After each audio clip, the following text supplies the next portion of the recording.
Hey friends! Glad you're here at Harryverse X. We've cooked up something special. What if Harry was the secret son of Hades and Tony Stark and Underworld Tech created a Vibranium Underworld wand? Liking and subscribing really helps us out. Okay, story time. Chapter 1, The Boy Who Burned the Crack in the Kitchen Floor appeared on a Tuesday. Harry hadn't meant to do it.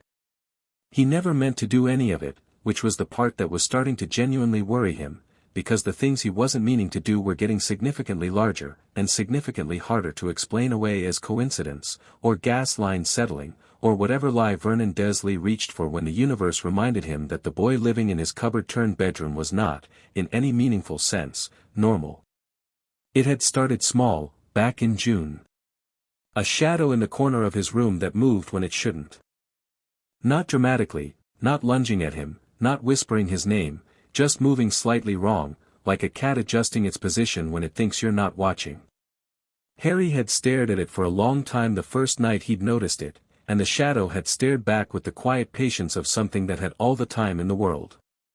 Then he'd rolled over and gone to sleep, because he'd faced a 12-foot basilisk 4 weeks prior, and a moving shadow felt like a fairly minor addition to his life's growing list of supernatural abnormalities. Then the electronics started. Dudley's television, the one in his room that Harry was absolutely forbidden from touching, began changing channels whenever Harry walked past the door. Not flickering, changing, with purpose, landing on news segments or nature documentaries about predators or, once, memorably, a History Channel special on Greek mythology that had stuck on Hades for a full 7 minutes while Harry stood frozen in the hallway, reading the closed captions through the gap in the door with a feeling he couldn't name crawling up the back of his neck. He'd touched Dudley's Game Boy once, accidentally, brushing it off the kitchen counter before it hit the floor, and when it landed in his palm the screen had lit up with every game on the device running simultaneously, all the little pixel characters moving in perfect synchrony like they were performing for him. He'd set it down carefully on the counter, and it had gone dark, and he'd walked very calmly to the back garden and stood in the grass until his hands stopped buzzing. That was May. By July, he'd stopped being surprised by any of it, which was either personal growth or a sign of serious psychological damage. He'd have asked Hermione, but he didn't know how to write "Dear Hermione, shadows follow me and electronics do what I want. Is this normal or am I dying?" without her either panicking or arriving at Privet Drive with 17 books and a spreadsheet. He was saving that letter. The crack happened because of Vernon. It was a Tuesday evening, and Vernon was in the kitchen doing the thing he did sometimes when Harry had been invisible for too long, which was not to appreciate the peace, but to find a reason to reinstate the natural order of things. He'd been drinking since 6.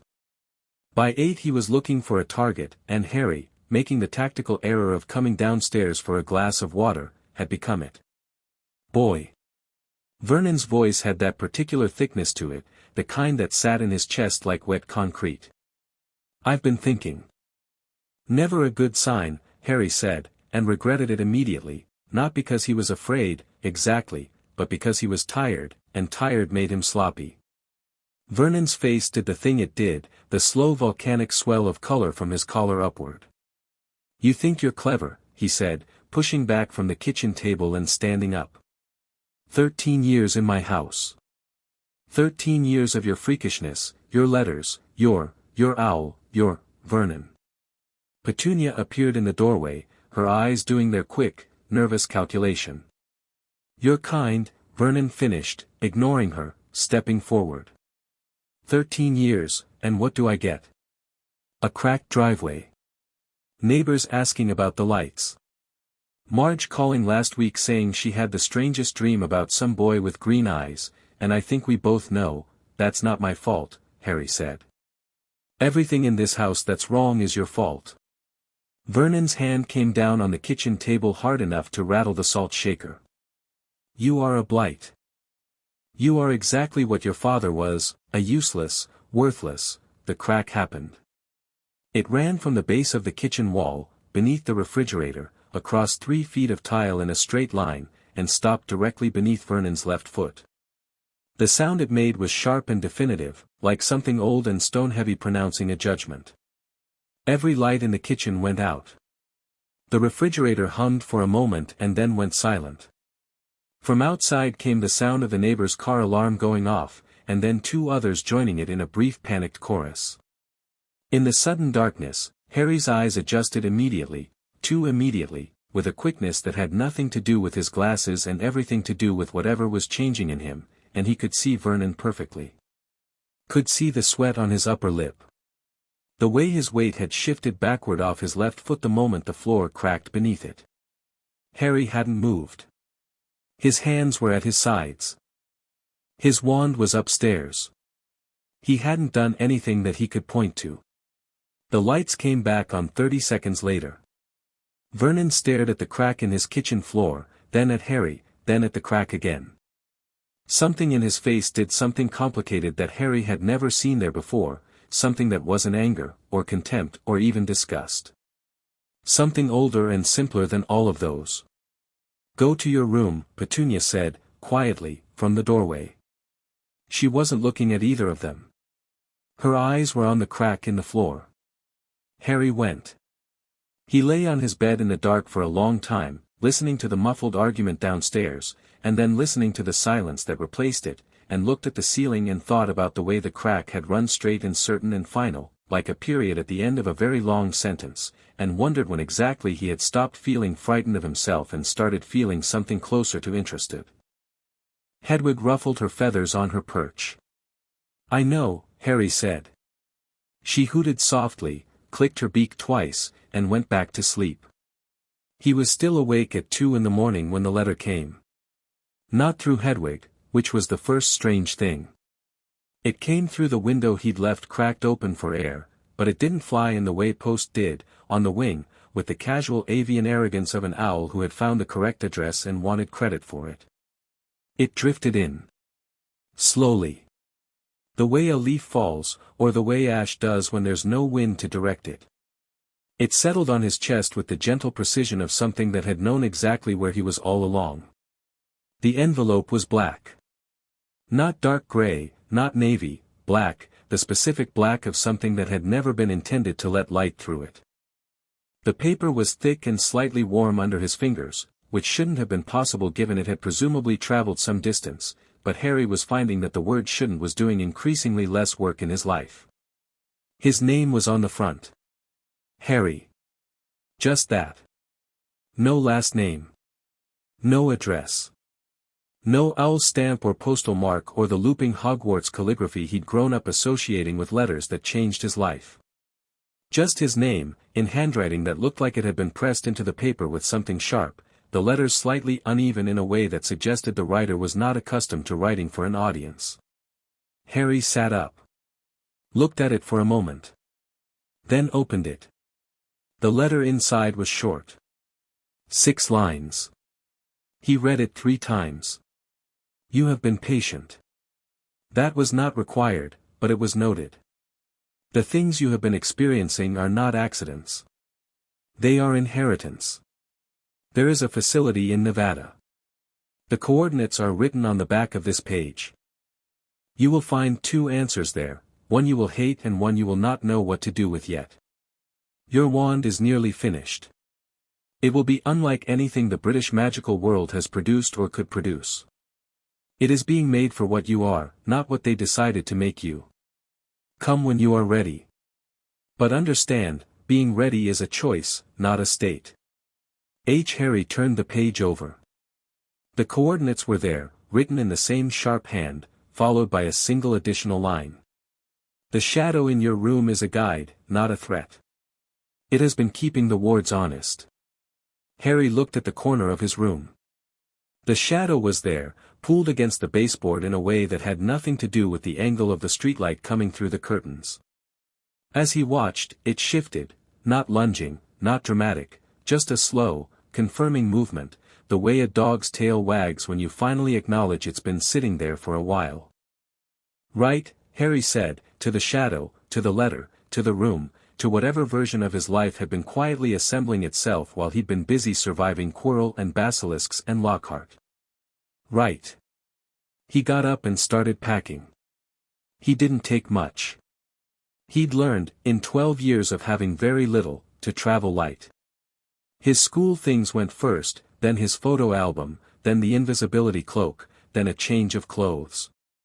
He wrote 3 letters, one to Ron, one to Hermione, and one shorter, odder letter to someone he'd never written before, on an instinct he couldn't quite justify, that went into the envelope without an address and that he left on the windowsill for whatever postal system served places like wherever he was going. He left a note on the kitchen table that said gone. Don't report it. You'll be fine. He thought about adding something more, something that might gesture toward the 13 years of being unwanted in this house, the cupboard, the systematic small cruelties that Dumbledore had apparently decided were a reasonable price for keeping Harry humble and manageable. He didn't add anything. The note said everything it needed to say by saying almost nothing. He left Privet Drive at 2:47 in the morning on the 12th of July, and he didn't look back at the house. The shadow in the corner of his room came with him. He took the night bus to London, startling Stan Shunpike considerably by being 13 and alone and calm at 3 in the morning, with luggage and an owl and the general demeanor of someone who had somewhere to be, and from London he made his way, through a combination of the coordinates on the letter and what turned out to be a surprisingly responsive shadow that pooled ahead of him like a dark compass needle, to a small and entirely unmarked office in the financial district that smelled faintly of sulfur and motor oil. The woman behind the desk was tall, dark-skinned, and wearing a suit that cost more than most people's cars. She looked at Harry the way people very rarely looked at Harry, which was to say she didn't look at him like he was a problem or a curiosity or a weapon. She looked at him like he was expected. "Mr. Potter," she said, and her voice had a calm, transatlantic precision to it, the voice of someone who dealt routinely in extraordinary circumstances and had stopped finding them exciting years ago. "I'm Maria Hill. If you'll come with me." "To Nevada," Harry said. "Eventually," she said. "There's a transport window in 4 hours. You can sleep if you want. There's a room." "I'm fine." She studied him for a moment, then nodded once. "All right," she said, with the tone of someone filing a piece of information away. "Follow me."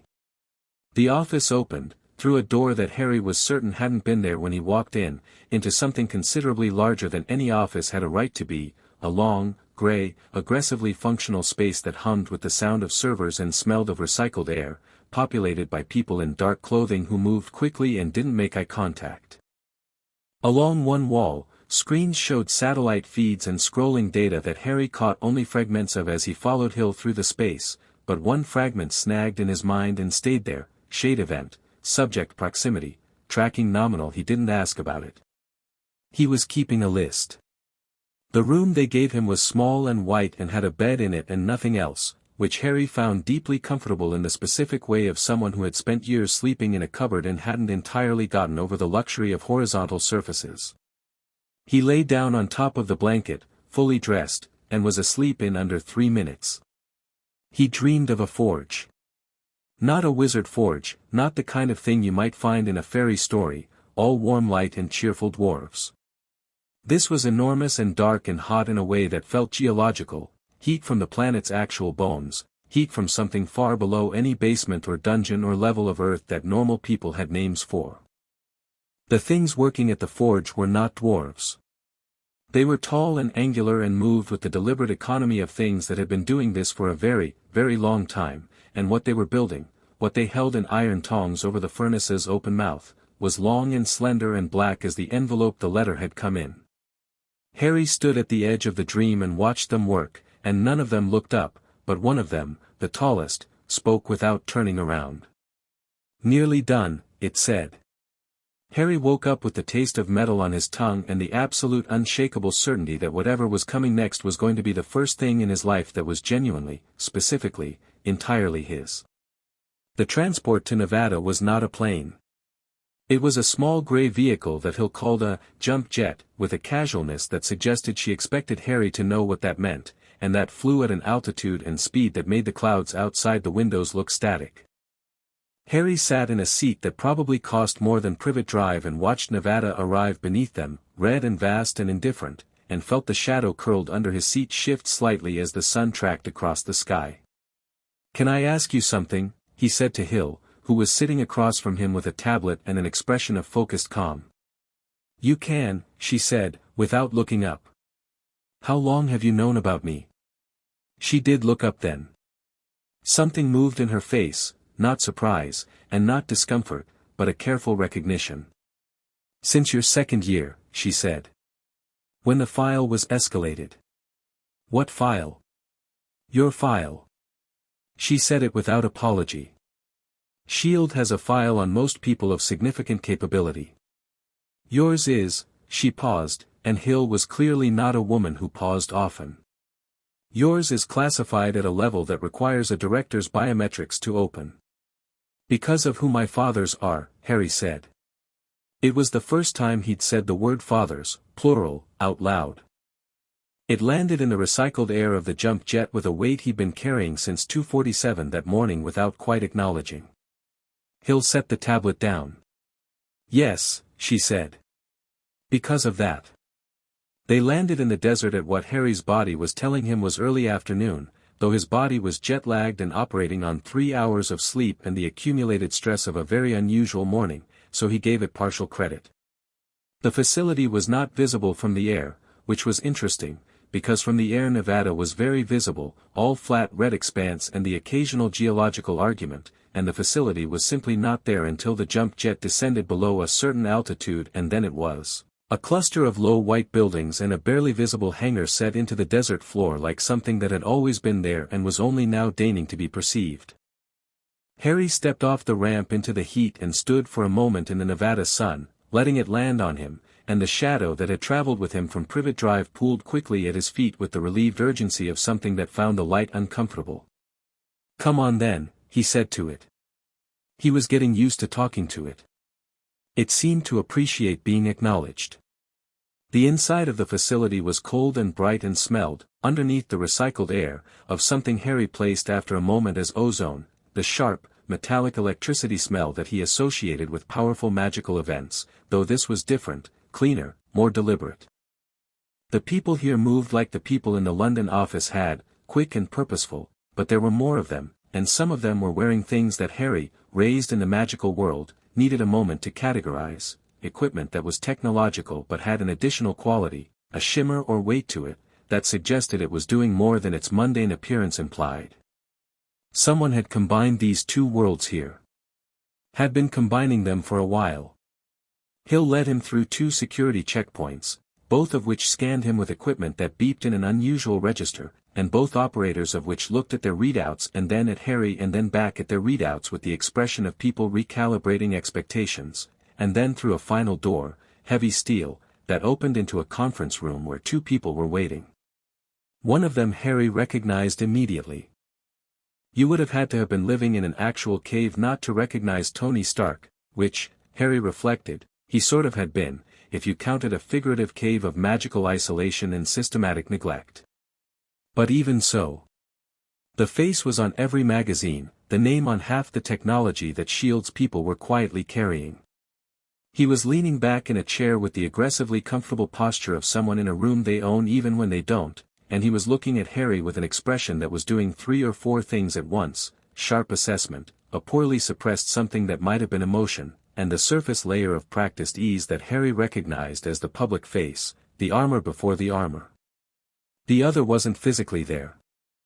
The projection occupied the far corner of the room, tall, dark-robed, with a face that was composed and angular and deeply, geologically patient, the face of something that had watched empires build and crumble from a comfortable remove and found the whole process mildly interesting. He looked at Harry with eyes that were dark and bottomless and familiar in the specific way of looking in a mirror and finding a different version of yourself. Harry stood in the doorway and looked at both of them. Neither spoke first. That, somehow, told him more about both of them than anything else could have. "So," Harry said. "Which one of you is going to explain the letter?" Tony Stark pointed at the projection. "His handwriting," he said. "I lobbied for email." "Email does not exist where I work," the projection said. His voice was low and resonant and carried that particular quality of something speaking from a very long distance while standing very close. "Harry." "That's me," Harry said. He walked into the room and sat down at the table, facing them both. He pulled the letter out of his pocket and set it on the table between them. Right then. I've got questions. I expect the answers are going to be bloody awful. Let's go. Tony Stark looked at the projection. Something passed between them, the look of two people who have had a long, complicated, unresolved argument and are meeting again at the point of its consequence. You start, Tony said. It was your compact. You signed it, the projection said. Tony stopped. This is not the moment for the compact argument. We could table it, Harry suggested, and one of you could just start from the beginning. The projection, and this was not how Harry had expected a god to behave, but apparently gods had their own register of reaction, almost smiled. It was a minimal thing, just a fraction of movement at the corner of the mouth, but Harry caught it. 12 years ago, Hades said, before you were born, a war was being fought that neither the magical world nor the mortal world had language for. The boundaries between realms were unstable. There are things that live in the spaces between Olympus and Tartarus that neither your Dumbledore nor your S.H.I.E.L.D have proper names for. They were pushing through. I needed an anchor on the mortal side. A point of convergence between the technological and the magical, something that could interface with both without breaking under the pressure of either. I approached several candidates. And you picked Tony Stark, Harry said. Tony Stark picked himself, Hades said, with something that might have been dry amusement. He'd been experimenting with what he called energy signatures that were, in fact, fragments of underworld resonance that had been leaking through a dimensional fault in his workshop.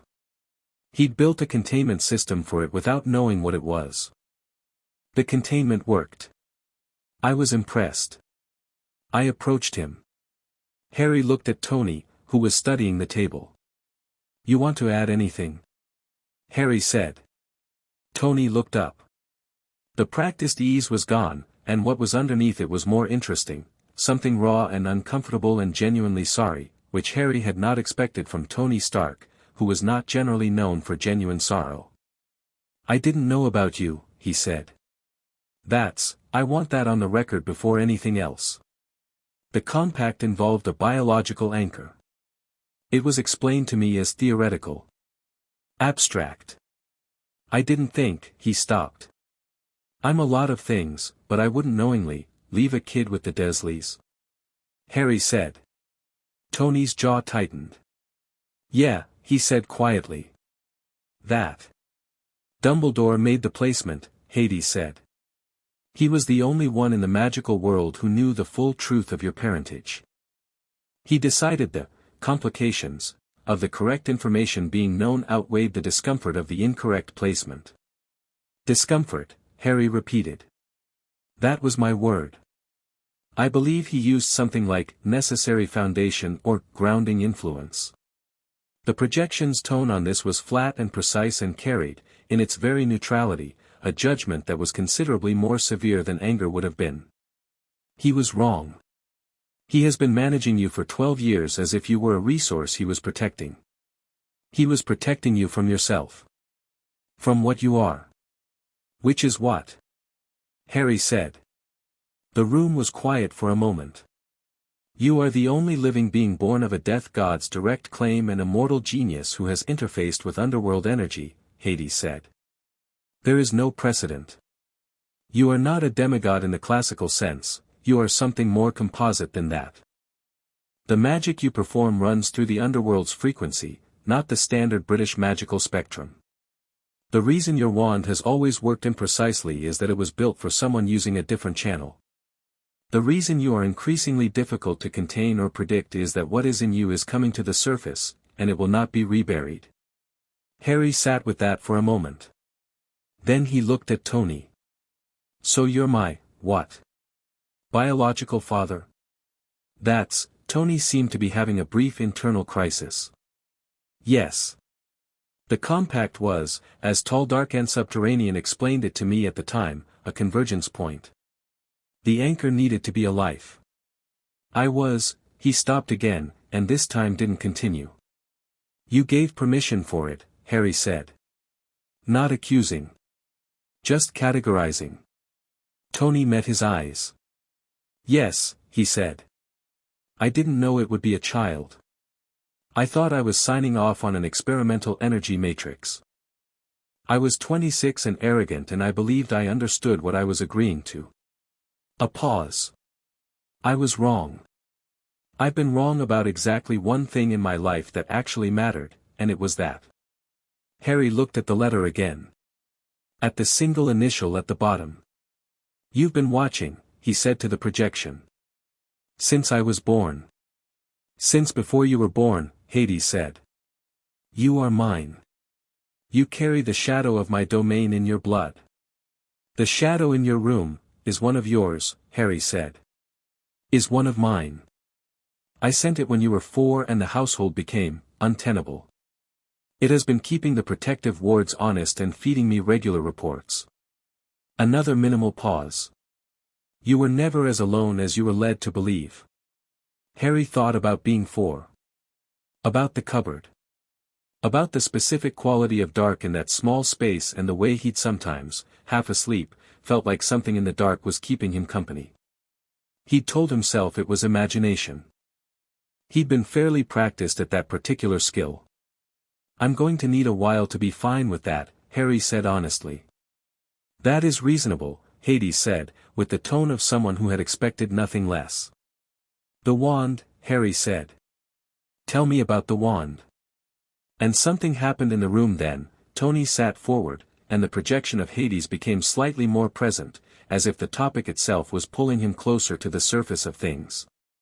It was the first moment since Harry had walked in where both of them were pointing in the same direction.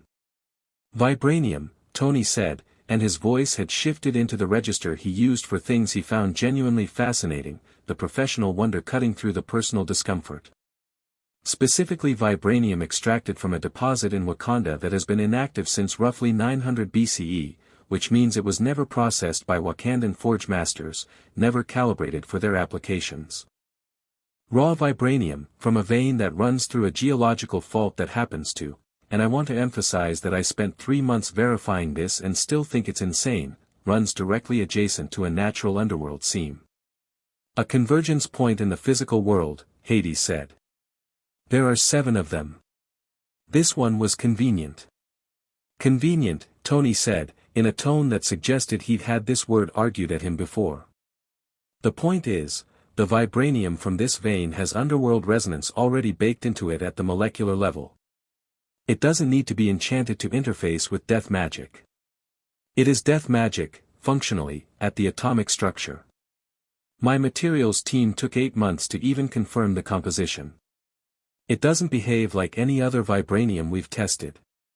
It absorbs sound, yes, but it absorbs the death resonance frequency, Hades said. And returns it amplified. It is, for your son, what Holly and Phoenix Feather was designed to approximate for a standard magical user. It is exact rather than approximate. The Forge Masters at Erebus are finishing the core matrix, Tony said. Jarvis has been running the dimensional relay since March. Don't ask how, it took me 18 months to make that work, and I'm not explaining it in a briefing. When is it done? Harry asked. Soon, Hades said. How soon is a god soon? Harry said. Weeks. Perhaps less. The minimal almost smile again. Your impatience is recognizable. Tony made a sound that wasn't quite a laugh but lived in the same neighborhood. Harry looked at the two of them, the god in the projection and the billionaire across the table, and felt the weight of the day settle on him, not heavily, but completely. All of it. The crack in the Dursley kitchen. The letter on his chest. The shadow at his feet and the forge in his dream, and Maria Hill's 2 checkpoint operators with their recalibrating expressions. His whole life recontextualized in a conference room in the Nevada desert. He could be angry about it. He had a thorough and justified list of things to be angry about, beginning with Dumbledore and ending somewhere around the general principle of being kept ignorant of your own nature for 13 years. The anger was there, available, a solid and reasonable fire he could pick up and use. He set it aside. Not because he was above it, because it was more useful as a resource than a reaction. "What do I need to know," he said, "to be what I actually am? Not what you want me to be, either of you. What I am." The silence that followed was different from the earlier silence. This one had thought in it. Hades spoke first. "You will need to come to the underworld. There are things I cannot show you through a projection. And you'll need a crash course in some of what I know," Tony said. "The tech side of what's in you. The way your biology interfaces with electronics and energy systems. Because right now you're running on instinct, and instinct is how I cracked a kitchen floor," Harry said. "Yeah." Tony paused. "What happened?" Harry told him. Briefly, accurately, without embellishment. Tony listened with the focus of someone filing technical details, and at the end of it he nodded slowly, and said, "You grounded an emotional charge through the nearest physical structure. Which means you need calibration, not control. You don't need to be smaller. You need to be precise." It was the best thing anyone had ever said about Harry's power in his entire life. "All right," Harry said. He stood up, and both of them, the genius across the table and the god in the projection, looked at him, and he let them look without making himself smaller to accommodate the looking. "Show me what I am, then." The facility had a wing Harry hadn't been shown on the way in, access through a door that required Tony's biometrics, and something else, something Harry only identified afterward as a shadow verification. The shadow at Harry's feet had pulled forward and touched the door's surface, and the door had opened. Inside the wing, the smell of ozone was stronger, and along the walls were displays that ran 2 languages simultaneously, Standard English and something older, angular and sharp, that Harry had never seen before but that he could, disconcertingly, almost read. "Underworld script," Tony said, catching his glance. "You shouldn't be able to read that." "You're reading it, aren't you?" "Almost," Harry said. Tony pulled out a tablet and made a note with the speed of someone who had been making notes about Harry Potter for a while and had a good system. "Yeah. That's your blood kicking in. Arabian script, the written language of the underworld's oldest structures. It predates Greek. It predates most things." He pulled up a display. "This is what your magical signature looks like, mapped against a standard British magical user." The display showed 2 waveforms. One was regular, rhythmic, the kind of pattern Harry associated with healthy vital signs, a clean up-down-up, predictable, calibrated. The other was different. Deeper. It had the regular pattern underneath, recognizable as magic, but superimposed on it was something else, low, slow waves that moved at a different frequency entirely, long and heavy like the waves at the bottom of the ocean where pressure replaces light. "The deep frequency is the underworld component," Tony said. "It's been there since you were born. The problem is that standard wands are calibrated for the top frequency only. So every spell you cast, you're only using, imagine you've got a car engine and you're running it on 2 of 8 cylinders. You've still been outperforming most people, but you've been doing it on literally a fraction of your actual capacity." Harry stared at the waveform. At the deep slow pulse of something in him that had always been there, moving underneath everything, patient and vast. "All right," he said quietly. "How do we fix that?" Tony smiled, and it was the real one, not the public one, quick and sharp and entirely alive. "The wand fixes it," he said. "The vibranium resonates on that deep frequency. When you hold it, both channels open simultaneously." A pause. "I've been working on the math for 3 years and it still makes me want to take a nap." Harry looked at the waveform for another moment. Then he looked at Tony. "You've been working on this for 3 years, he said. "Yeah. You've known about me I found out 14 months ago, Tony said, and some of the ease dropped. "When I found out the compact had," he stopped. "When I found out you existed, I looked for you. I found the S.H.I.E.L.D. file. I found out about the Dursleys." His jaw tightened in exactly the way it had in the conference room, and now Harry recognized it for what it was, anger, and under the anger, something that was trying very hard to be guilt and succeeding. I contacted Hades. We've been building toward this for 14 months. Why didn't you just come to Hogwarts? Harry said. Or send a letter sooner. Dumbledore, Tony said, one word, flat as a closed door. The moment we made any overt move, the moment you were told before you had any idea how to process what you are, he would have managed it. He would have been in your ear before we could get a word in, and you would have had to choose between a man who has been your guide and protector for 2 years and 2 strangers claiming to be your fathers, and you were 12 and had just fought a basilisk. So you waited until I was 13 and had fought a basilisk and a professor possessed by Voldemort, Harry said. You grew 3 inches, Tony said. And the shadow report started showing the power surges. The floor was the clearest sign yet that the timeline was moving whether we liked it or not. He hesitated. It wasn't a perfect call. No, Harry agreed. But I understand it. Tony looked at him, genuinely looked, the way adults rarely looked at Harry, which was to say with the recognition that he was a person rather than a problem. You're remarkably calm about all of this, he said. I spent the night thinking I might be going insane, Harry said. Calm was the other option. Tony made that not quite laugh sound again, and this time it was more committed. They spent the rest of the afternoon in the wing. Tony walked Harry through the displays, the full biological mapping, the dual frequency signature, the documentation of every power surge tracked since Harry's 4th birthday, which was extensive and which Harry read with the slightly detached interest of reviewing someone else's medical history, even though it was entirely his own. The shadow followed him around the room, and Tony watched it with the careful attention of someone who had been studying it through reports and satellite data for over a year and was now watching the subject live. Does it do things? Tony asked. On command? Harry looked at the shadow. I don't know, he said. He hadn't tried. He thought at it, not a word, more of an intention, and the shadow stretched across the room, quickly, until it touched the far wall. Then it came back. Tony watched this with an expression of pure focused delight. He pulled out his tablet. Okay, he said, mostly to himself. Okay, the extendable range is going to need to be factored into the wand's core configuration. I need to call Erebus. You call Erebus, Harry said. Like, phone call? Jarvis to forge relay, Tony said, already walking toward a console. It took me 18 months, I told you not to ask how.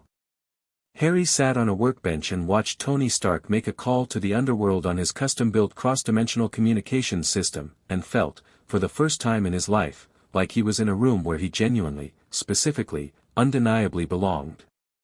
Later, much later, when the Nevada sun had dropped below the desert's edge and the facility's external lights had come on in the warm red dusk, Harry found himself outside on a bench near the hangar, eating a sandwich that someone had left for him with the organizational efficiency of an agency that was used to feeding operatives who had forgotten to eat. The sky above him was the deep blue of a desert evening, stars just beginning to populate it, and the shadow was pooled beside him in the bench's shadow like a large patient dog. Hill came and sat down on the other end of the bench, which Harry was beginning to understand was her version of checking in. You're going to the underworld, she said. Not a question. Soon, Harry said. Hades wants to show me things in person. In person, Hill repeated, with the tone of someone filing a phrase under remarkable circumstances. His word, not mine.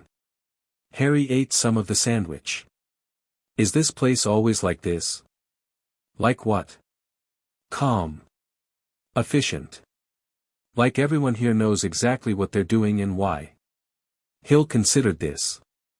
We've known you were coming for 14 months, she said. We've had time to prepare. Harry looked at the sky. What do your files say about me? Beyond the power signatures. Hill was quiet for a moment. They say, she said, carefully, that you are the most significant convergence event in recorded history. That you represent a threshold between realms that has never been opened before, and that depending on how you develop and what choices you make, you will either stabilize or fundamentally alter the boundaries between the underworld, Olympus, the magical world, and the mortal world simultaneously. Right, Harry said. No pressure. The files also note, Hill said, that you dealt with a basilisk at age 12 with a pulled sword and a blind spot, and that the year before that you dismantled the containment on one of the most complex possession events we'd ever documented. So the consensus here is that you're probably going to be fine. Harry looked at her. You've been reading my Hogwarts file. We have everyone's Hogwarts file, she said, without apology. Harry finished the sandwich. The shadow stretched slightly, caught a moth, and let it go. Tomorrow, Harry said, what's first? There are people here who want to meet you, Hill said. Scientists, mostly.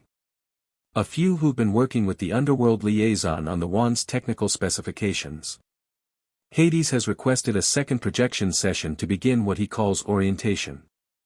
A pause. And Tony said to tell you there's a workshop with your name already on the door, and if you want to break anything you're welcome to, he's got replacement parts. Harry smiled. It was a small smile, but it was genuine, and it was the first one in a very long time that didn't have anything behind it except the simple uncomplicated fact of being somewhere he hadn't known he was allowed to be. I'll start with the workshop, he said. The shadow in the Nevada night curled slightly tighter beside him, keeping the dark honest, and above the desert the stars came out one by one like witnesses. Chapter 2, Two Fathers. One storm. The workshop had his name on it in the same way Tony Stark had his name on everything, not a label, not a placard, but a biometric lock that had been keyed to Harry's specific energy signature, which meant the door opened before Harry touched it every single time, which was either thoughtful or slightly unsettling depending on how you felt about doors that anticipated you. Harry decided it was thoughtful and walked in. The space was large and deliberately unfinished, not incomplete, but open in the way of a room that was waiting to see what you'd do with it before committing to an opinion. One wall was bare metal. One wall was screens, dark. The workbench along the back was clear except for a set of tools laid out in a clean line, and beside them, a sealed case that Harry recognized from Tony's description the previous afternoon as containing the partial readings on the Vibranium Underworld alloy, the molecular mapping of the wand's material and its current state. Not the wand itself, that was still in the forge. But the data. Harry opened the case. The data was presented in two formats, side by side, Tony's engineering notation and the Arabian script that Harry was increasingly able to read, the angular symbols unlocking themselves in his mind with the smooth inevitability of remembering something rather than learning it. He stood over the case for a long time, reading both, cross-referencing without quite meaning to, and the picture that assembled itself was extraordinary. The wand wasn't just a wand in the functional sense. It was an interface. A precision instrument built for a specific user the way a custom prosthetic was built for a specific body, not a general tool adapted, but something conceived from the first design meeting with one person's exact configuration in mind. The vibranium handled the technological resonance, the shadow metal threading through its core handled the underworld frequency, and the two materials had been worked together at a molecular level in a process that Tony's notes described as categorically impossible, observed happening anyway. 3 Forge Masters and Jarvis were all witness. See attached footage and Hades' annotation below. It said simply, "The Forge does not deal in impossibility. It deals in sufficient heat." Harry closed the case, and the screens on the wall came alive. He hadn't touched them. Hadn't reached for them. He'd looked up from the case and found himself thinking about the waveform from yesterday, the double-frequency display, the deep slow pulse underneath his regular magical signature, and the screens had responded to the thought, pulling up the waveform unprompted, displaying it in the clean blue-white light of Tony's preferred interface design. Harry looked at his hands for a moment. Then he looked at the screens. "All right," he said. "Let's see what else you'll do." He spent the next 2 hours in the workshop, and it was the most genuinely interesting 2 hours he'd had in recent memory, which was saying something, given that his recent memory included discovering the Chamber of Secrets and learning Parseltongue. The screens responded to intention rather than command, pulling up information he was reaching for before he'd fully articulated the reach. The tools on the workbench, which he'd identified from Tony's notes as vibranium testing equipment, hummed when he picked them up, a low responsive vibration that traveled up his hand to his elbow with the comfortable familiarity of a handshake with something that recognized him. He broke exactly one thing, a calibration sensor that he accidentally pulled too much energy through when he was testing the underworld frequency response. It didn't explode, it simply came apart, the components unspooling in a controlled way that suggested even the breaking had some sort of safety protocol. He set the pieces on the workbench in a neat line. Tony walked in 20 minutes later, looked at the pieces, then at Harry, then at the readings on the wall screens. He was carrying 2 cups of coffee, one of which he set on the workbench near Harry without comment. He looked at the screens for a long time. "You did that from a thought," Tony said. "The screens?" "Yeah. The calibration sensor." "That was an accident." Tony picked up one of the unspooled components, turned it over. "The failsafe deployed," he said. "That sensor costs $11,000 and the failsafe has never actually worked in testing." He set the piece down.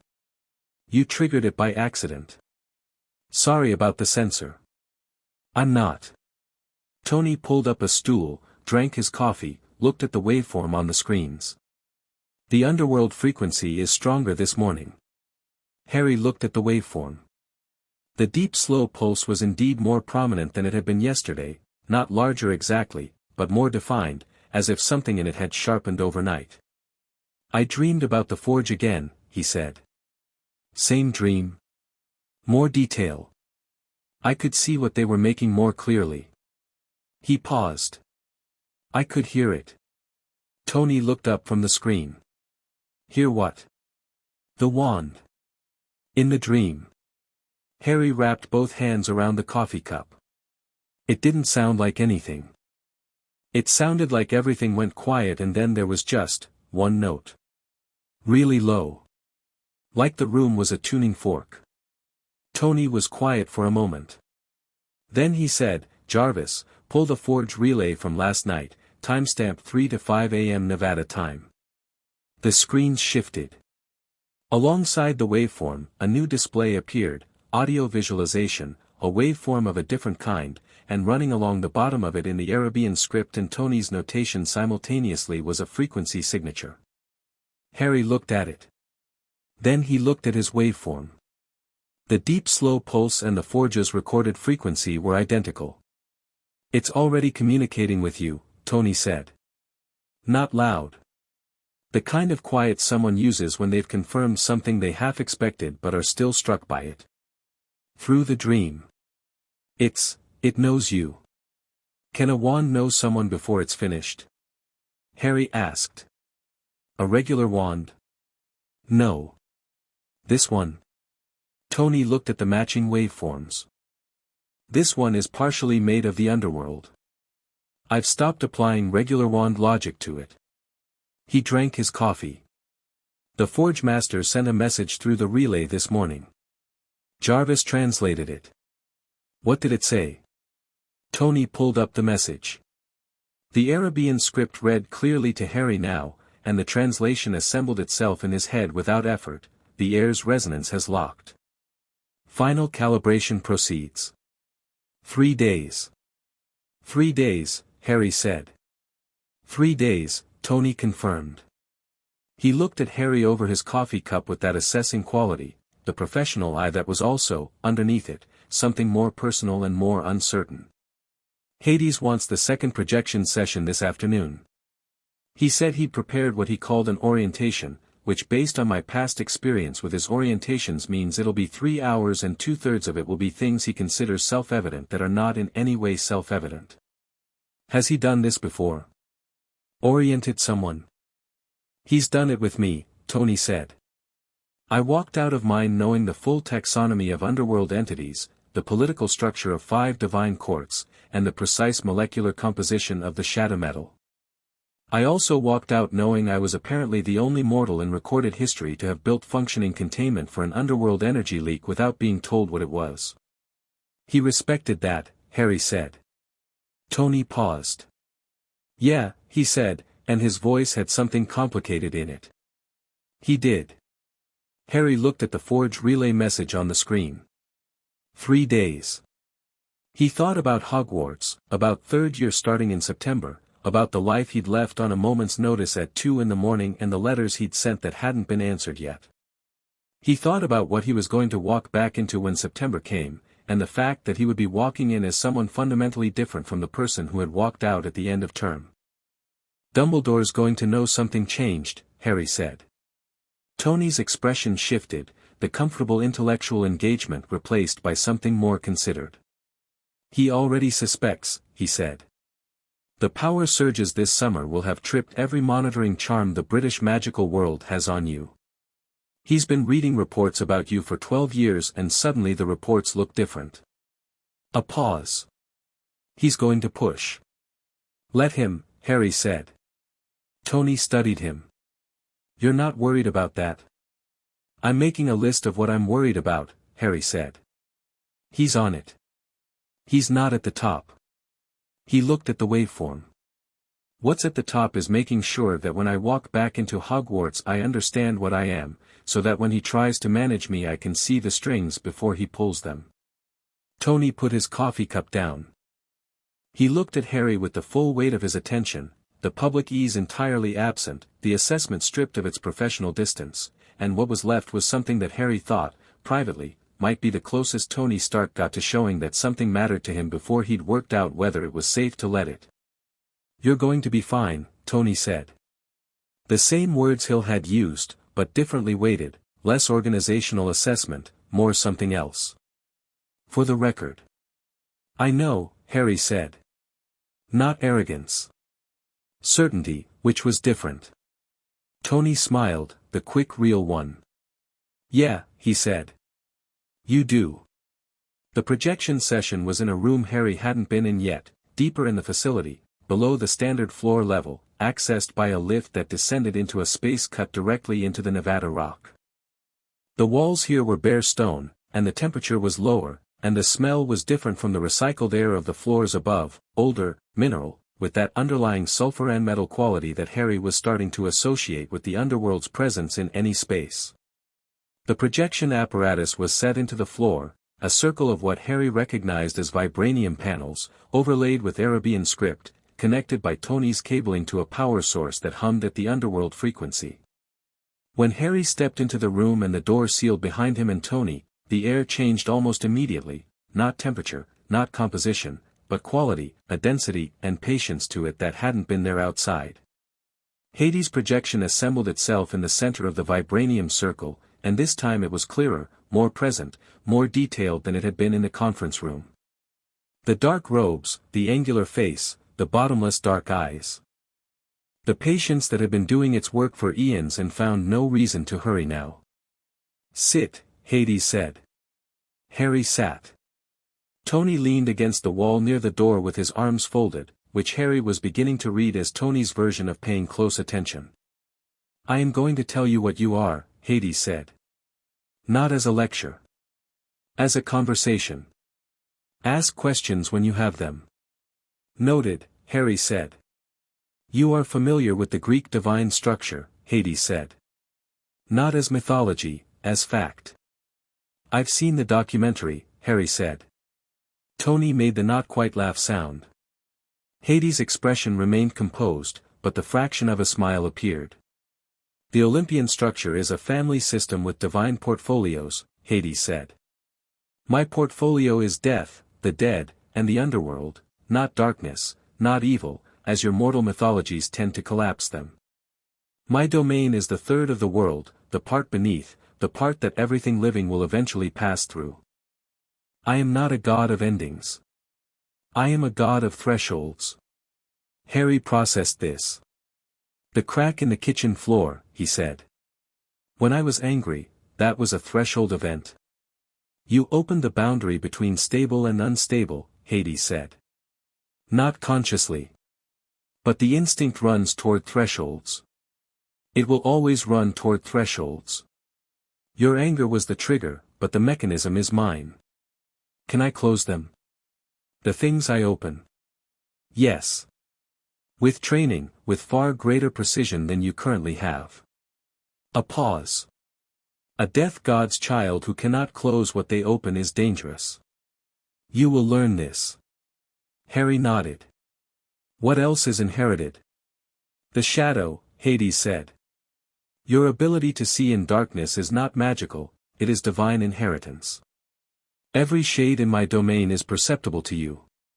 You will be able to speak to the dead, not summon, not compel, simply speak, as one speaks to anyone. The dead have a great deal to say and very few people capable of hearing them. This will be relevant to several of your current problems. Harry thought about that, about Voldemort's Horcruxes, about the future Dumbledore was clearly building toward, about a war he'd been told since childhood was his to fight. The dead had a great deal to say. He filed that. The underworld frequency in your magic, Hades continued. All magic, as your world understands it, is channeled through ley lines, rivers of energy that run through the earth. The British magical tradition draws from the surface frequencies. What runs in you draws from deep below the surface, from the channels that feed the underworld itself. This is not stronger in the quantitative sense. It is different in kind. Like the difference between a river and the aquifer beneath it, Tony said from the wall. Hades glanced at him with something that might have been approval. Yes.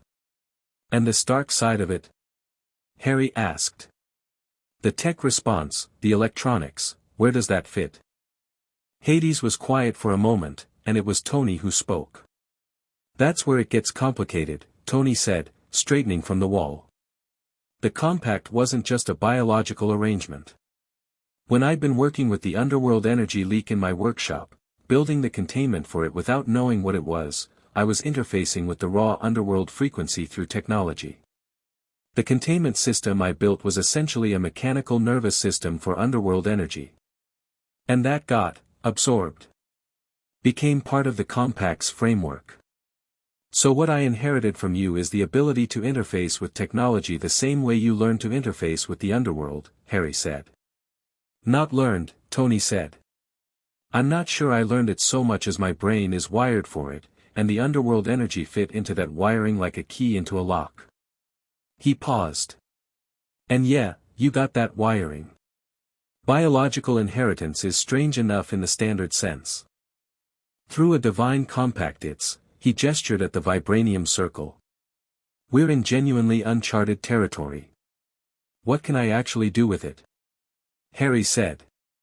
The tech response. Tony pulled up his tablet, pulling feeds from the workshop. The readings from this morning show you can pull live data from any networked system within approximately 40 meters without touching it. You can project information directly from your own neural processing to screens, like thinking at them.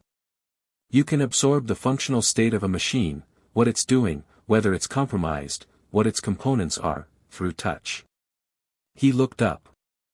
And you fried an $11,000 sensor by channeling underworld frequency through it accidentally, which means you can also break things with considerable elegance when you're not trying. Imagine when he is trying, Hades said. There was a pause, and then Harry looked at Hades' projection, and something in the quality of the moment shifted, the technical briefing falling away, leaving something more uneven and more real. You said, Harry said, in the letter, that being ready is a choice. Not a state. Yes. What did you mean by that? Hades looked at him. Not through him, at him, with the specific focused patience of something ancient choosing to narrow itself to a point. Most people wait to feel prepared, Hades said. For knowledge, for clarity, for the right moment. They are passive in the face of their own life. Readiness, as they understand it, is something that happens to them. A pause. What I mean is that it does not work that way for you. For you, readiness is the act of choosing to engage. The choosing is the preparation. Harry sat with that. Outside this room, above this floor, his life was reorganizing itself at speed, everything he believed about his parentage, his power, his place in the magical world, the Dursleys, Dumbledore's careful management of him, all of it was shifting, and the new shape of it was enormous and unfamiliar and not fully visible yet. He chose to engage with it. Fully, without flinching. "When do I come to the underworld?" he said. "Soon," Hades said. "I'm going to need you to be more specific than that," Harry said. "You said weeks, possibly less, for the wand."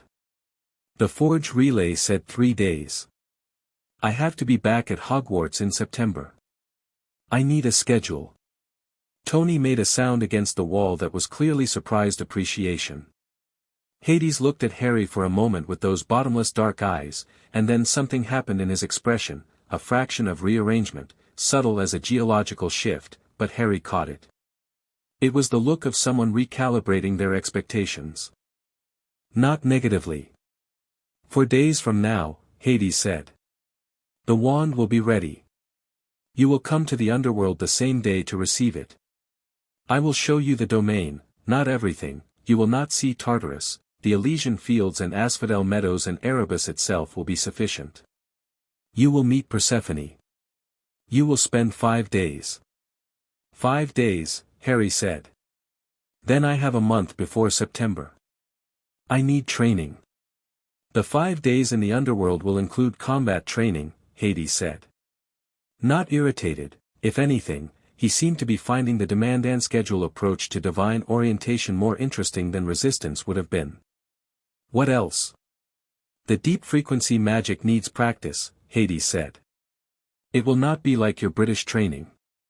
It will not have rules and steps and incantations. It will operate through intention and resonance. You will practice channeling it precisely so that what happened in your aunt's kitchen happens only when you want it to. And the wand will help with that. The wand will make it significantly easier. It is built for the precise purpose of channeling both of your frequencies without loss. Hades paused. It will also make you perceptible to things that currently cannot sense you clearly. The balance of the magical world will shift around you when you carry it. You mean I'll be harder to ignore, Harry said. I mean you will be impossible to mistake, Hades said. Everything in the underworld will know what you are the moment you enter. Every shade, every guardian, every creature. And anything in the magical world with sufficient sensitivity, including your Dumbledore, will sense the change the first time you use the wand. Good, Harry said. Hades looked at him. Tony looked at him. The room was very quiet. Good. Hades said. I've been misread my entire life, Harry said. I'd like to be accurately perceived for a change, even if it makes things complicated. He looked at Hades. You said my wand has always worked imprecisely because it was built for the wrong frequency. How precisely do you mean imprecisely? Hades was quiet for a moment. Then, your first-year wand work was evaluated by Hogwarts staff as exceptional for a first-year student. Yes. They were watching a child perform exceptional magic with a fractured instrument on 1/4 of his actual output. Hades said it with the flat precision of someone reading a factual record. What you accomplished in your first 2 years at Hogwarts, the Troll, the Philosopher's Stone Chamber, the Basilisk, you accomplished with approximately 25% of your actual capacity, through a wand that was fighting your deep frequency every time you used it. The silence in the room had a different texture now. Right, Harry said, after a moment. He was not performing calm. He was calm, which was more interesting. The information was enormous, and it was settling in him the way the truth always settled in people who had been built to handle it, without theatrics. Then let's not waste any more time on fractions. Tony uncrossed his arms. He looked like he wanted to say something but had decided to let the moment be what it was. Harry noticed that, and appreciated it. The orientation continued for another 2 hours. Hades covered the structure of the underworld, not a tour, but a map, delivered with the crisp efficiency of someone who had spent considerable time deciding what was essential and what wasn't. The geography of it assembled itself in Harry's mind as Hades spoke, rendered real by some deep blood recognition, the grey plains of Asphodel, where the ordinary dead wandered in peaceful blankness, the fields of Elysium, where the heroic dead lived in what amounted to a perfect version of wherever they'd been happiest, Erebus, the primordial darkness at the underworld's edge, old as the universe, and beneath it all, sealed and vast and entirely off the current itinerary, Tartarus, which Hades described simply as the place from which nothing returns without my permission. He covered the shades, the dead in the underworld's keeping, and how Harry would be able to interact with them. Not as a party trick. As intelligence. The dead, Hades explained, observed everything in the underworld constantly, had total recall of their living memories, and were in many cases considerably more forthcoming with information to someone who could actually hear them than they'd been in life, freed as they were from political caution and self-interest and the general noise of being alive. Harry thought about all the dead people he had reasons to want to talk to. The list was not short. Hades covered the Guardians, Cerberus, who Harry would meet and who would know him immediately as Hades' heir and would not require management, Charon, the ferryman, who was less a person than a function and who would give Harry passage without payment because the coin was symbolic for the general dead and meaningless for those who belonged there, and the judges, Minos, Rhadamanthus, and Aeacus, who evaluated the dead and made no exceptions, though they also, Hades noted, had a significant professional respect for Hades' heir and would extend courtesies. What about Olympus? Harry asked at one point. Does Zeus know about me? The quality of the room changed slightly. Tony looked at Hades. Hades was quiet for a moment. Zeus knows that the compact occurred, Hades said. He knows a convergence heir exists. He does not know who, specifically. The underworld's wards are not Olympus business, and I have been disinclined to share. A pause. There are Olympians who would consider your existence a violation of divine protocol and would seek to address that. Meaning they'd try to kill me, Harry said. Or contain you, Hades said. Which, in Olympian politics, amounts to the same thing. So Olympus is on the list of people who might be difficult, Harry said. In time, Hades said. Not immediately. Right now they are watching and waiting, as they do with most things they don't fully understand. The priority is your training and the wand. Once you carry it, the question of what you are becomes significantly more concrete, and the Olympian response will crystallize accordingly. We'll deal with it when it crystallizes, Harry said. Hades looked at him with the fraction of a smile. Yes, he said. We will. By evening, the facility had settled into what Harry was learning was its regular rhythm, quieter, fewer people moving in the corridors, the hum of the servers a steady low note beneath everything. Harry had spent an hour after the projection session with one of Tony's scientists, a Dr. Cho who spoke almost entirely in technical notation and had the focused energy of someone who had been waiting her whole career for data as interesting as Harry's, mapping the underworld frequency response in more detail and testing his range on the electronics response. The range, it turned out, was closer to 60 meters than 40, and Dr. Cho had updated her documentation with the specific delight of someone whose model had been proven conservative. Harry ate dinner with Tony in a room that wasn't a conference room or a lab, a regular room, functional furniture, no screens, a window looking out at the Nevada evening darkening over the desert. It felt deliberate. Tony had clearly thought about this. Can I ask you something personal? Harry said. Tony set down his fork. Yeah, he said, with the tone of someone who had been expecting this and decided not to preempt it. What was it like, Harry said, when you found out I existed? Tony was quiet for a long moment. He looked at his plate, then at the window, then at Harry with the full weight of an honest answer gathering itself. 14 months ago, he said. Jarvis flagged an anomaly in the underworld relay, a pattern I'd seen before, early in the containment work. I pulled the thread. 3 weeks of pulling threads, and at the end of it was a S.H.I.E.L.D. file with your name on it and a photograph. A pause. You were 12. You looked, he stopped. You looked like someone hadn't been taking very good care of you. Harry said nothing. I broke 3 things in my workshop, Tony said. None of them by accident. He picked up his fork, set it down again. I grew up with Howard Stark for a father, and Howard Stark was, he paused, choosing the word carefully. He was exceptional at building things. He was not exceptional at being present. I spent a significant portion of my life being furious at him for the specific ways he was absent. He looked at Harry. Finding out I'd done something functionally worse to a kid who didn't even know I existed was, I'm not going to make it palatable.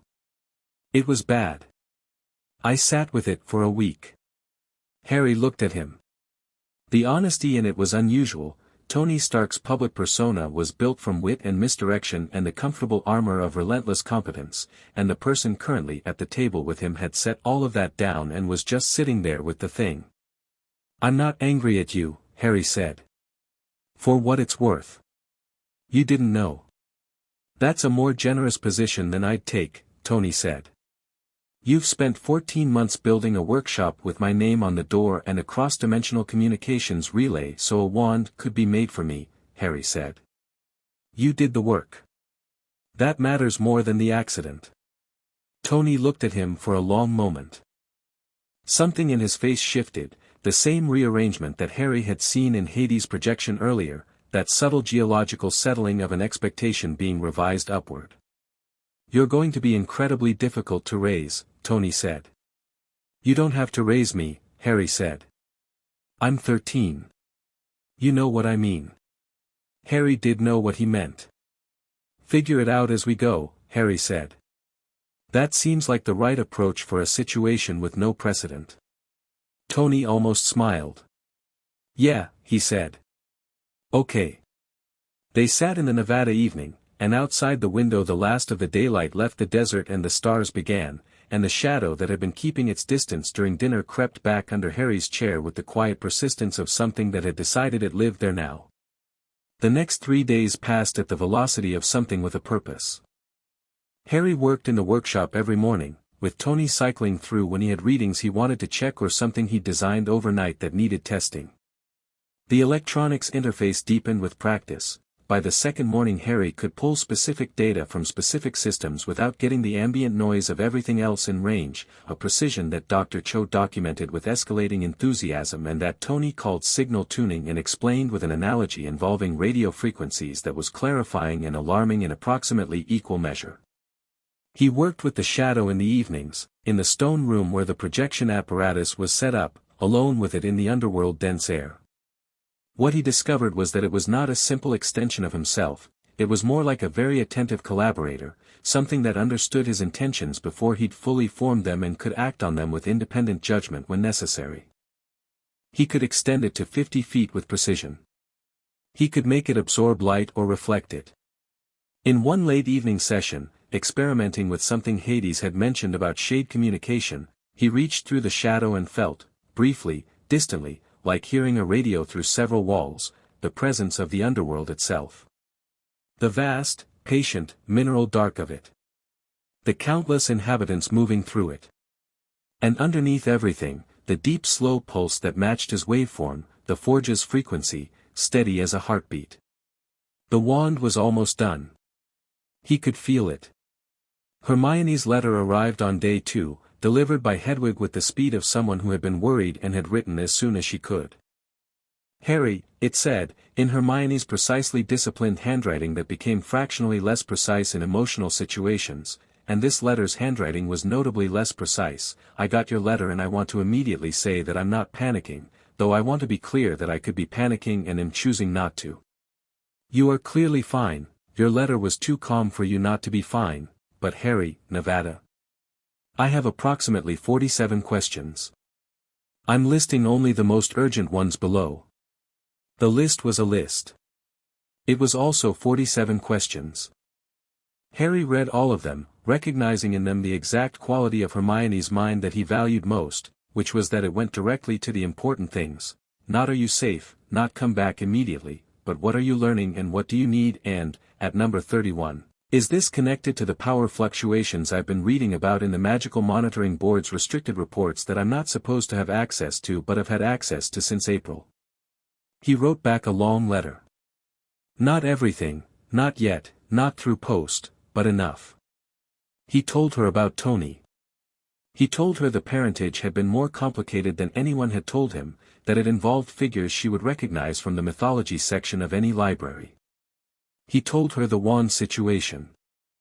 He told her that when he came back he was going to need her for the Hogwarts side of things, because Hermione Granger approaching a strategic situation was, Harry had long believed, one of the most reliable forces in the known world. He told her he was fine. He meant it. She'd have 47 new questions when she read it. That was also fine.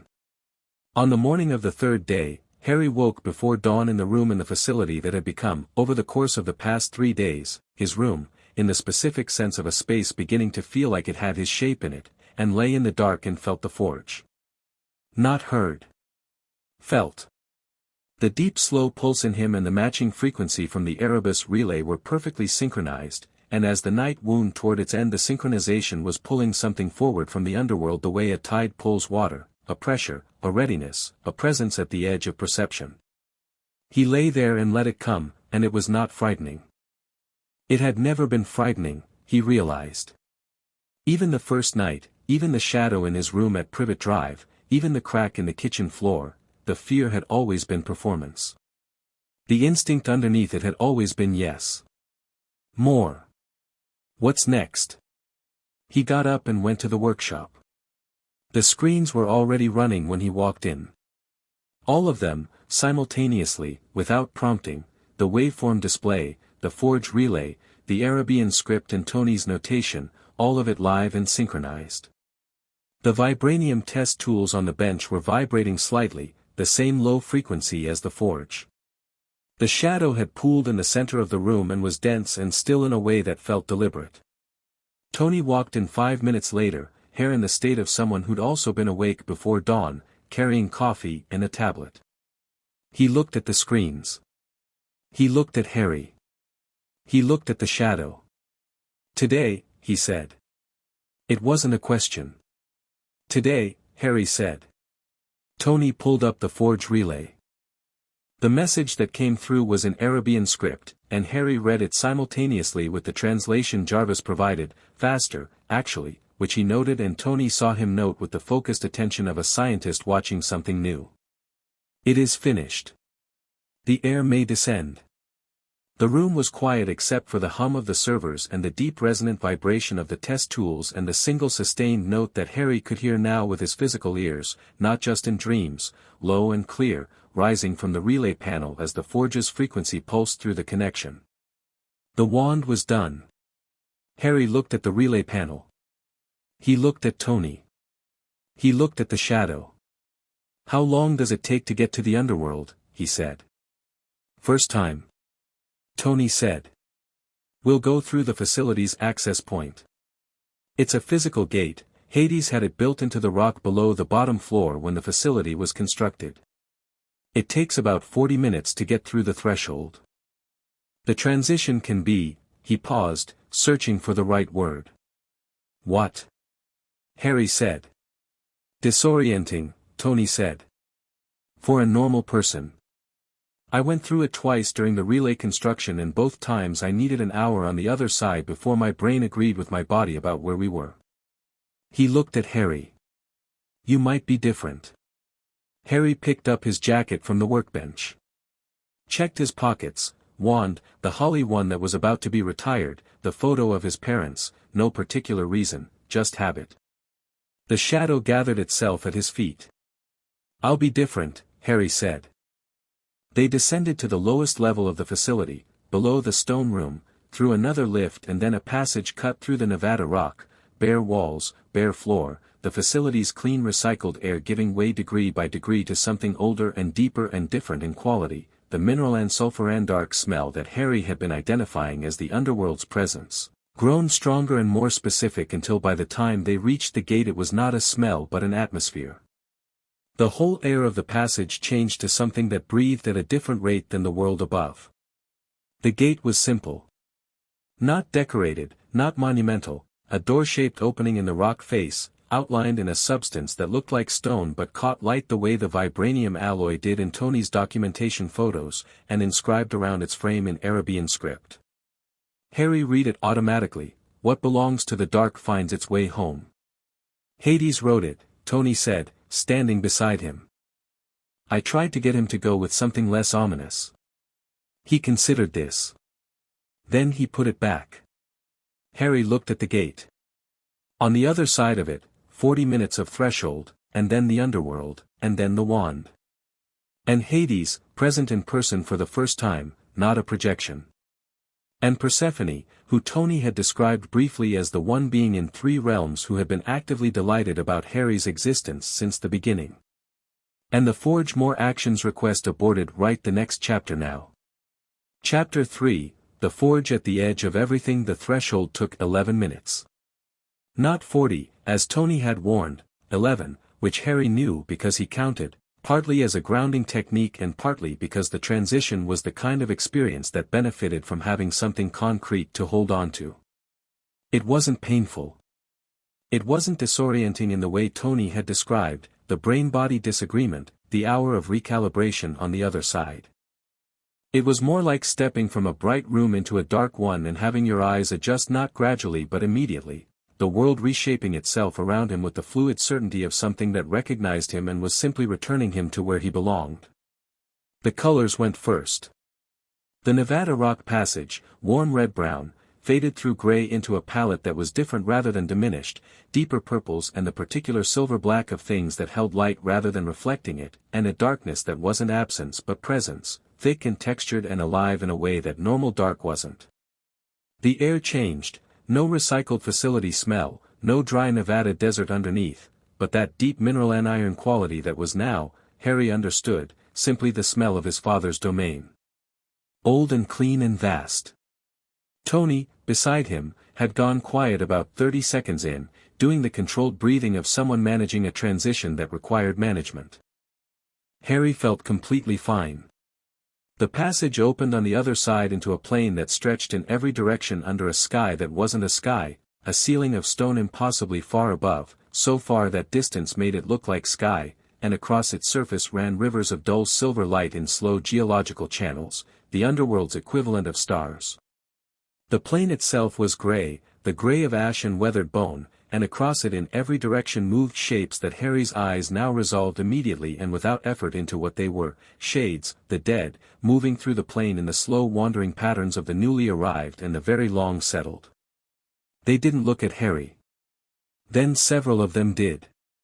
Not all at once, but 1, then 3, then a cluster of them turned toward him with the precise orientation of things responding to a signal, and what Harry saw in their faces was recognition.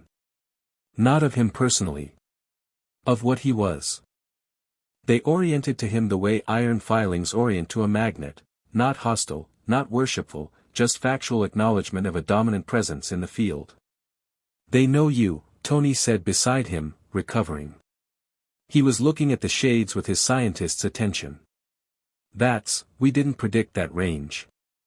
Hades said everything in the underworld would know what I am, Harry said. I thought he meant the Guardians. Harry looked at the plain, the hundreds of shades all quietly oriented toward him, the underworld's ambient dark warm around him like a second skin. He raised one hand in what he realized, partway through the gesture, was a vague acknowledgement, a yes, I see you too. Several of the nearest shades did something that might have been a bow. He wasn't sure how he felt about that, but it wasn't uncomfortable. A sound from the right, low, deep, the sound of something very large breathing, and Cerberus arrived. 3 heads. Enormous.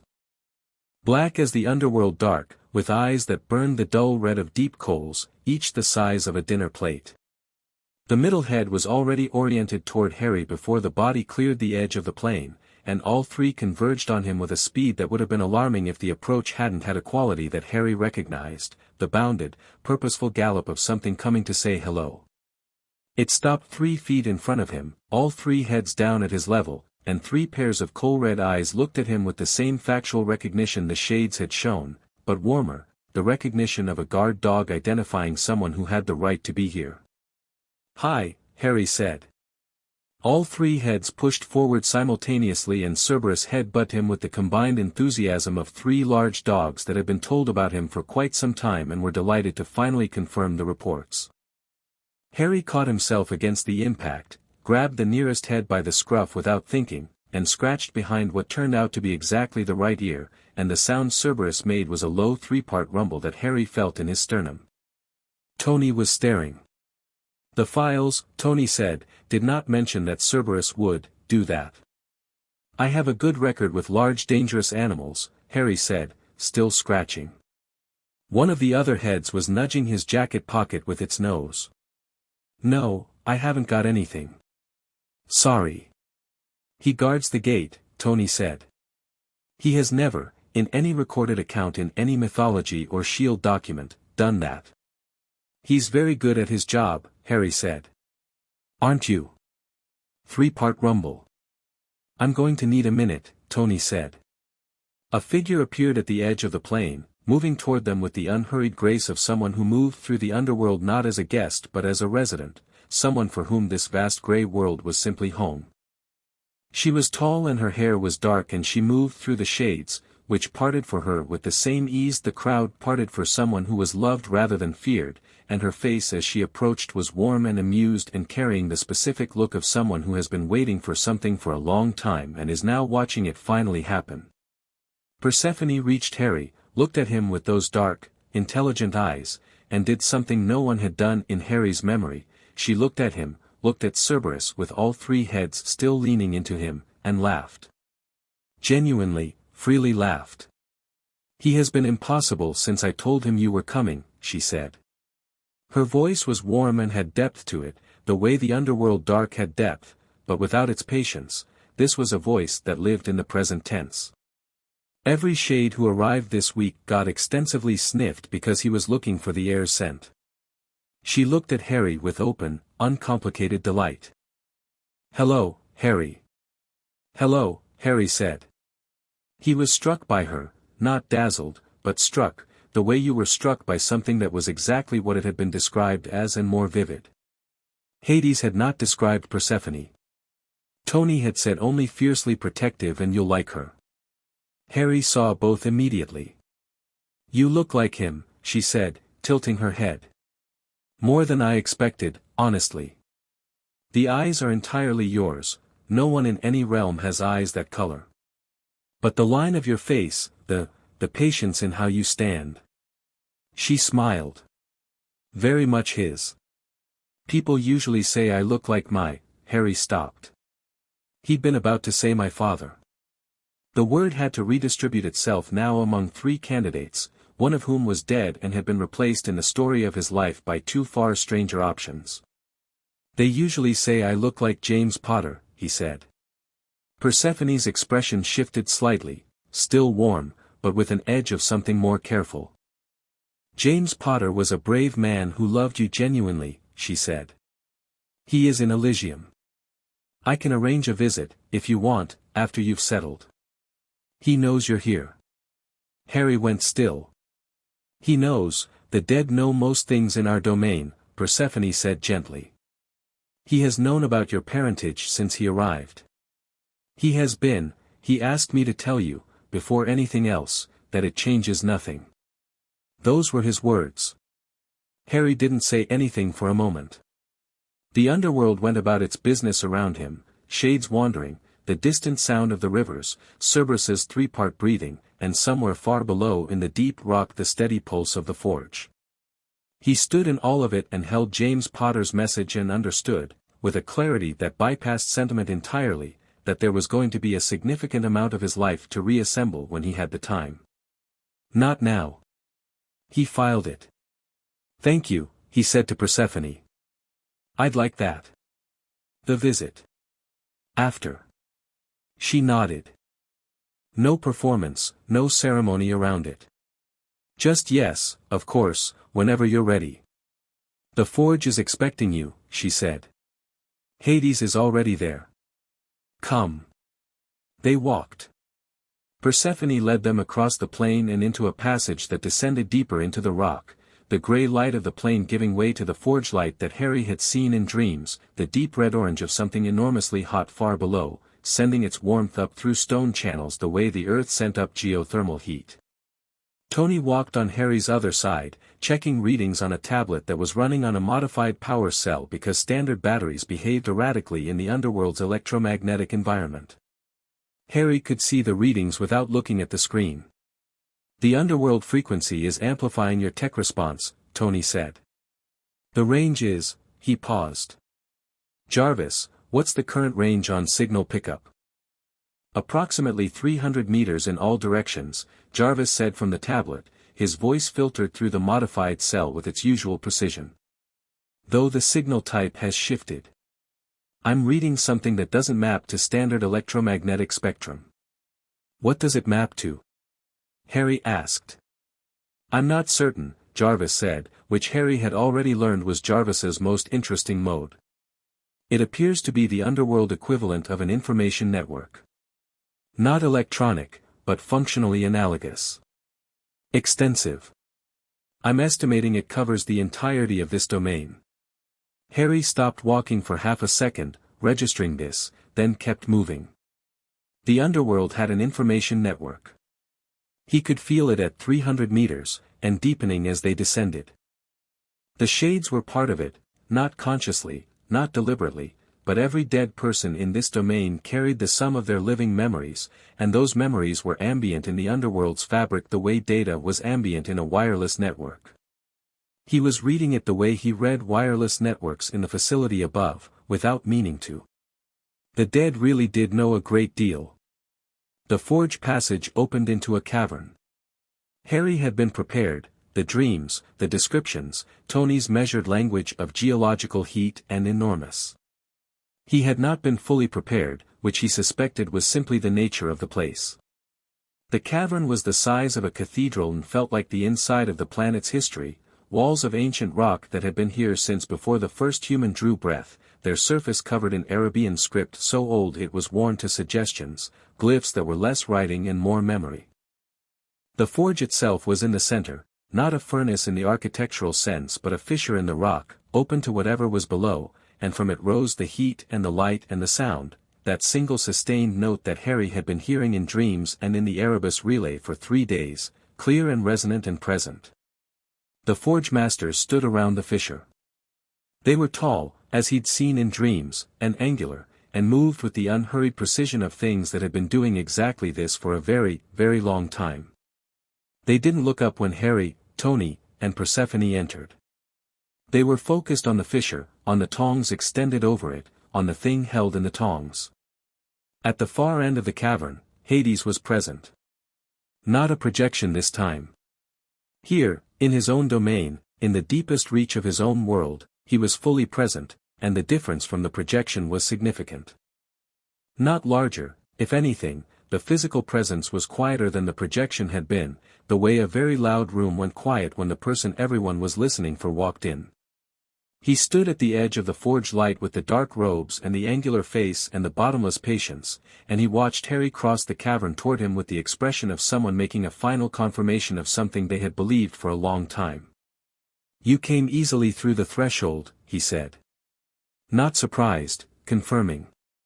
11 minutes, Harry said. Hades glanced at Tony. You said 40. I said 40 for a normal person, Tony said. I said he might be different. 10 minutes less than the fastest threshold transit in recorded underworld history, Hades said, returning his attention to Harry. Which was my own, and I live here. Harry looked at the forge. At the tongs and what they held. Is that it? Yes. He looked at it. Even from across the cavern, in the tongs, held over the fissure's heat, the wand was visible as what it was, not by its shape, which was standard, long and slender, but by what it was made of, which was nothing like anything Harry had seen. The vibranium component gave it a surface quality that shifted as the forge light moved, not reflective but absorptive, taking the light in rather than bouncing it. The shadow metal threading through its core showed as darker veins running through that surface, the deep underworld black that was presence rather than absence. And it had the note, that single sustained pitch, clear through the cavern's ambient sound, coming from the wand itself. How is it making that sound? Harry asked. It is responding to your presence, Hades said. The resonance lock was confirmed 3 days ago when your deep frequency aligned completely with the forge frequency. The wand has been calibrated to you since that moment. What you hear is it recognizing you. One of the forge masters turned from the fissure. He moved to Harry with the same deliberate economy as the others, no ceremony, no preamble, and extended the tongs. The wand was held horizontally, the forge heat still coming off it, and its surface in close proximity was remarkable. It seemed to be simultaneously hot and not hot, like temperature had decided to be optional for it. Harry reached out and took it. The single note stopped. In the silence that followed, the cavern went absolutely still, the forge masters, Persephone, Tony with his tablet, Hades at the edge of the light, and then from the wand, from Harry's hand holding it, from the space around Harry spreading outward, a different sound emerged. Not a note. A chord. The regular magical frequency and the deep underworld pulse running simultaneously, perfectly tuned, the two channels opening together for the first time. Every shadow in the cavern bent toward Harry. Not dramatically, not a rushing wind of darkness, not theatrical. They simply oriented, the way the shades on the plane had oriented, the way Cerberus had come forward, the acknowledgement of a field organizing around its proper center. The shadows of the rock walls and the forge light and the forge masters themselves all leaned fractionally toward him, and stayed there. Harry held the wand and felt both frequencies running through him simultaneously, felt it the way you feel your own heartbeat when you finally stop and pay attention to it, something that had always been there, always running, and was now fully conscious and fully open. The electronics in the cavern, Tony's tablet, the Jarvis relay embedded in Tony's equipment, the vibranium panels Tony had brought as test monitors, all lit simultaneously. He felt the entire underworld information network open to him like a door pushed wide. "Oh," Harry said quietly. "Yes," Hades said. "I can feel everything." "The domain recognizes the air," Hades said. "This will calibrate. In a few minutes it will be manageable rather than total. Do not try to read it all at once." Harry did not try to read it all at once. He breathed, deliberately, the way he'd seen Tony breathe through the threshold, and let the signal settle, pulling back from total immersion to something more selective, the way he'd learned to tune to specific systems in the facility above. The underworld's information network was enormous and ancient and rich with the memories of every person who had ever lived, but it was also, he found, navigable. It had structure. Logic. It was not chaos, it was the most organized repository of information he had ever touched, because the dead had nothing left to hide and the truth had been accumulating here for as long as people had been dying. "Tony," Harry said. "Yeah." Tony was watching his tablet with the expression of a man whose models had just been rendered categorically insufficient. "Jarvis is reading the underworld network through the wand's relay function," Harry said. "You're going to want to take notes." Tony looked up.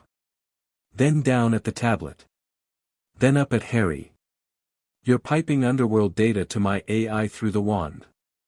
Through the vibranium component. It interfaces with your relay architecture, I can feel the connection." Harry looked at the wand in his hand. "It works both ways. I can push data through it to any Stark system in range. I can pull data from any Stark system in range. And I can access the underworld network through the shadow metal component." A pause. "At the same time." Tony sat down on a piece of forge equipment that was not designed to be sat on and stared at his tablet, where Jarvis was already parsing the data with the focused urgency of an AI that had just received the most interesting input of its operational life. "This is fine," Tony said, to no one in particular. "This is completely fine." Persephone put her hand briefly on Harry's shoulder, warm and grounding, the touch of someone who was present and meant it. "Come," she said. "We'll let him process. There is more for you to see." The 5 days in the underworld were not a tour. They were something more functional than that. Hades had used the word orientation and he had meant it, delivering the underworld to Harry not as a guided experience but as a working education, the difference between being shown a city and being taught how to navigate it yourself. The second day was the geography, and Harry walked it rather than being told about it. Persephone walked with him through the asphodel meadows, where the shades moved in their peaceful blankness and occasionally turned toward Harry with that quiet recognition, and what Harry found was that he could hear them, not loudly, not intrusively, but if he focused, if he reached through the shadow metal's network connection, the ambient memories of the dead became legible. Fragments. Images.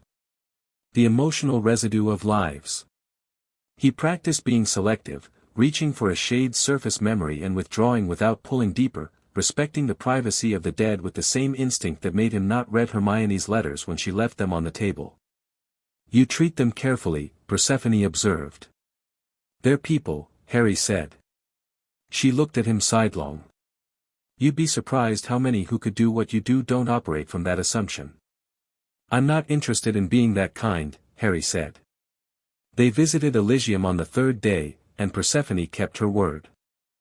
James Potter was there, and Harry stood in the gold-warm light of the field that held the heroic dead and looked at his father, the one who had lived and died loving him, the one whose face he'd been told he had since the first moment anyone had looked at him, and James looked back at him with the open uncomplicated clarity of the dead, freed from the anxiety and performance of the living, and said, "You look well." "I feel well," Harry said. "Good." James looked at the wand in Harry's hand, then at Harry's face. "Does it fit?" "Better than anything I've ever held." James nodded. "I always thought there was something off about your wand work." "Not the results were brilliant. But the way it felt, watching. Like watching someone run with a weight they don't know they're carrying." "No weight now," Harry said. They talked for an hour.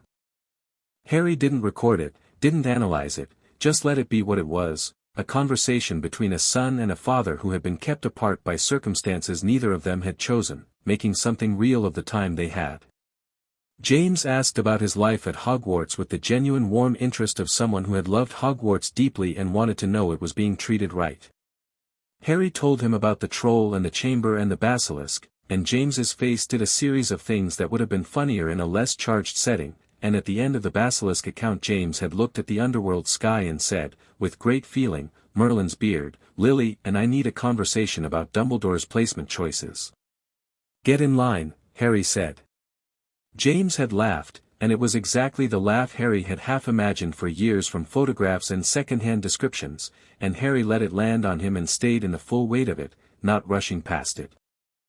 Before he left, James said, "Your other father. Stark." "Yes," Harry said. "I've heard about him. The dead hear a great deal." James looked at him steadily. "He's trying." "I know," Harry said. "Don't make it too easy for him," James said, and there was something rueful and warm and self-aware in it, the look of a man who knew his own limitations and had had time to think about them. "But don't make it too hard either. He doesn't have the advantage I had." "What advantage was that?" "Time," James said. "I had 13 years of loving you before anything asked me to prove it. He's starting from the proof." Harry held that. He nodded once. "I'll come back," Harry said. Not a promise dressed up as a statement, an actual statement. "I know you will," James said. "You're your mother's son about that. She never left anyone important on an unfinished sentence." Harry walked back through Elysium with Persephone beside him and the wand in his hand and James Potter's voice in his memory, and the underworld hummed its deep familiar note around him, and he felt the day's grief and gratitude settle into him cleanly, like something finding its right place. The combat training began on the fourth day, and Hades had clearly given it some thought. He did not use standard opponents. He did not use training dummies or summoned constructs with predictable patterns and finite scripts. Instead, on the morning of the fourth day, Harry was led by Hades to a section of the underworld that was separated from the rest of the domain by wards that Harry felt as a change in the air's pressure, the underworld's usual patience replaced by something watchful and ready. "Tartarus sealed off a chamber 6 months ago," Hades said. They were standing at the entrance to the section, and the darkness ahead was different from the underworld's normal dark, tighter, more intent, the dark of something waiting. An entity of the old world, a titan fragment, not fully coherent but significantly dangerous. It has been contained in this chamber because it cannot be sent back into Tartarus without a threshold event of sufficient magnitude to move it. Harry looked at the entrance. He felt the entity through the wand, through the shadow metal's network connection, reading the underworld information fabric, and it was there, the Titan fragment, a tangle of old force and old fury, enormous and disorganized, like a hurricane that had been given just enough sentience to be angry about being trapped. A threshold event of sufficient magnitude, Harry said. Like me. Like you, Hades confirmed. You will open the threshold. The fragment will attempt to pass through, its instinct will be toward freedom, which means toward you. You will redirect it back into Tartarus and seal the threshold behind it. How? The wand channels your threshold ability, Hades said. What you did in your aunt's kitchen instinctively, without direction or precision, you will do here deliberately and exactly. The fragment is large. It will require significant output. Do not hold back. Holding back will cause the threshold to collapse inward rather than outward, and that is the only failure condition that concerns me. Harry looked at the entrance. You could do this yourself, he said. Yes, Hades said. You're having me do it instead because you need to know what your full output feels like, Hades said. Because the people who will come against you in the world above are not going to give you the courtesy of predictable patterns and easy targets. Because the only way to know your own capacity is to use it. A pause. And because the fragment needs to be dealt with regardless, so this is efficient. Harry almost smiled. Practical, he said. I am the god of the underworld, Hades said. I have been practical for millennia. Harry walked into the section. The chamber was large and dark and the Titan fragment was immediately perceptible, not visible exactly, but present in the way that pressure fronts in weather were present, a building density in the air, a force that pushed back against Harry's own presence the way strong magnets pushed against each other when you tried to bring them together point to point. The fragment was old and vast and it had been angry for a long time, and when it felt Harry it oriented on him with the full weight of its disorganized fury. Harry stood in the chamber and let it come at him. The first wave hit like a physical blow, cold and enormous, the force of something that predated the current arrangement of the world, and it was very powerful, and Harry did not step back. He absorbed the impact through the wand, felt it run up through both frequencies simultaneously, and understood in that moment what the wand's dual-channel design meant in practical terms. Where his holly wand would have been shattered by contact with this kind of force, the vibranium shadow metal composite simply took it in and returned it, converted, refined. The Titan's raw chaos passing through Harry's two frequencies and coming out the other side as something organized. He opened the threshold. It was not like the kitchen floor. That had been an accident, a crack, a fraction of what this was. This was deliberate and total, the full weight of Hades' inheritance deployed with conscious precision.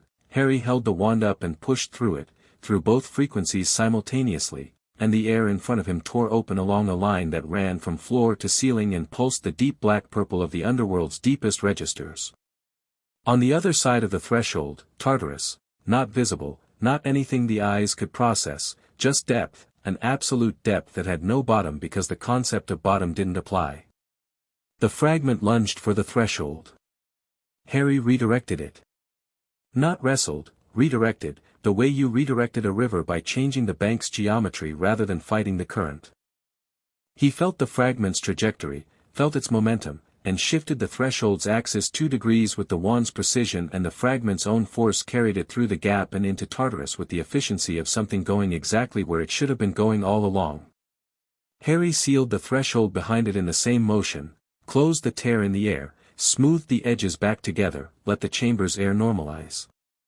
The whole thing took 40 seconds.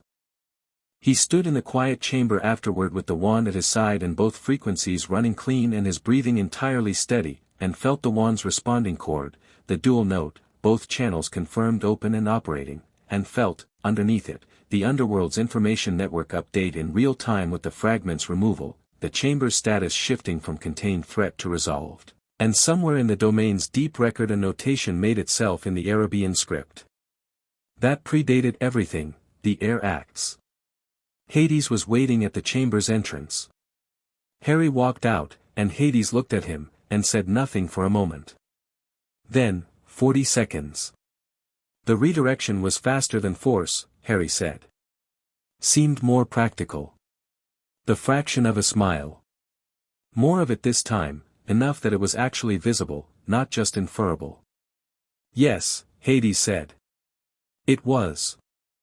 They trained for the rest of the 4th day and into the 5th, and what Harry learned about himself in those hours was not the existence of his power, which he'd been feeling build for weeks, but its texture, its grain and its range and its specific character.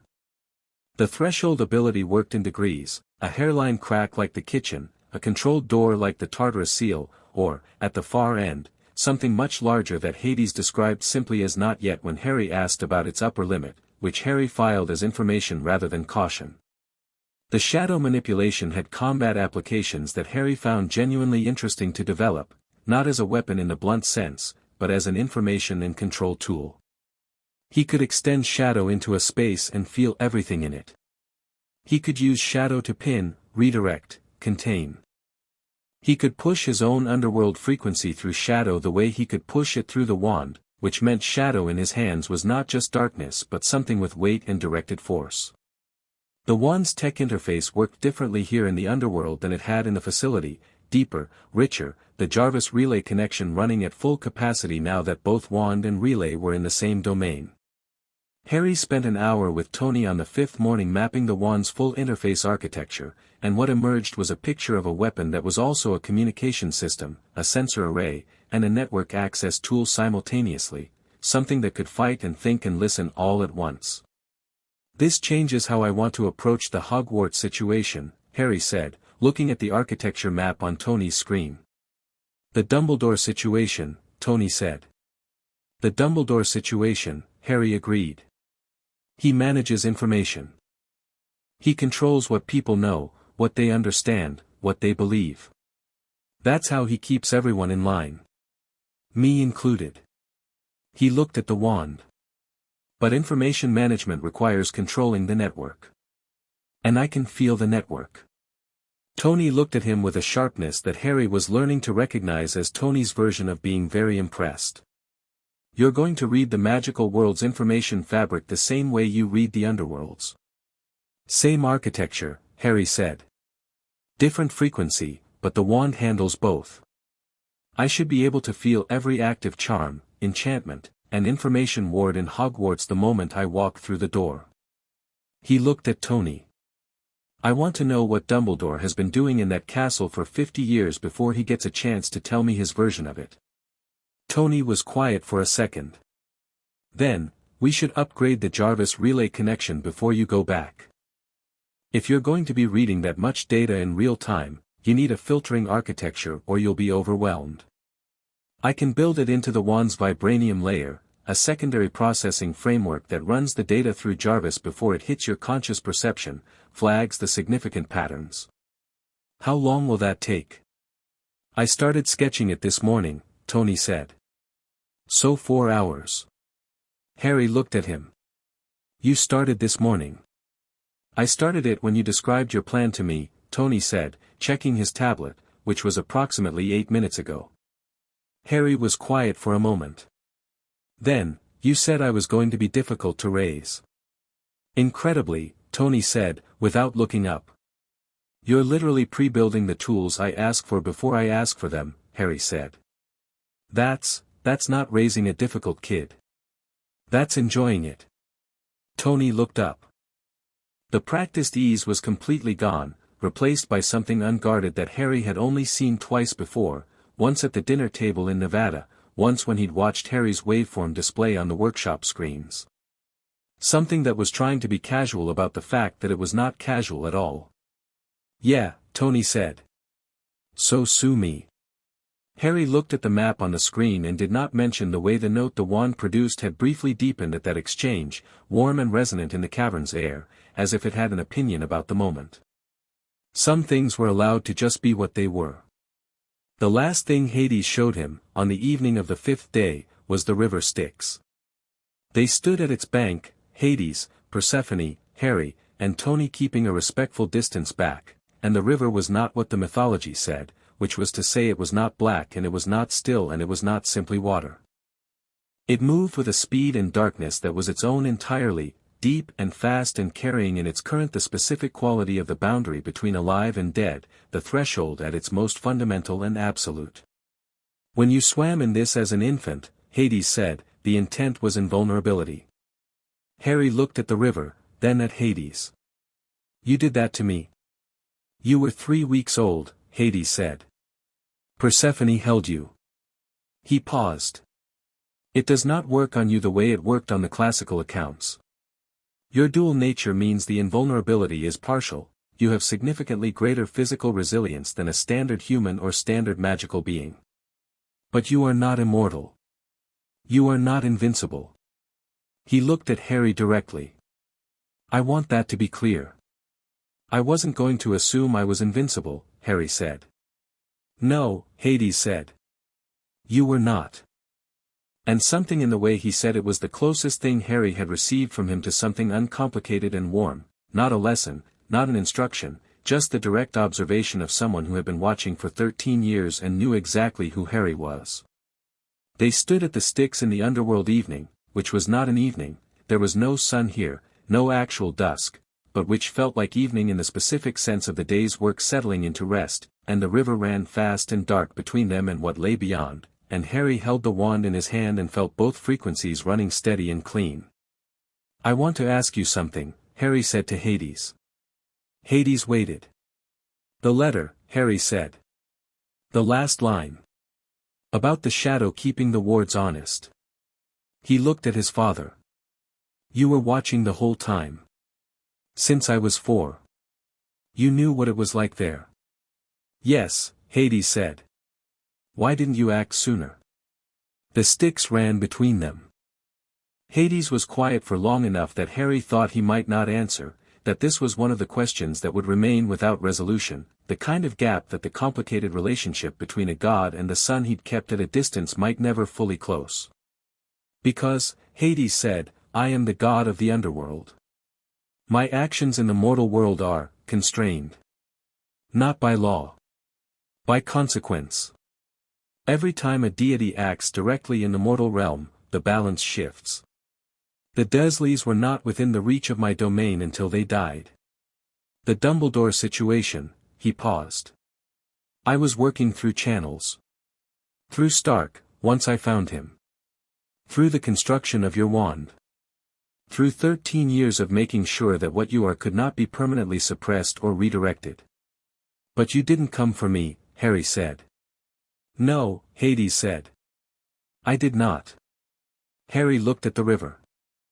He could be angry about this, the anger was available, that reasonable fire, and he held it in both hands for a moment and examined it honestly, and then he set it down. Not because it wasn't valid. Because it was less useful than what he'd already decided. All right, he said. Hades looked at him with the geological patience and the bottomless dark eyes, and said, that is not absolution. I know, Harry said. It's a starting point. He looked at his father. We'll build from here. You and I. No management, no strategy, just honest. You tell me what you know when I ask.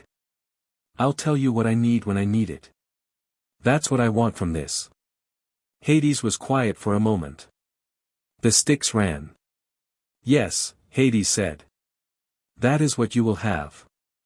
Persephone made a small sound beside them that was not quite a sigh and not quite satisfaction but lived somewhere between the two, the sound of someone watching something they have hoped for a long time finally take root. Good, she said firmly. Now will someone please tell Cerberus that Harry is leaving tomorrow or he's going to be insufferable for a month. The wand hummed. Harry looked at it in his hand, the vibranium shadow metal composite, the precise instrument built for exactly what he was, both frequencies running open and clean and tuned to each other for the first time, and felt the underworld in it, and felt Tony's architecture in it, and felt himself in it, complete and uncompartmentalized. He was going back to Hogwarts in a month. He was going back different. Not performed differently, not strategically different, not the careful managed different of someone working an angle. Simply himself, fully, for the first time. The castle was going to have a great deal to say about that. Harry was looking forward to the conversation. Chapter 4, the return to Hogwarts, and everything that changes. The Hogwarts Express left King's Cross at 11 in the morning, and Harry was on it 20 minutes early. This was not his habit. His habit, established over 2 years, was arriving at the platform with the Weasleys in a controlled chaos of Trunks and Owls and Fred and George doing something inadvisable near the barrier, and boarding the train with Ron and finding a compartment and eating too many chocolate frogs before the train had cleared London. It was a good habit. He wasn't following it this year, because this year he'd arrived at King's Cross from a S.H.I.E.L.D. transit point in a black car with Maria Hill, who had walked him to the barrier with the brisk efficiency of someone completing a handoff, said, "We'll monitor from a distance, you have the contact relay in the wand," and left. He'd stood at the barrier for a moment, alone, with Hedwig's cage in one hand and his trunk at his feet, and felt the wand against his forearm in the holster Tony had built into his jacket, and then he'd walked through. He found a compartment near the back and settled in, and the wand hummed low against his arm, and he watched the platform fill through the window with the calm attention of someone reading a room. The Jarvis relay in the wand was running. Not loudly. Tony had built the filter architecture exactly as promised in 4 hours the morning before Harry left Nevada, and what Jarvis did now was background processing, flagging signals of significance the way a well-trained assistant flagged important emails. The magical information network of Britain was different from the Underworld's, noisier, more fragmented, built from centuries of overlapping and sometimes contradictory enchantments rather than the Underworld's clean ancient logic, but it was legible, and from the moment Harry had stepped back into Britain 2 days ago it had been feeding him a steady ambient picture of the magical world's current state.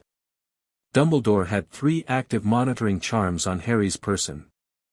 Harry had found them on his second day back in Britain, feeling them through the wand the way you felt a tag sewn into clothing, present, persistent, unannounced. One tracked his location. One tracked his magical output. One was more subtle, built into the charm layer of his Hogwarts letter itself, and it was designed to flag emotional state through proximity to specific individuals. He hadn't removed them. He wanted to know how Dumbledore was using the information before he decided what to do about it. He watched the platform and thought about this, and the shadow, which had traveled with him from Nevada, entirely unbothered by the Atlantic crossing, apparently committed to its post, pooled under the bench with the patient comfort of something that had been on many trains and found the experience unremarkable. The compartment door opened and Hermione Granger came in like a weather event. She was carrying more books than was structurally advisable for the beginning of term, and her hair had done the late summer thing where it expanded to roughly twice its usual volume, and she looked at Harry for approximately 2 seconds before sitting down opposite him and saying, "Right. Start talking." "Hello to you too," Harry said. "Harry." She set the books down between them and clasped her hands with the focused energy of someone who had been assembling questions for 6 weeks and was ready to deploy them in order. "Hades. The actual Greek god of the actual underworld. And Tony Stark." "Yes and yes. And you've been to the underworld." "4 or 5 days." She stared at him. Not horrified, Hermione's face in the presence of extraordinary information looked less like horror and more like a filing system working at maximum capacity. "You look different," she said. "People keep saying that." "No, I mean," she studied him with the careful attention she usually reserved for primary sources. "You look like yourself, actually. More than usual. Like someone turned up the contrast." Her eyes dropped to his arm, where the jacket covered the holster. "Is that the wand?" "Yes." "Can I?" He drew it out and held it across his palm toward her, and Hermione looked at it with her full intelligence, the vibranium surface with its shifting light absorption, the shadow metal veins, the way it sat in Harry's palm with the settled weight of something that had always been there waiting to be picked up. She didn't touch it. She had excellent instincts about things that weren't hers to touch. "Vibranium and underworld shadow metal," she said. "Forged in Erebus. Finished 3 days before I went down to collect it. The shadow metal is, the actual material of the underworld's deepest structures. Predates the Greek divine order. Hades' forge masters worked on it for 18 months. Hermione sat back and looked at the ceiling for a moment with the expression of someone organizing an enormous amount of information at speed. Then she looked back at him. Harry. When you use that wand, what does it feel like? Harry thought about how to answer that honestly. Like running on all cylinders for the first time, he said. Like there was always a second engine I never knew about and now they're both open. Hermione looked at the wand. Then at him. I need to know everything, she said. Not because I'm panicking. I'm not panicking. But because whatever Dumbledore is going to do this year, and he will do something, you're going to need someone who understands the full picture. She paused. I assume there is a Dumbledore situation. He's had 3 monitoring charms on me since at least late July, Harry said. 1 for location, 1 for magical output, 1 emotional state tracker keyed to proximity. He put the wand back in the holster. I found them 2 days ago when I crossed back into Britain. Hermione's expression shifted into something that was colder and more focused than her usual intensity. He had monitoring charms on you over the summer. He's had them for longer than that, I'd guess, Harry said. Those are just the ones I can currently read. You can read active enchantments now. The wand reads the Magical Information Network. Active enchantments are part of the network. It's like, he thought about Tony's radio analogy. Like being able to see all the wireless signals in a room. Everything that's broadcasting. Hermione was quiet for a moment with the specific quality of someone filing an implication. So when we get to Hogwarts, I'll be reading everything Dumbledore has had running in that castle since before we arrived, Harry said. Yes. The compartment door opened again and Ron appeared, slightly out of breath with his robes already crooked, followed almost immediately by the twins, who were arguing about something in the low energetic murmur they used for things that were probably mildly illegal. Harry felt a rush of something warm and uncomplicated at the sight of all of them, the genuine uncomplicated warmth of people who had been his first experience of being wanted anywhere, and who remained, in the reorganized landscape of his life, absolutely central. Ron dropped into the seat beside Hermione, looked at Harry, and said, You're different. So I've been told. Is it the thing from your letter? Ron dropped his voice, glancing at the corridor. The parent thing? Yes. Are you all right? I'm good, Harry said, and meant it, and something in the way he meant it, the simple directness of it, made Ron look at him for a long moment and then nod once, the nod of someone who has taken an honest reading and trusts the result. Right, Ron said. Tell me later. Tonight, Harry said. All of it. Fred leaned in from the doorway. This sounds interesting. Later, Harry said. Fred pointed at him. You've got a wand in a holster in your jacket and your shadow is doing something weird, he said. This isn't later material, this is immediately material. Fred, Harry said, with genuine warmth. Later. Fred looked at the shadow under the bench, which had pooled with particular density, and then at Harry, and apparently decided that arguing with someone who had a shadow problem and a holster was a later problem. Fine, he said, and disappeared back into the corridor with George. The train moved out of King's Cross at 11 exactly.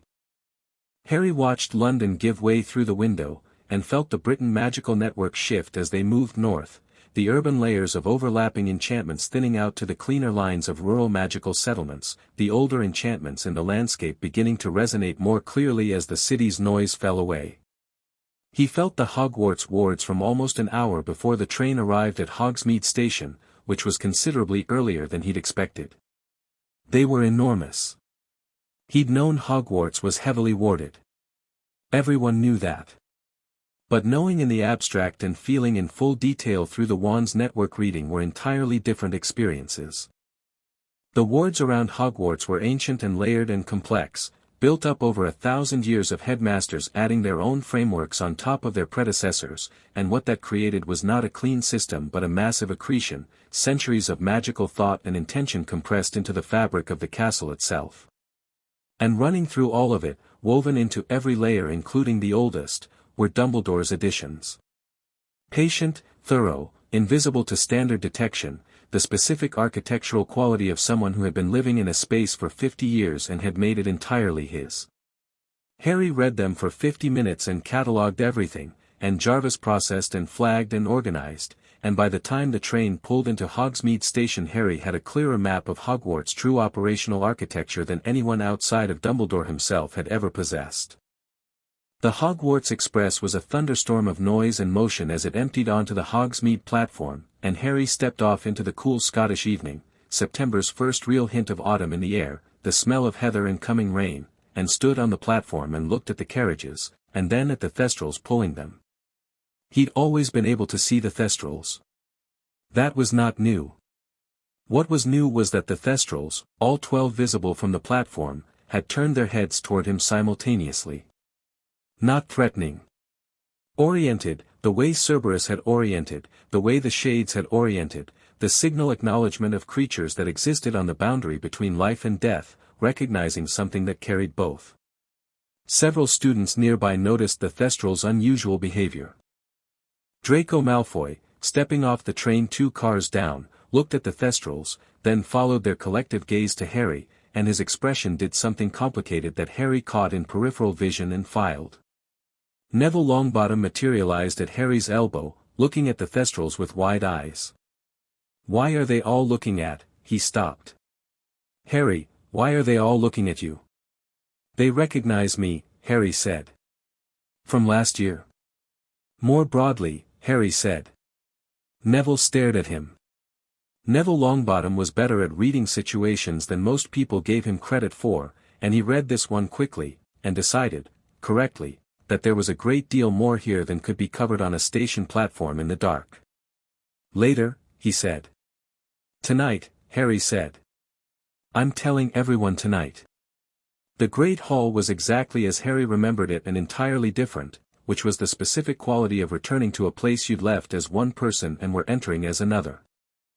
The enchanted ceiling showed the same stars it always showed in September, the candles were the same candles, the 4 tables were as they'd always been, the ghosts drifted in their familiar routes, but Harry felt all of it in a register he'd never had before, the castle's deep information field rich and complex and readable, centuries of magic and memory and intention saturating the stone.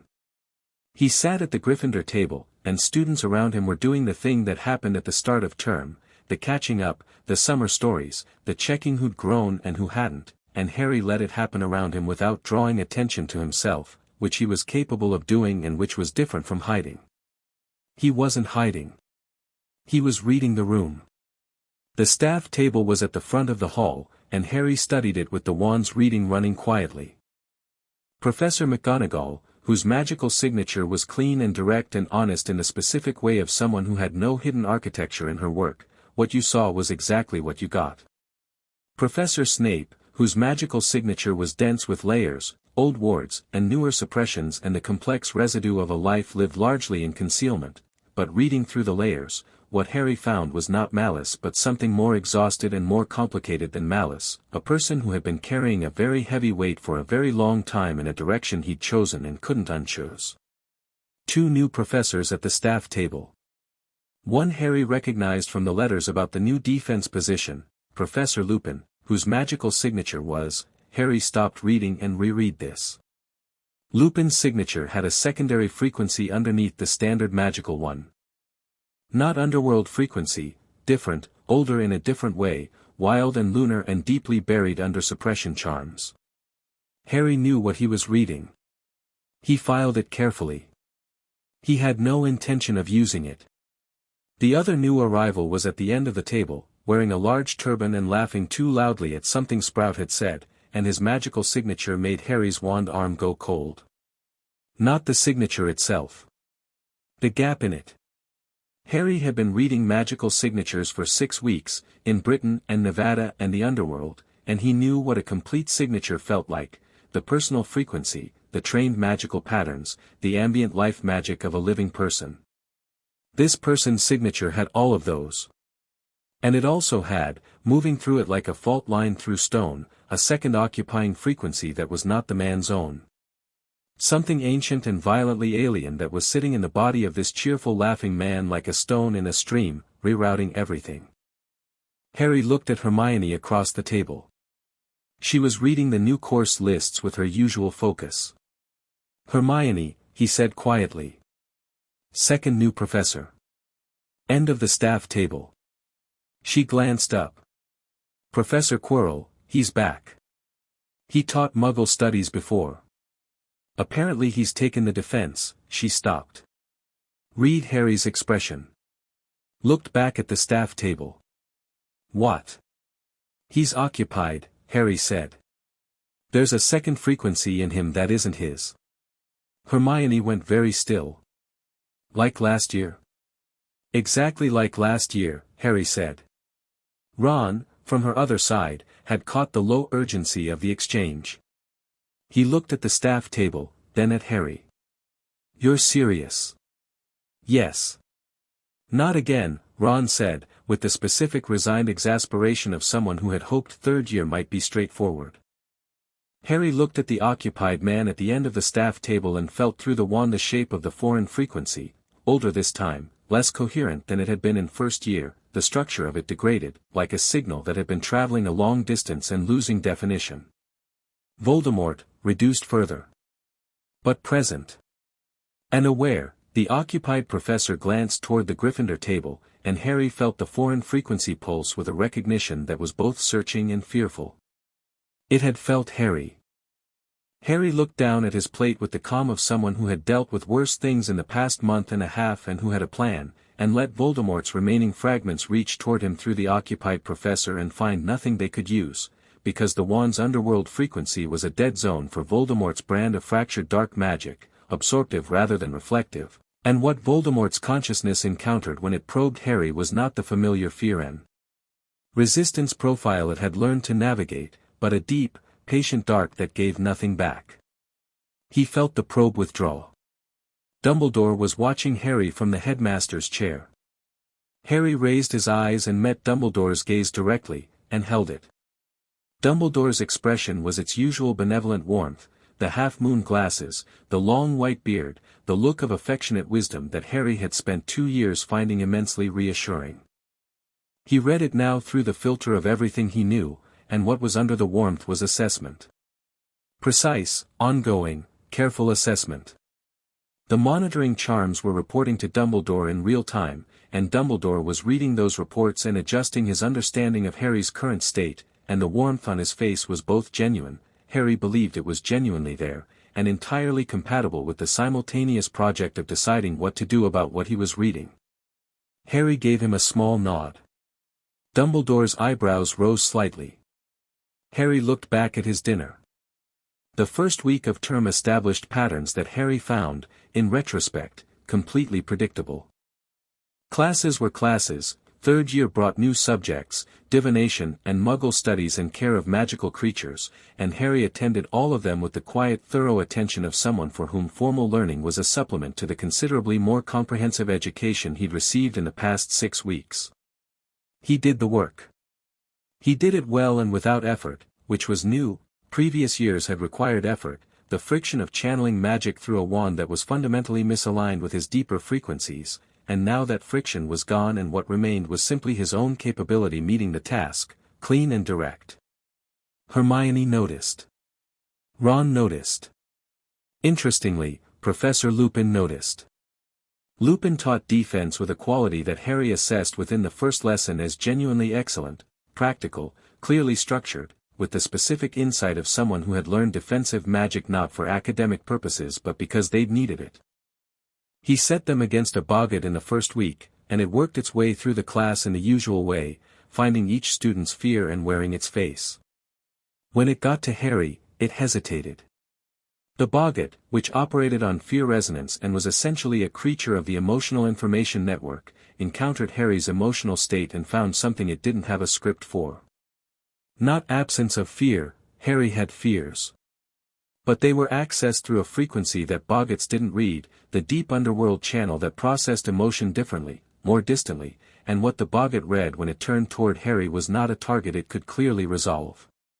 It flickered. Tried Voldemort's form. Tried a Dementor, which it had apparently learned from previous Potter files. Flickered again. Mr. Potter. Lupin said, from the side of the classroom, with genuine curiosity overriding the professional neutrality. Ridiculous, Harry said, and tapped the wand, and the boggart exploded into confetti. The class laughed. Lupin watched Harry with thoughtful dark eyes, and Harry met the look with simple openness, no explanation, no performance, just the honest awareness of someone who knew exactly what had just happened and wasn't particularly concerned about it. After class, Lupin kept him back. Not unkindly. He waited until the other students had cleared the corridor and then said, from the front of the classroom with his hands in his pockets and his manner entirely easy, "The boggart didn't get a clear red on you." "No," Harry said. "That's not a criticism," Lupin said quickly. "I'm simply noting, in 4 years of teaching defense, I've never seen a boggart decline to commit to a form."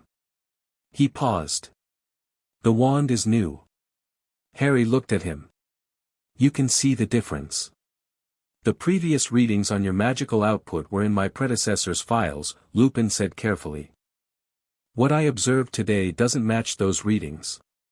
He looked at Harry with the specific gentle directness of someone who had decided that honesty was going to serve everyone better than circumspection. "You've had a significant developmental event over the summer." "Yes," Harry said. Lupin waited, not pressing. "I know about you too," Harry said. "I don't care. It doesn't change anything." Lupin went still for a moment in the specific way of someone who has been braced for a thing for a long time and is recalibrating to its not happening. "Ah," he said. "I won't tell anyone," Harry said. "It's your information. Your choice." He picked up his bag. "You're a good teacher. The practical focus is better than what we had last year." Lupin looked at him for a long moment with the expression of someone revising their expectations significantly upward. "Thank you," he said. "For both things." Harry left.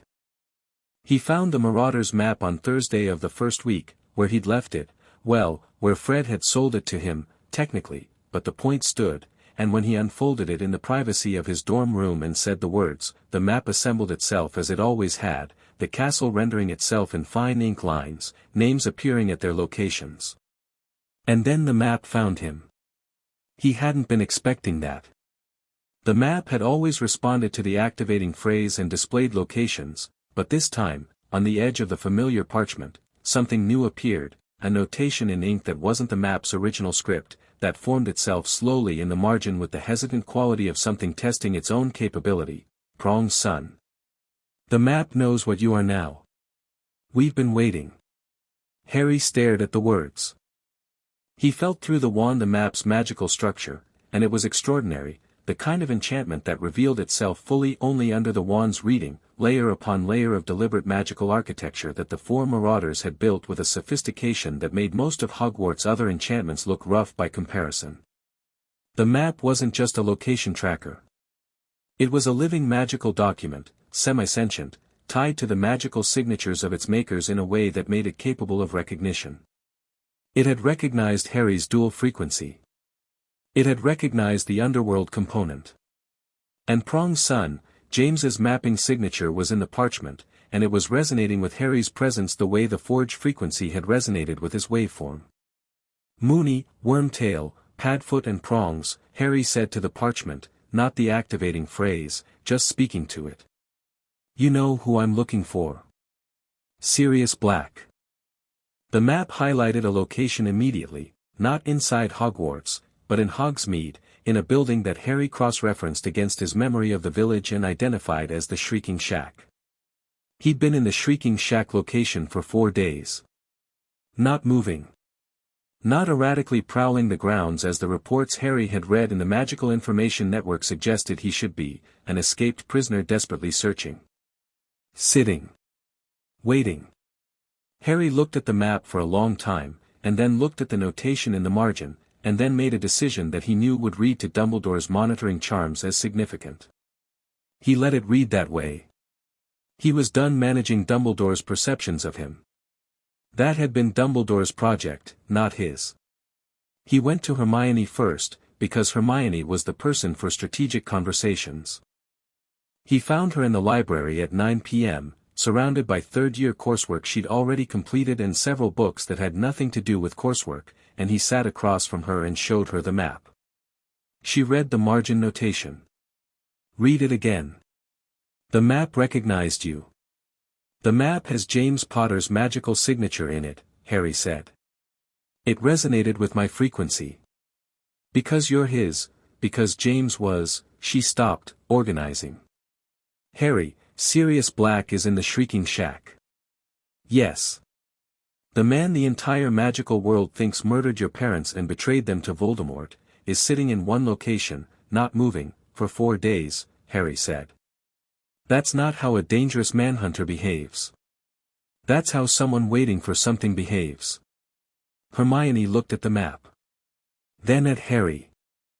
He could see her working through it, the same systematic intelligence that had been solving problems with him for 2 years, now applied to a situation with significantly more information than it had ever had before. "You want to talk to him," she said.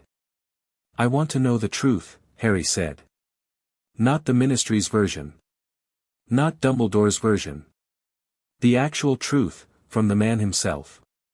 He could be dangerous." "Hermione," Harry said, with quiet certainty.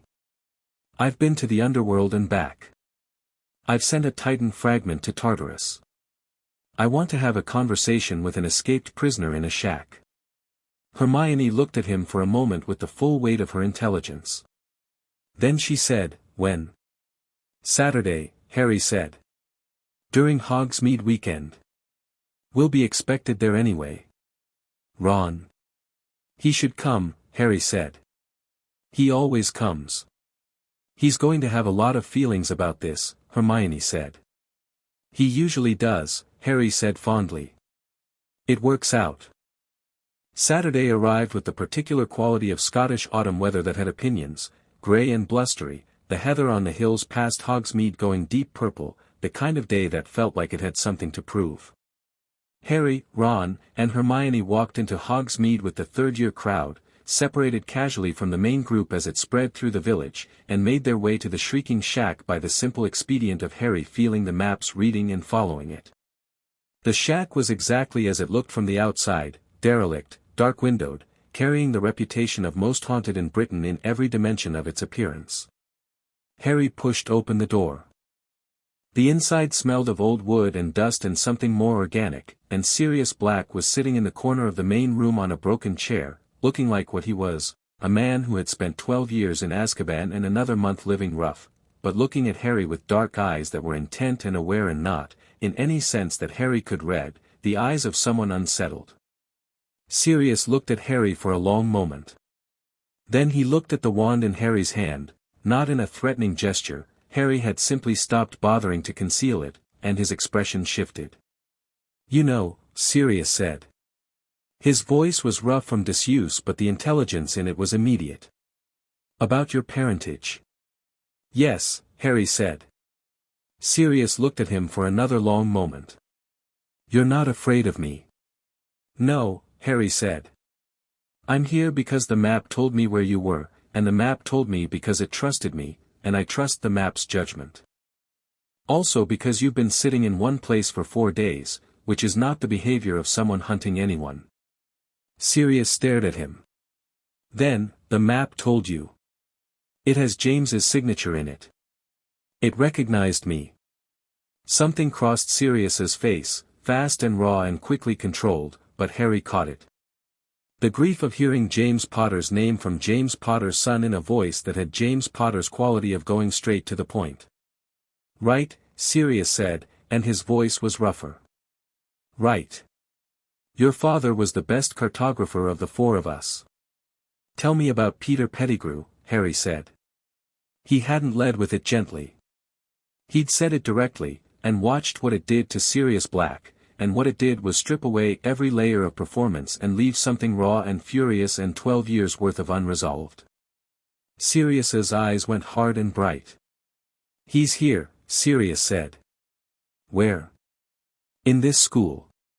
He looked at Ron. "Your rat." Ron looked at Scabbers in his pocket. Looked at Sirius. "My, he's been Scabbers for 12 years, Sirius said. He's an animagus. I would know him anywhere. He cut off his own finger and framed me and ran, and he's been hiding in your family since before you were born. His voice had a flat precision to it that was entirely different from raving. This was testimony, clear and certain. I want him to have to answer for it. Not killed. Tried. I want him to stand in front of the ministry and say what he did. Harry looked at the man in front of him. Read his magical signature through the wand, fractured by 12 years of Dementor proximity, the residue of Azkaban deep in every layer of him, but underneath it the fundamental signature of someone who was telling the exact truth. No deception frequency in it at all. Ron, Harry said. Harry, he's just Scabbers, Ron said, but his hand had moved away from his pocket slightly. He's not, Harry said. I can read him through the wand. There's a secondary signature in him, the same kind of layering I read in the Boggart, in anyone who's more than one thing at once. He's not just a rat, Ron. He never was. Ron stared at his pocket. Looked at Harry with the expression of someone wanting to argue and running out of arguments. Then he reached into his pocket and put Scabbers on the floor. Harry pointed the vibranium wand at the rat and said, "Reveal yourself." The spell came out differently than it ever had from his holly wand, clean and resonant, both frequencies running through it, and the reveal charm hit Scabbers not like a standard spell but like a pressure wave, the underworld frequency in it specifically targeting the concealed nature of things and demanding honesty from them. Scabbers convulsed, squealed, grew. In 30 seconds, where there had been a rat there was a man, small, balding, missing one finger, with wide terrified eyes that moved between Harry and Sirius and the wand and found no comfort in any direction. Ron made a sound that was something between shock and betrayal. Pettigrew opened his mouth. "Don't," Harry said, pleasantly. "I can read whether you're telling the truth. Whatever you're about to say, if it's not accurate, I'll know. So let's start with the obvious. You told Voldemort where my parents were. Yes or no?" The underworld frequency in the wand was present and patient, and Peter Pettigrew, whose particular talent had always been for survival above all other principles, did the survival calculation and arrived at the only honest answer. "Yes," he said. Sirius made a low sound. "Good," Harry said. "Ron, hold him. Sirius, come with us. We're going to Dumbledore's office." They didn't go to Dumbledore's office. They went to Professor McGonagall's office, which was Harry's deliberate choice, and he watched Sirius understand the choice and respect it. McGonagall's honest magical signature, clean and direct, no hidden architecture, she was the person in this castle most likely to hear what had happened and respond to the truth of it rather than the politics. She opened her office door at their knock, looked at the four of them, looked at Peter Pettigrew held securely by Ron with the wand at his back, and said, in the voice of someone cataloging an emergency, "Now." The conversation that followed took an hour and was direct and messy in the specific way of truth that has been suppressed for 12 years finding its way into air. McGonagall questioned Pettigrew herself, sharp and relentless, and Harry's wand confirmed every honest answer and every lie, which Pettigrew stopped attempting within the first 10 minutes when he understood the mechanism. Sirius answered every question she had for him with the same flat clear precision he'd used in the shack. By the end of it, McGonagall's expression had traveled through outrage and grief and fury and arrived somewhere quiet and cold and very focused. "I'm going to the ministry myself," she said. "Tonight." This, she looked at Pettigrew. "This does not wait for the headmaster's schedule." "The headmaster shouldn't be the first to know," Harry said. McGonagall looked at him. A long, careful look. "No," she said, after a moment. "He shouldn't." Harry held her gaze. Something passed between them, not an alliance, exactly, but a recognition. McGonagall was not naive. She had been in this castle for decades and she had observations about its operational reality that she had chosen, until now, to hold privately. She was a woman who believed in the structure and in Dumbledore's stewardship of it, but she was also a woman who believed in the truth, and the truth was in this room with a confirmed traitor and 12 years of injustice demanding correction. "I'll need your testimony," she said to Harry. "About the wand's readings." "I'll give it," Harry said. "I'll also provide a signed account of every monitoring charm currently active on my person, placed without my knowledge or consent, and the names and purposes of each." He let that settle. For context. McGonagall's expression did something very small and very controlled. "That will be relevant," she said. Sirius was watching Harry with an expression that had shifted through the whole conversation from the raw intensity of the shack to something quieter and more complicated, the look of someone watching James Potter's son be something James would have recognized and been proud of, and finding it both wonderful and devastating in equal measure. "Your dad," Sirius said, while McGonagall wrote her ministry communication, his voice low. "He would have, I know," Harry said. "I've met him." Sirius stared at him. "Elysium," Harry said. 5 days ago. He sends his regards." He said. Harry paused, and the precise warmth of James Potter's voice in the gold light of the Elysian field was present for a moment, real and specific, and Harry let himself feel it fully and honestly. "He said you were the best friend he ever had, and that when you're out of this he wants you to stop haunting his memory and go live your life." Sirius Black sat down heavily on the nearest chair and pressed the back of his hand to his mouth and said nothing for quite a long time. Dumbledore arrived at McGonagall's office 40 minutes later.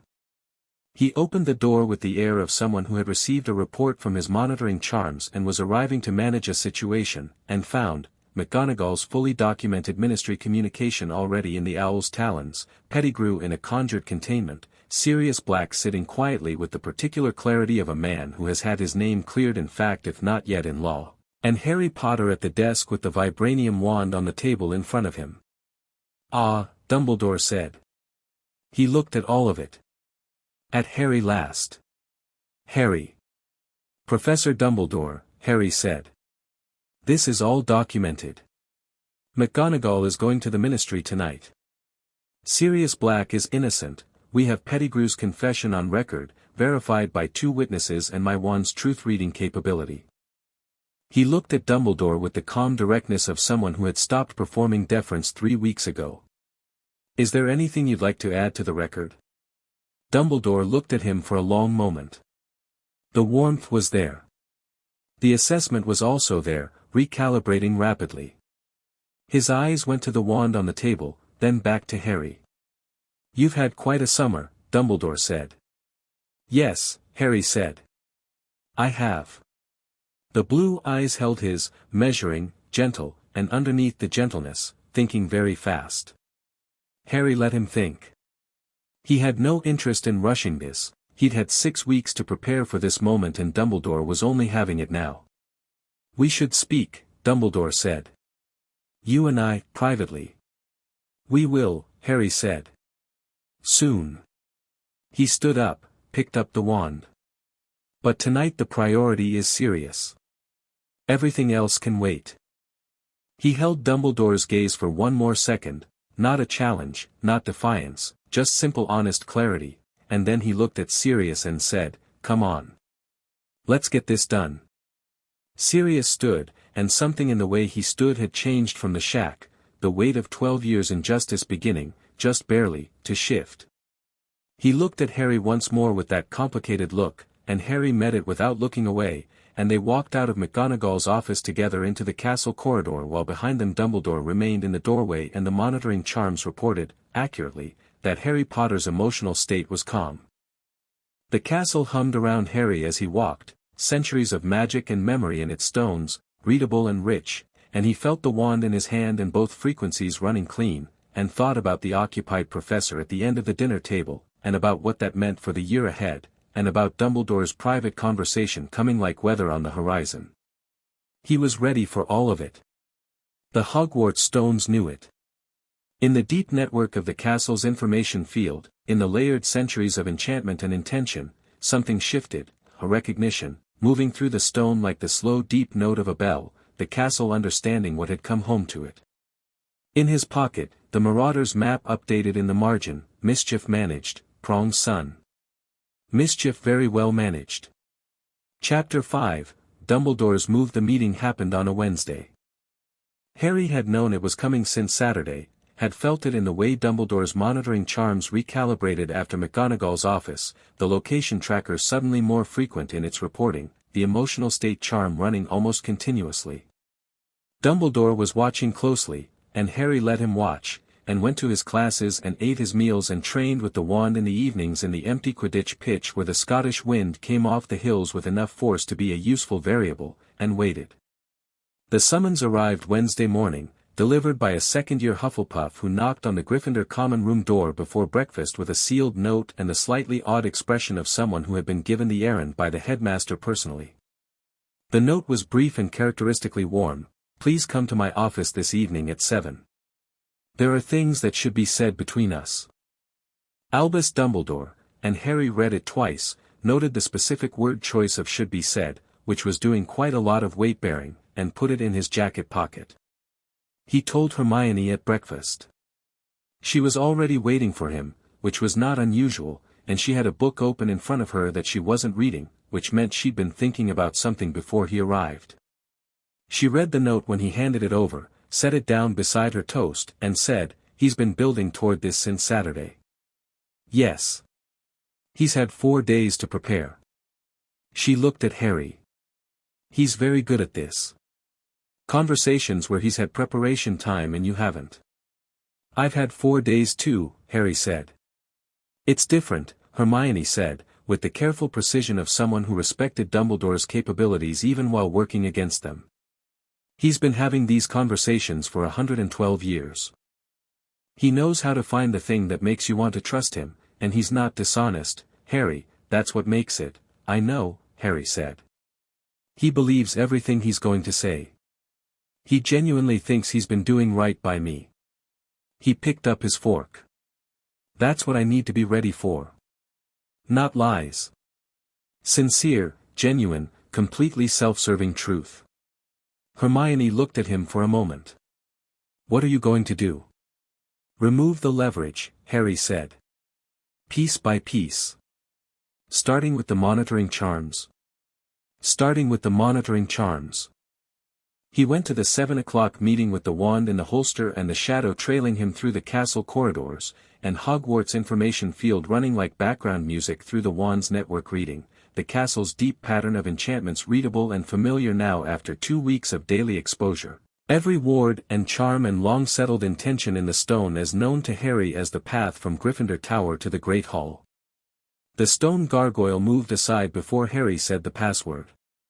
He hadn't been given a password. Dumbledore's magic in the castle knew he was coming and the gargoyle responded to that knowledge. Harry noted it. The castle's mechanisms had been tuned to Dumbledore's expectations to the point where they operated on his behalf automatically. That was 50 years of work, quiet and thorough, the headmaster making the castle an extension of his own will so gradually that it had become invisible. He climbed the spiral stairs and knocked on the office door. "Come in, Harry." The office was exactly as it always was, the portraits of sleeping headmasters, the instruments on the spindle-legged tables, Fawkes on his perch by the window, the sorting hat on its shelf. Dumbledore was behind the desk, and the evening light from the windows caught his half-moon glasses and the silver of his beard, and the room had the quality it always had, of a place specifically designed to communicate wisdom and safety and the deep comfort of being in the presence of someone who understood more than you did. Harry felt through the wand the active enchantments in the room that he hadn't felt before, 3 of them, added in the last 4 days, running in the room's ambient magical field. One was a privacy ward, standard. One was something more subtle, a calm-inducing charm built into the room's atmosphere, gentle and easily missed, designed to lower emotional guards in the people who sat across from Dumbledore's desk. The third was a reading charm, keyed to Harry's emotional signature from the monitoring charms, that would tell Dumbledore in real time how Harry was responding to the conversation. Harry walked in and sat down in the chair across from the desk. "I appreciate you coming," Dumbledore said, and his voice had the warmth it always had, genuine, unhurried, the warmth of someone for whom Harry's well-being was a real consideration, not a performance. That was the important thing to hold on to. The warmth was real. It was also completely compatible with everything else. "Of course," Harry said. Dumbledore looked at him over the half-moon glasses with the particular look that had always, when Harry was younger, made him feel seen in the best sense, the look of someone paying complete attention. "You've had quite a remarkable summer," he said. "So you've said," Harry said. "I've been watching, of course," Dumbledore said. Not apologetic about this, stating it, with the tone of someone who expected the watching to be understood as care. "The power fluctuations were significant. The readings from your wand were," he paused. "Different. You knew the previous readings were wrong," Harry said. Dumbledore was still for a moment. Just a fraction, the pause of someone who had not expected the conversation to move this quickly to this point.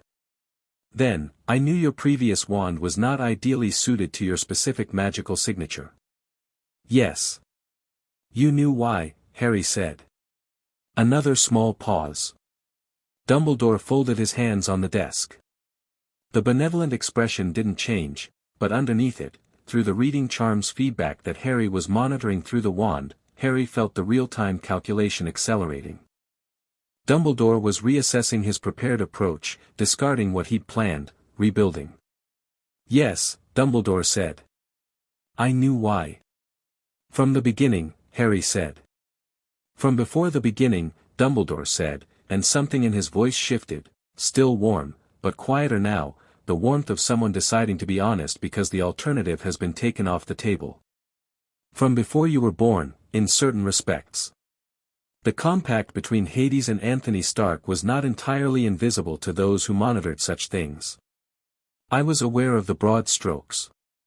I became aware of the specifics some months before your birth." Harry held the steady open quality he'd been maintaining and let Dumbledore speak. "I want to explain my reasoning," Dumbledore said. "Please," Harry said. Dumbledore looked at him with those blue eyes that were ancient and sharp and genuinely kind, and began. He spoke for 7 minutes without interruption, and Harry listened to every word with the full attention it deserved, because what Dumbledore was saying was not fabrication. It was the most honest account Dumbledore had probably given anyone in 20 years, and it was terrible in the specific way that intelligent, well-intentioned decisions made on behalf of other people without their knowledge were terrible. He had known about Harry's parentage. He had known from before Harry's birth that the child of this convergence would carry an unprecedented combination of powers. He had known that Voldemort would come for this child, would have come regardless of the prophecy, because Voldemort had his own sources, his own awareness of the compact's consequence.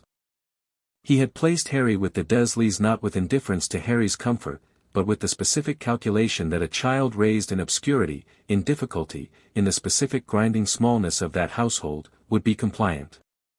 Would be manageable.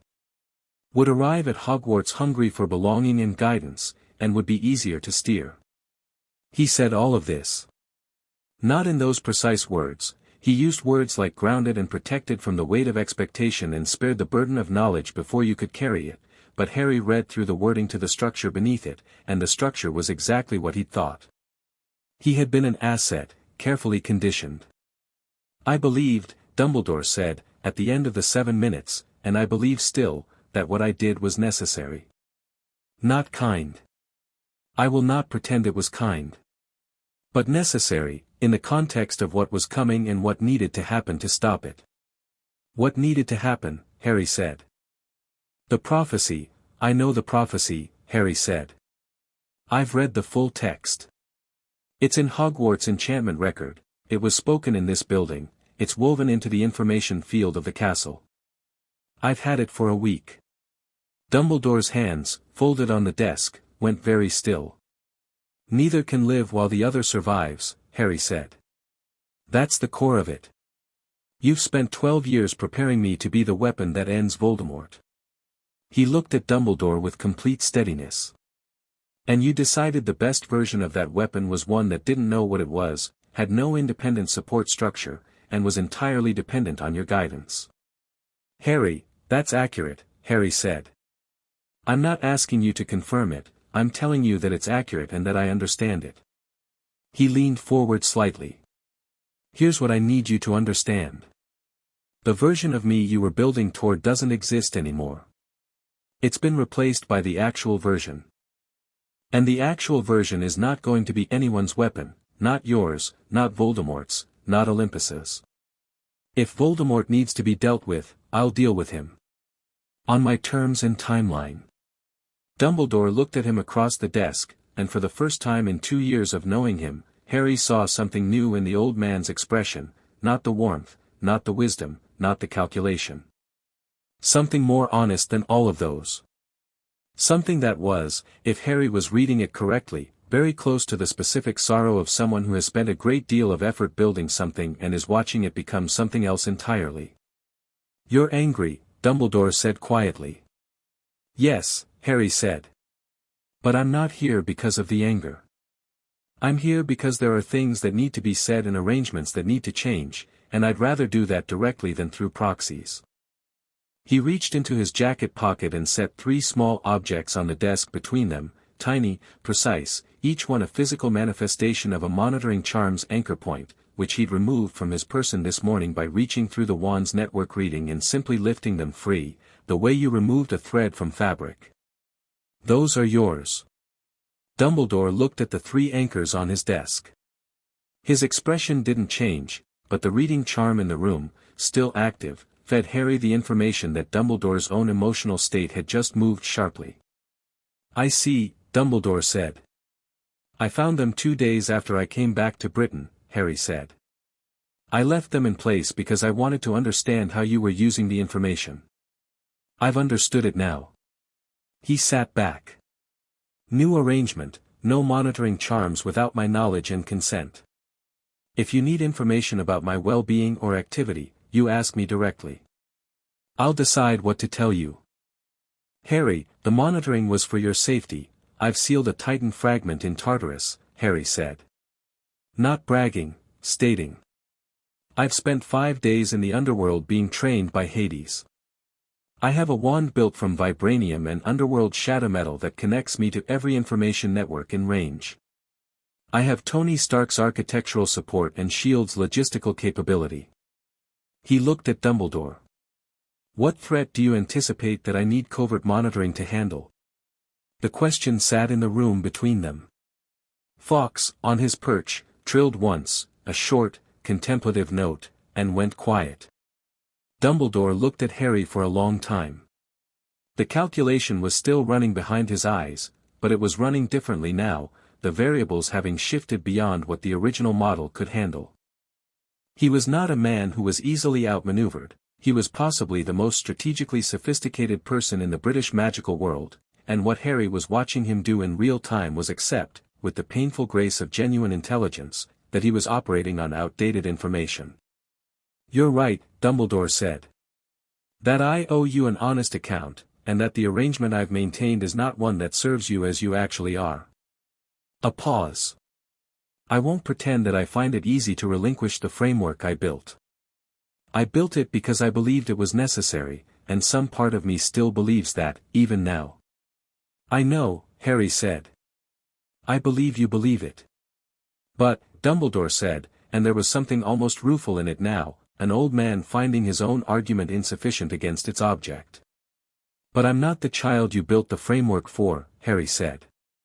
"That child never existed. He was a theory."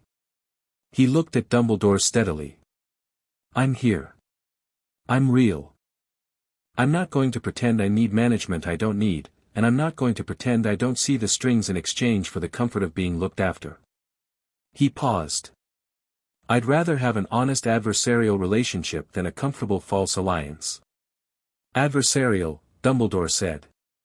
"Not necessarily," Harry said. "But honestly, if it needs to be." Dumbledore was quiet. Then, slowly, something happened in his face, the relinquishment of the calculation, the letting go of the operational posture, and what was underneath it was something simpler and more genuine than anything Harry had seen from him. An old man who had been carrying a very heavy strategic burden for a very long time, being honest about the weight of it. "I am sorry," Dumbledore said. "For the Dursleys. For the years of managed ignorance. For treating you as a resource to be protected rather than a person to be known." He looked at Harry over the half-moon glasses and the apology was real, Harry could feel it, no deception in the frequency. That doesn't address what was done. But I want it said. Harry held the apology and didn't perform anything about it. He didn't rush to forgive it or dismiss it or weaponize it. He sat with it honestly. Noted, he said. We'll see what comes after it. There was a pause, and then Dumbledore said, the professor at the end of the staff table. Quirrell, Harry said. Yes.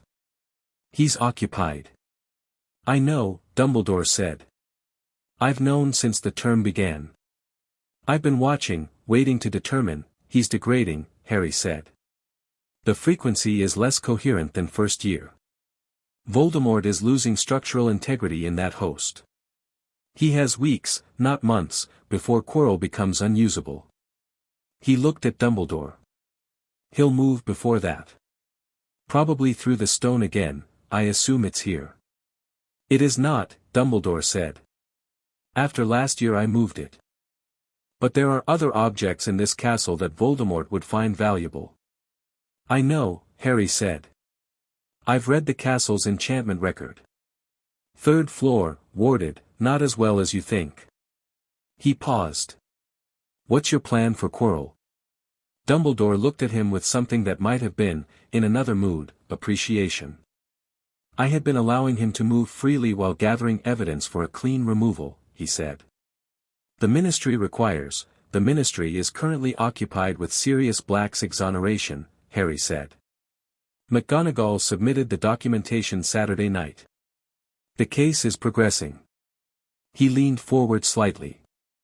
When Sirius is cleared, and he will be cleared, Peter Pettigrew confessed to 2 witnesses and the Ministry has him in custody. The Ministry's attention will be available for other things. Including a Hogwarts professor who is hosting the remnant of a Dark Lord. Dumbledore looked at him. You've mapped this, he said. Yes, Harry said. How long have you been mapping it? Since the night we arrived, Harry said. I can read the Magical Information Network. The castle's full enchantment record is available to me in real time. I know what's in this building, where it is, what it's doing, and who placed it. He held Dumbledore's gaze. I've been trying to decide what to do with that information. I'm still deciding. The silence stretched. Through the reading charm, which was still running, Harry had decided to leave it. He didn't mind Dumbledore knowing how he felt. He felt Dumbledore's emotional state do something complicated, a convergence of the strategic mind and the genuine feeling, the 2 things that made the old man both remarkable and dangerous arriving, for this moment, at the same point. What do you need from me? Dumbledore said. It was the first time he'd asked.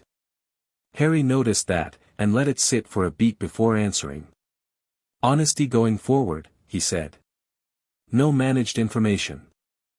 If you know something relevant to my situation, you tell me. If you have a plan that involves me, you tell me. If you disagree with my approach, you say so directly. He paused. In exchange, I'll keep you informed of what I'm doing and why. Not asking permission, informing. There's a difference. There is, Dumbledore said. A pause. I can agree to that. And the prophecy, Harry said. Dumbledore went still. I know about it, Harry said. I've read the text. I want to hear your interpretation of it, the full one, not the managed version.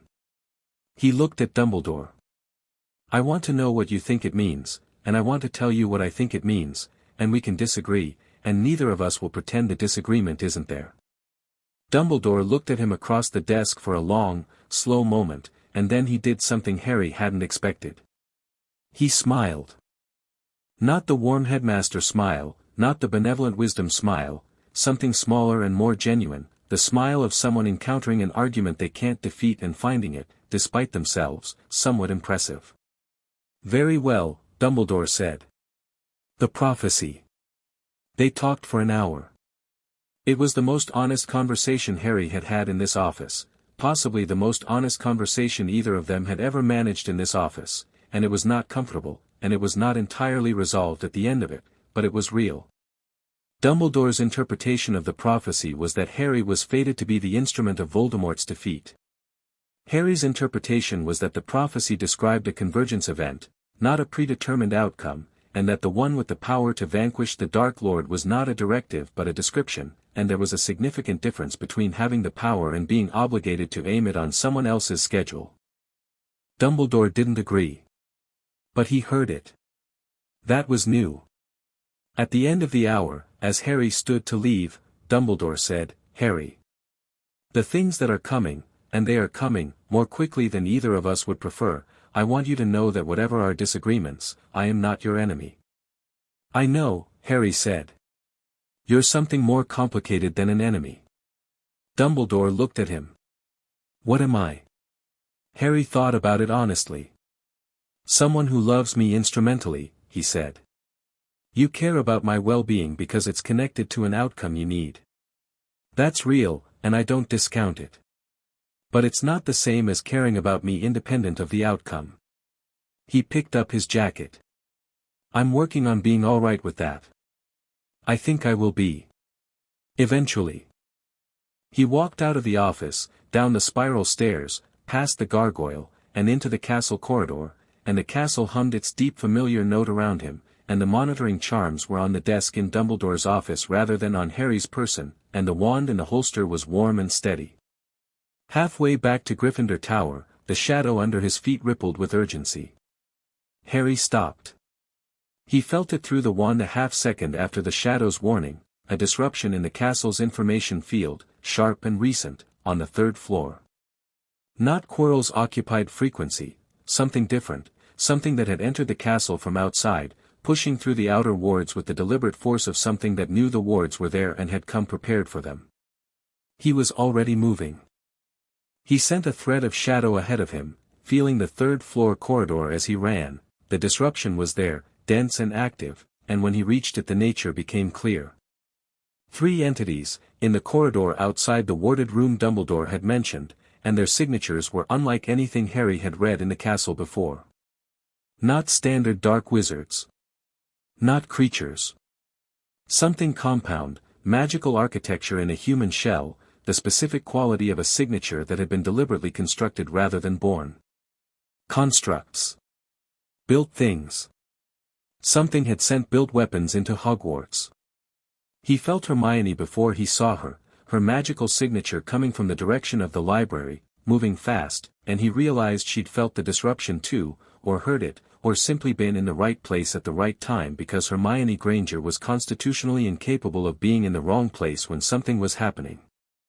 She came around the corner at a run and skidded to a halt when she saw the 3 things in the corridor, and her wand was up in the same motion, and she assessed the situation with the speed of someone who had been in life-threatening situations before and had stopped finding assessment optional. "What are those?" she said, without looking away from them. "Constructs," Harry said, drawing the vibranium wand. "Built weapons. Not standard dark magic architecture, older." He read the signatures quickly. "Sent by something that knew Hogwarts' outer ward layout. This is deliberate."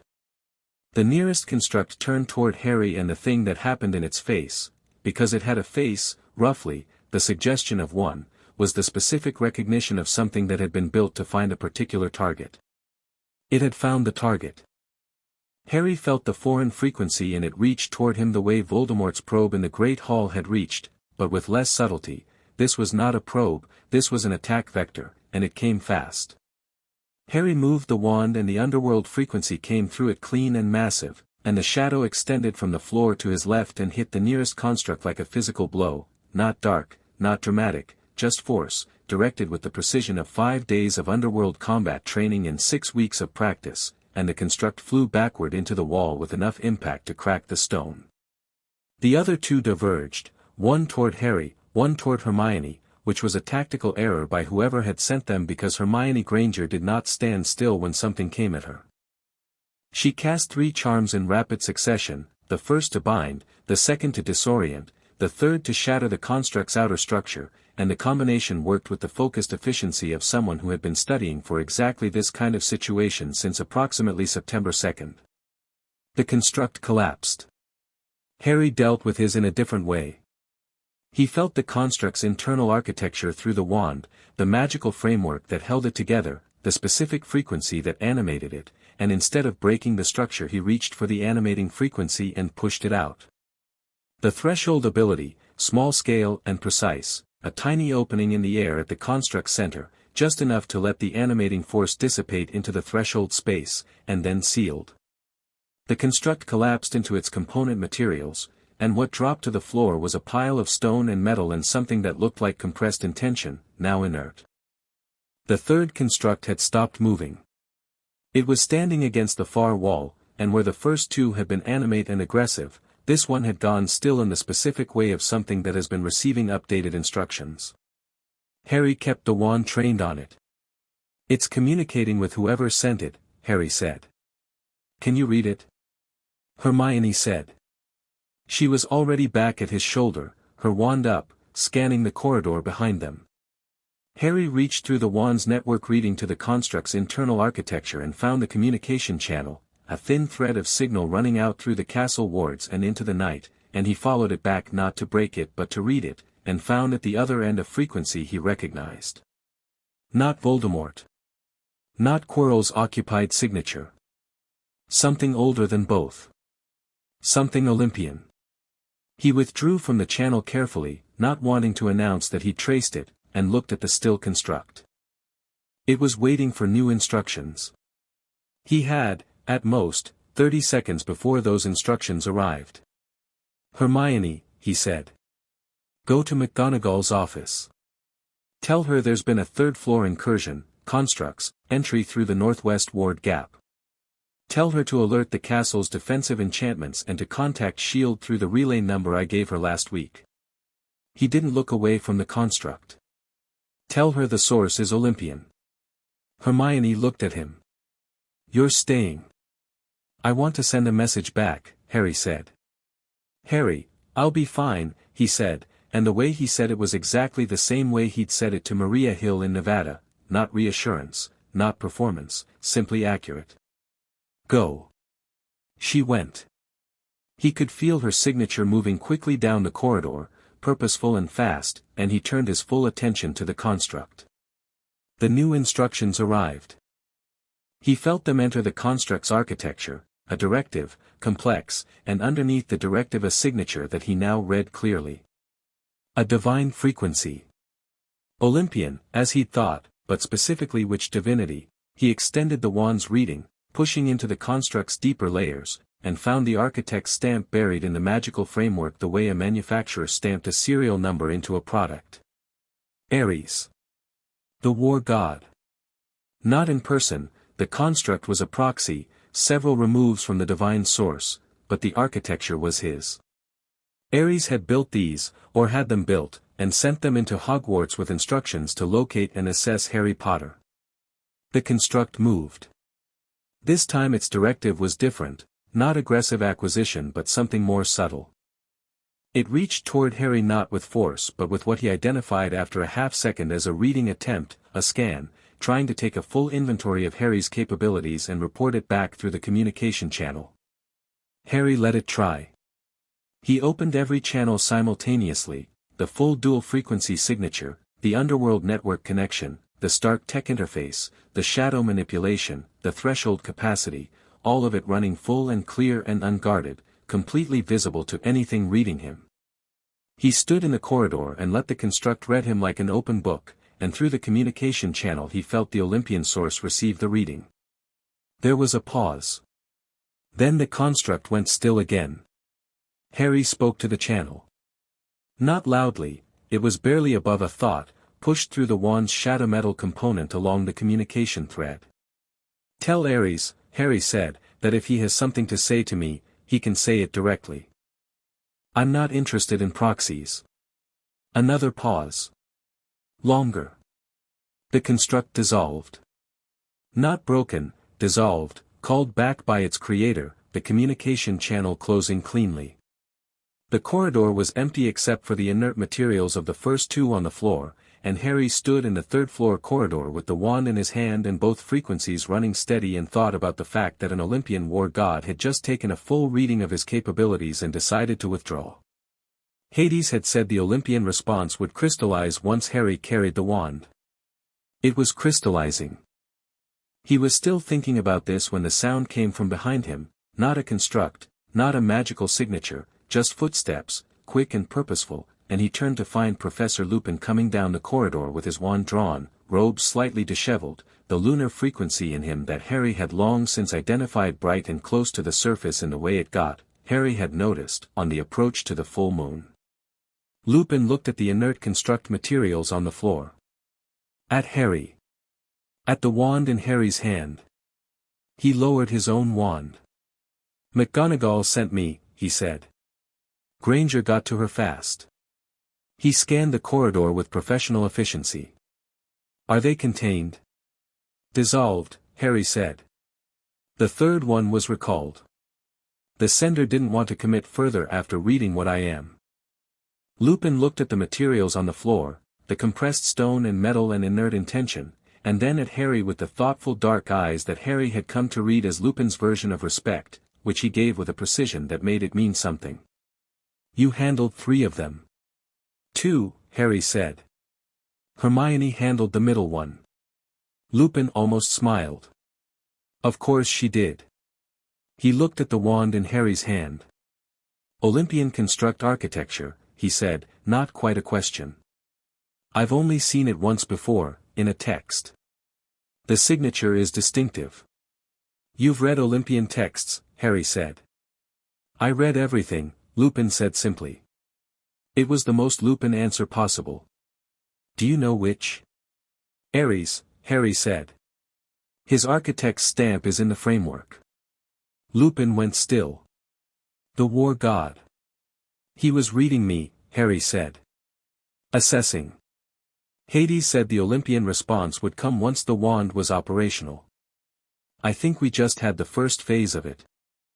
Lupin looked at him for a long moment with the full weight of a man who had learned, at considerable personal cost, what it felt like to be assessed and managed by powers that considered you a variable rather than a person. "What are you going to do about it?"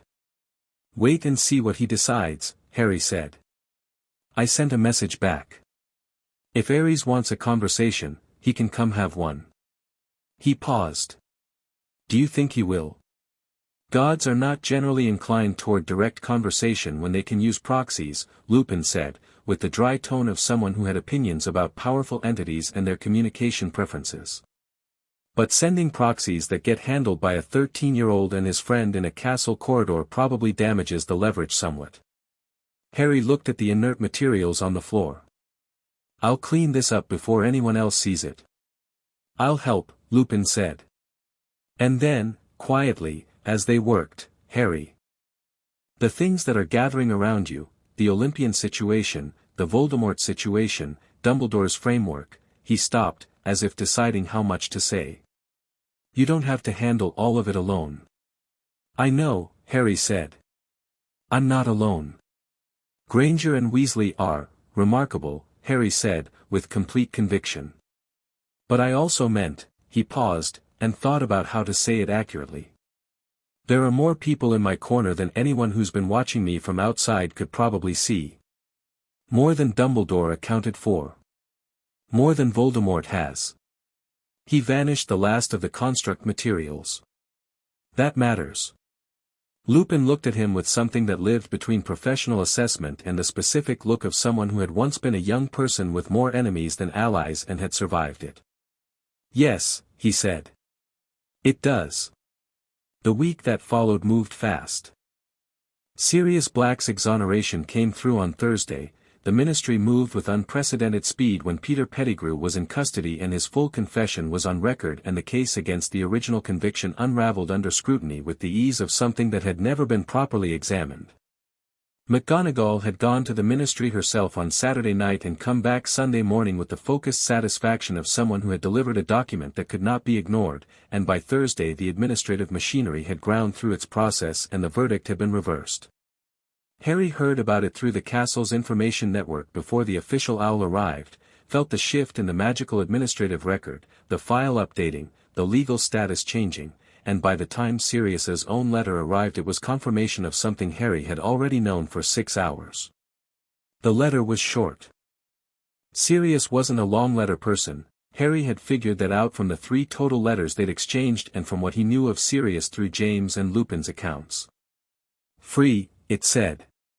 Properly, legally, finally free. I have no idea what to do with that. I'll figure it out. James would laugh at me for how long it took. Thank you. Sirius. Harry wrote back, he'd also tell you to go outside. P.S. Lupin's here. He sent it with Hedwig and felt the wand warm briefly in the holster, responding to the simplicity of the moment, and went down to breakfast. The Quirrell situation came to a head on Friday night. Harry had been tracking the degradation of Voldemort's frequency in the occupied professor since the first week of term, noting the increasing instability, the frequency losing coherence, the host body beginning to reject what was inhabiting it. He'd given it 3 weeks when he first read it. He was now into the 2nd week and the degradation had accelerated. Quirrell was in visible physical distress by Wednesday, missing classes Thursday, and on Friday evening the frequency signature reached the specific threshold where Harry judged it was hours rather than days from a critical event. He told Tony through the wand's Jarvis relay at 4 in the afternoon. Tony, who had been monitoring the Hogwarts magical field through the relay since Harry arrived at term, had reached the same assessment independently. His message came back in 2 minutes, I'm coming. 12 hours out. Don't start without me. Harry wrote back, I won't start it. I don't know if it'll wait. It didn't wait.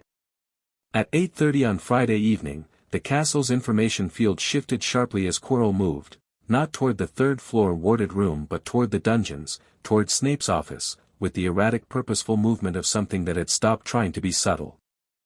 Harry felt it through the wand and was in the corridor outside the dungeons 30 seconds later. He'd sent a shadow ahead of him to read the space. What the shadow reported back was 3 things: Quirrell in the corridor, the foreign Voldemort frequency fully surfaced and barely contained by the degrading host body, and Snape, coming from the opposite direction, who had apparently had his own read on the situation and made the same calculation.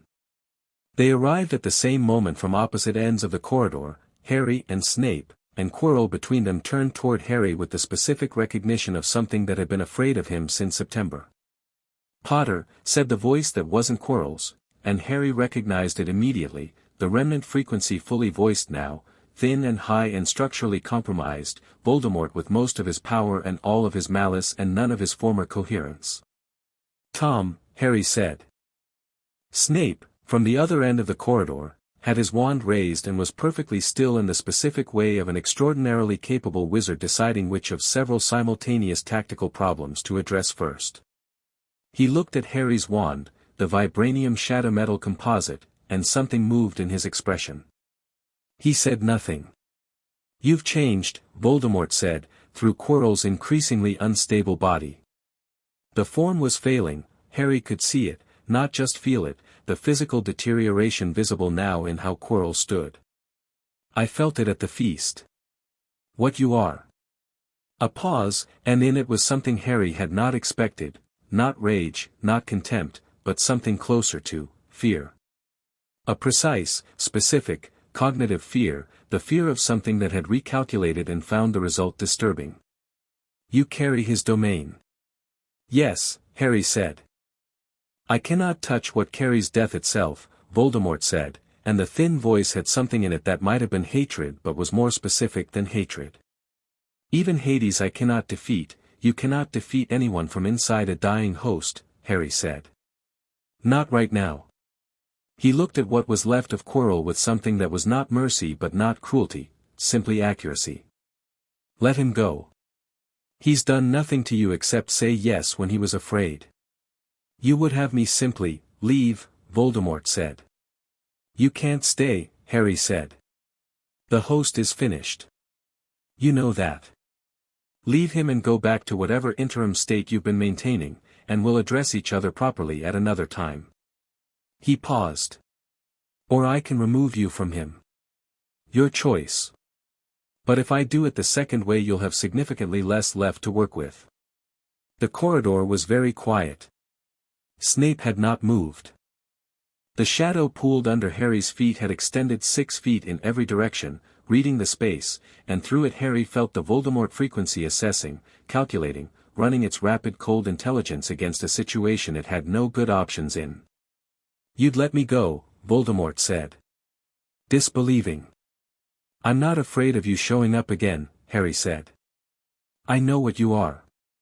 I know where you are in your current state.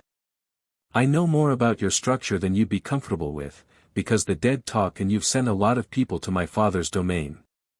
He met what passed for Voldemort's presence in the degrading host. "Leave. Come back when you're actually ready. I'll still be here." Another silence. Then the Quirrell form collapsed. The Voldemort frequency dispersed, not destroyed, not sealed, just gone, the way a strong smell dissipated when the source was removed, scattering into the ambient magical field. Quirrell crumpled to the floor and Harry crossed the corridor to him in 3 steps, crouching beside him, and checked the vital signature, alive, his own frequency restored in the absence of the occupying presence, damaged but present. He looked at Snape over his shoulder. "He needs the hospital wing," Harry said. Snape moved without comment, crossing to Quirrell and levitating him with a precision that came from long practice with casualties. He looked at Harry once, in the direct and uncomplicated way that Snape sometimes looked at students when he had decided, temporarily, to set aside the performance of disdain and simply observe. His expression was unreadable in the conventional sense, but Harry felt through the wandy edges of Snape's magical signature, the dense layered complexity, the long weight of things carried, and underneath it, in the deepest layer, a frequency that Harry had learned to identify through 2 months of reading the castle's inhabitants. It was the frequency of someone who was, in the most fundamental and private sense, on Harry's side. Had been, probably, for longer than Harry had been alive. Harry didn't say anything about it. He stood up and brushed off his knees and looked at Snape and said, "Thank you."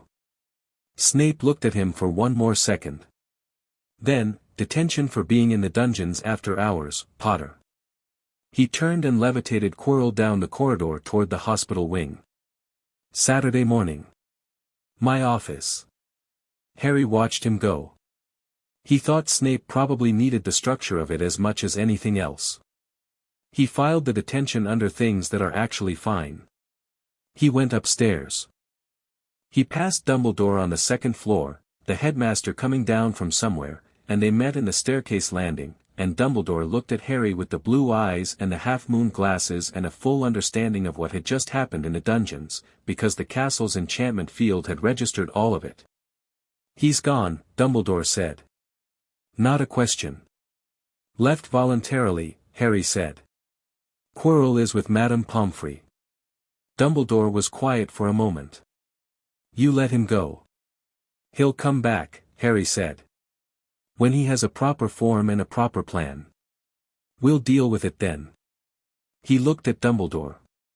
"Trying to end him tonight from a position of, what? Emergency dungeon encounter, no preparation, degraded target? That's not how I want to fight him." "And how do you want to fight him?" Dumbledore said. "On my terms," Harry said. "At a time and place of my choosing, when I understand the full architecture of what he is, what the Horcruxes are, and the best way to dismantle all of it permanently." He looked at Dumbledore. "I know about the Horcruxes." Dumbledore's expression moved. "The Underworld network," Harry said. "The dead talk. People he killed remember how they died and what he took. I've been mapping the Horcrux architecture since October." He started up the stairs. "I'll have the full picture within the month. When I do, I'll share it with you. That's what the new arrangement looks like." He didn't wait for an answer. He went up the stairs and through the castle to the Gryffindor common room, and Hermione and Ron were both awake by the fire, Hermione with books open and Ron with a chess set he wasn't really paying attention to, and they both looked up when he came in. "Quirrell," Ron said. "Hospital wing," Harry said. "He's going to be fine." Voldemort left. Left, Ron said. Left, Harry said. We'll deal with the main event later. Properly. He sat down in his usual chair, and the fire was warm, and the common room was quiet in the late evening way of a castle that had its inhabitants settled, and the wand in the holster was warm and the shadow pooled under his chair with its usual patient comfort, and outside the windows the Scottish night was clear and full of stars. Ron looked at him. You're annoyingly calm about this. I'm fine, Harry said. He was you-know-who. He was a remnant of you-know-who in a dying host who made the sensible decision, Harry said. When he comes back properly, we'll have a proper fight. Tonight was a conversation. Ron stared at him. You had a conversation with Voldemort. I had a conversation with Voldemort, Harry confirmed. Ron looked at Hermione. Hermione looked at the ceiling with the expression of someone who had accepted, some time ago, that her life was going to be like this. Was the conversation useful? She asked. Yes, Harry said. He's afraid of what I am. That changes the dynamic significantly. He looked at both of them. He's afraid because he knows what Hades' domain means. He's sent enough people there to have an informed opinion. The dead talk, Hermione said. The dead talk, Harry confirmed. And I can hear them. He settled back in the chair. We're going to be fine. The fire crackled. Ron moved a chess piece. Hermione went back to her books, and after a moment she said, without looking up, the Ares situation isn't resolved. No, Harry said. And Dumbledore's agreement is going to be tested, she said. Yes, Harry said. And Voldemort is going to come back, she said. Yes, Harry said. All right, she said. I'm going to need more books. You have more books than anyone I know, Ron said. And yet, Hermione said serenely, the situation keeps developing. Harry looked at the fire, and felt through the wand the castle's deep familiar hum, and thought about Tony in Nevada 12 hours out and the Ares channel that was waiting for his message and the Horcrux map developing in the Underworld network and Dumbledore's evolving calculation and Sirius walking free somewhere in Britain, outside and alive. The shadow under his chair shifted once, resettling, and the wand's dual note ran quiet and certain and entirely his, and Harry Potter sat in the Gryffindor common room on a Friday night in November and felt, underneath all of it, the deep clean certainty of someone who knew exactly what they were and was not afraid of a single thing that was coming for them. Outside, somewhere in the dark above the Scottish hills, something enormous was moving. Harry felt it through the wand, high up, fast, carrying a frequency that made the Olympian constructs from the previous week feel like warning shots. It wasn't hostile yet. It was watching. He looked at the fire and let it watch. Chapter 6, The Shadow Heir Rises. Tony Stark landed on the Hogwarts grounds at 6:17 in the morning. Not subtly. The Iron Man suit came down through the low Scottish cloud cover with the casual authority of something that had decided the concept of subtlety was someone else's problem, the repulsors burning blue-white in the grey dawn, and it landed in the middle of the Quidditch pitch with a sound like a controlled thunderclap, sending a wave of displaced air rolling across the grass and startling what Harry estimated was approximately every bird within half a mile into loud and immediate complaint. Harry was already there. He'd felt Tony's approach through the wand's tech interface 20 minutes out, the suit's repulsor signature readable through the Stark architecture in the Vibranium component, the connection between them clear and immediate. He'd come down in the early morning before the castle woke, crossing the grounds in the November dark with the shadow pooling ahead of him as a compass, and he'd stood in the center of the pitch and waited. The faceplate came up. Tony looked at him across the dewy pitch with the specific expression of a man who had flown the Atlantic in a suit of armor on 12 hours' notice and was completely fine with that but would appreciate acknowledgement of the logistical achievement. You look rested, Tony said. I slept 4 hours, Harry said. That's more than I got. Tony stepped out of the suit, which stood empty and at ease on the grass behind him, the chest piece casting a faint blue glow in the dawn light. He was wearing the clothes he'd clearly been wearing when he left Nevada, no Hogwarts-appropriate robes, which was going to be interesting, and he looked at the castle over Harry's shoulder with the expression of someone seeing something they'd only read about in files. "So this is it." "This is it," Harry said. Tony looked at the castle for a long moment. The towers, the battlements, the lake shining silver in the early light, the grounds running down to the forbidden forest. "It's bigger than the satellite photo suggested," he said. "It extends differently," Harry said. "The internal space doesn't match the external footprint. Expansion charms throughout." "Of course." Tony pulled a tablet from inside his jacket. "Already pulling reads. The magical field is denser than the relay feeds. I'm getting," he stopped. Looked at his tablet with the focused wonder expression. "Jarvis, what am I reading on the North Tower?" "Approximately 900 years of layered defensive enchantment, sir," Jarvis said from the tablet. "The baseline architecture predates the school's founding. I believe it may be geological in origin." "Magic that predates Hogwarts," Tony said. "The land has its own frequency," Harry said. "I started reading it last week. It's old. Older than the Greek divine order. Older than most things anyone has names for." Tony looked at him. "You're telling me Hogwarts is built on top of something even more ancient than the underworld?" "I'm telling you the land is. The school is built on it. Hades knows about it. I asked him through the relay on Wednesday." His answer was, Harry paused, remembering the message that had come back through the wand's shadow metal channel, the Arabian script reading simply, "Yes. Do not destabilize it. It is not yours yet." His answer was instructive. Tony made a note. "I need significantly more time in this place than one morning." "You might have more than a morning," Harry said. "Come on. There's a situation." Tony followed him across the pitch toward the castle, the Iron Man suit moving behind Tony like an attentive mechanical dog, and Harry told him everything: Quirrell, Voldemort's departure, the Ares constructs, Dumbledore's conversation, the Olympian frequency in the pre-dawn sky that Harry had felt since 4 in the morning and that had been, in the last 30 minutes, getting closer. Tony listened without interrupting. That was one of the things Harry had learned about him: when the information was technical or tactical, Tony went completely quiet and absorbed everything, and you could almost feel him building the model in real time, the connections forming, the variables updating. By the time they reached the castle's main doors, Tony's expression had the quality of someone whose model had stabilized around an unpleasant conclusion. "Ares isn't coming to talk," Tony said. "No," Harry said. "The frequency is too structured for reconnaissance. It's a force arrangement." "How many?"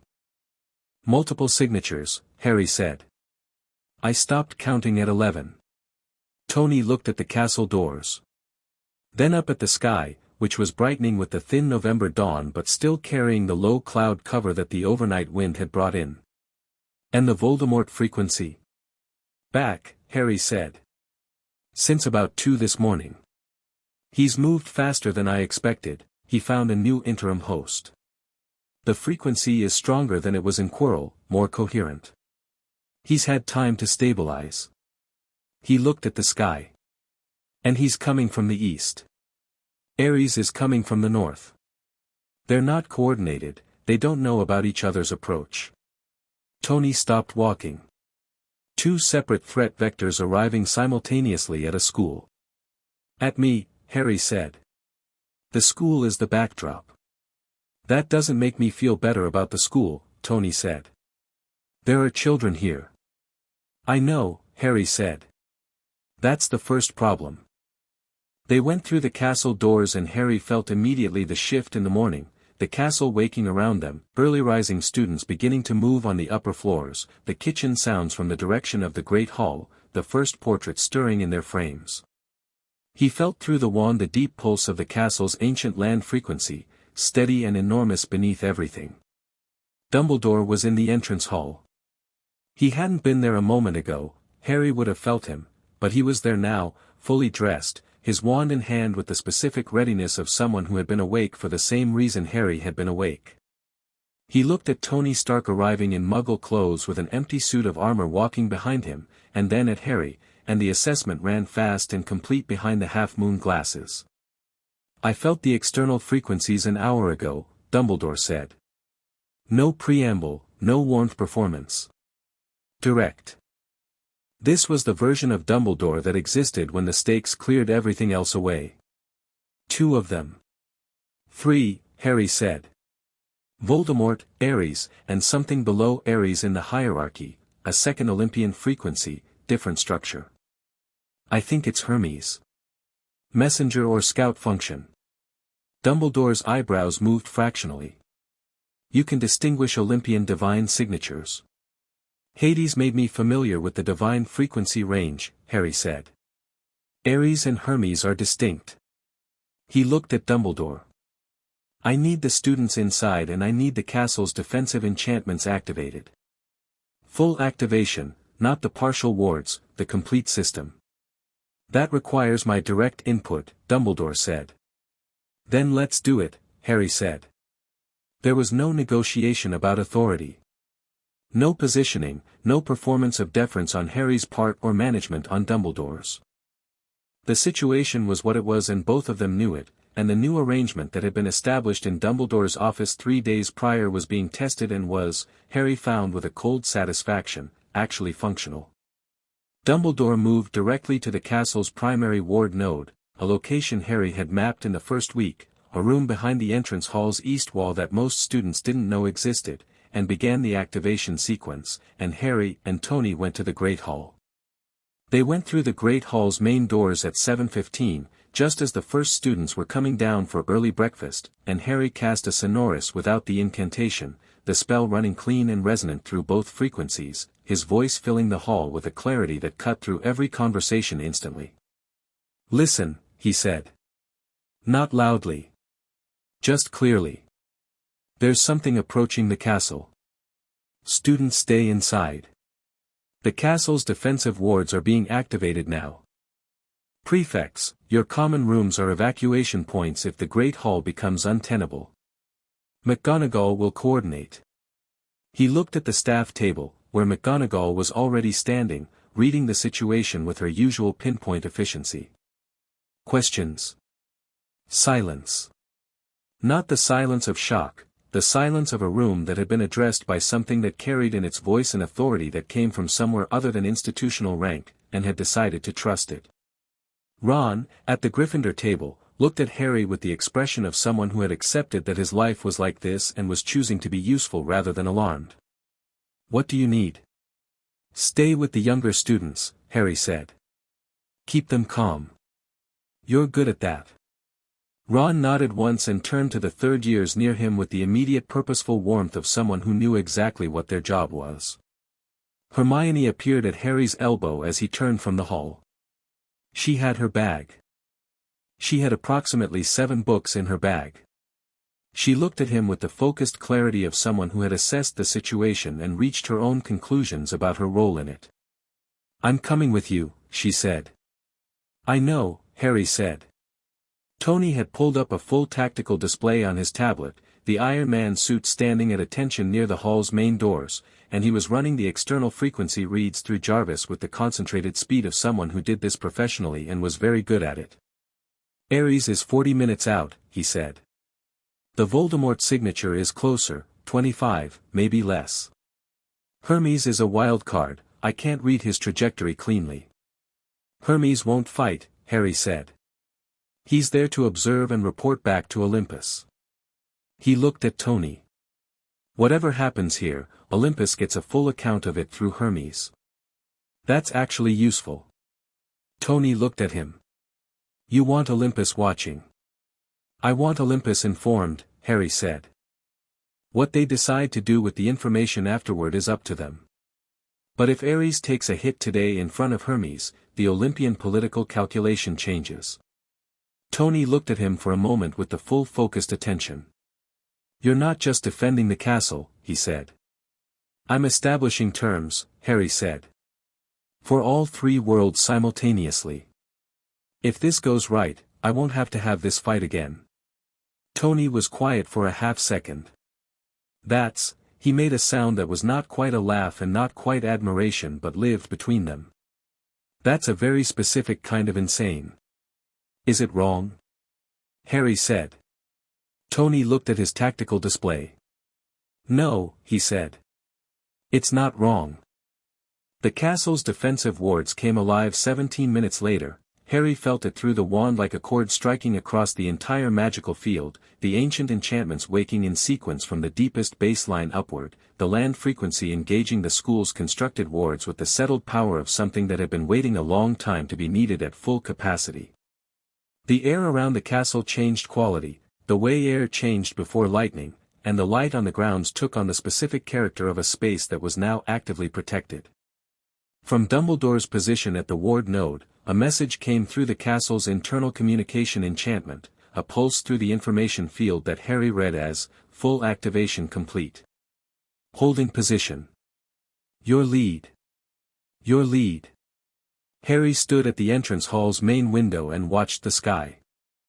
Hermes arrived first, which made tactical sense for a scout, a point of presence in the air above the grounds that resolved, when Harry extended the wand's reading, into a divine signature moving with the particular quicksilver quality of the messenger god, here and in 3 other places simultaneously in the way that some divine presences were distributed across space rather than fixed in it.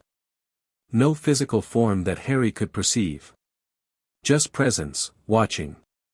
Harry acknowledged it with a directed pulse through the shadow metal component, a clear signal that he knew Hermes was there, sent openly, with no aggression in it. A greeting between people who were aware of each other. He felt Hermes process the acknowledgement, and the presence shifted slightly, less concealed, more honest about its observation. Good enough. Voldemort's signature came over the eastern tree-line 12 minutes later. The form was new, not Quirrell, not the back-of-head parasite arrangement.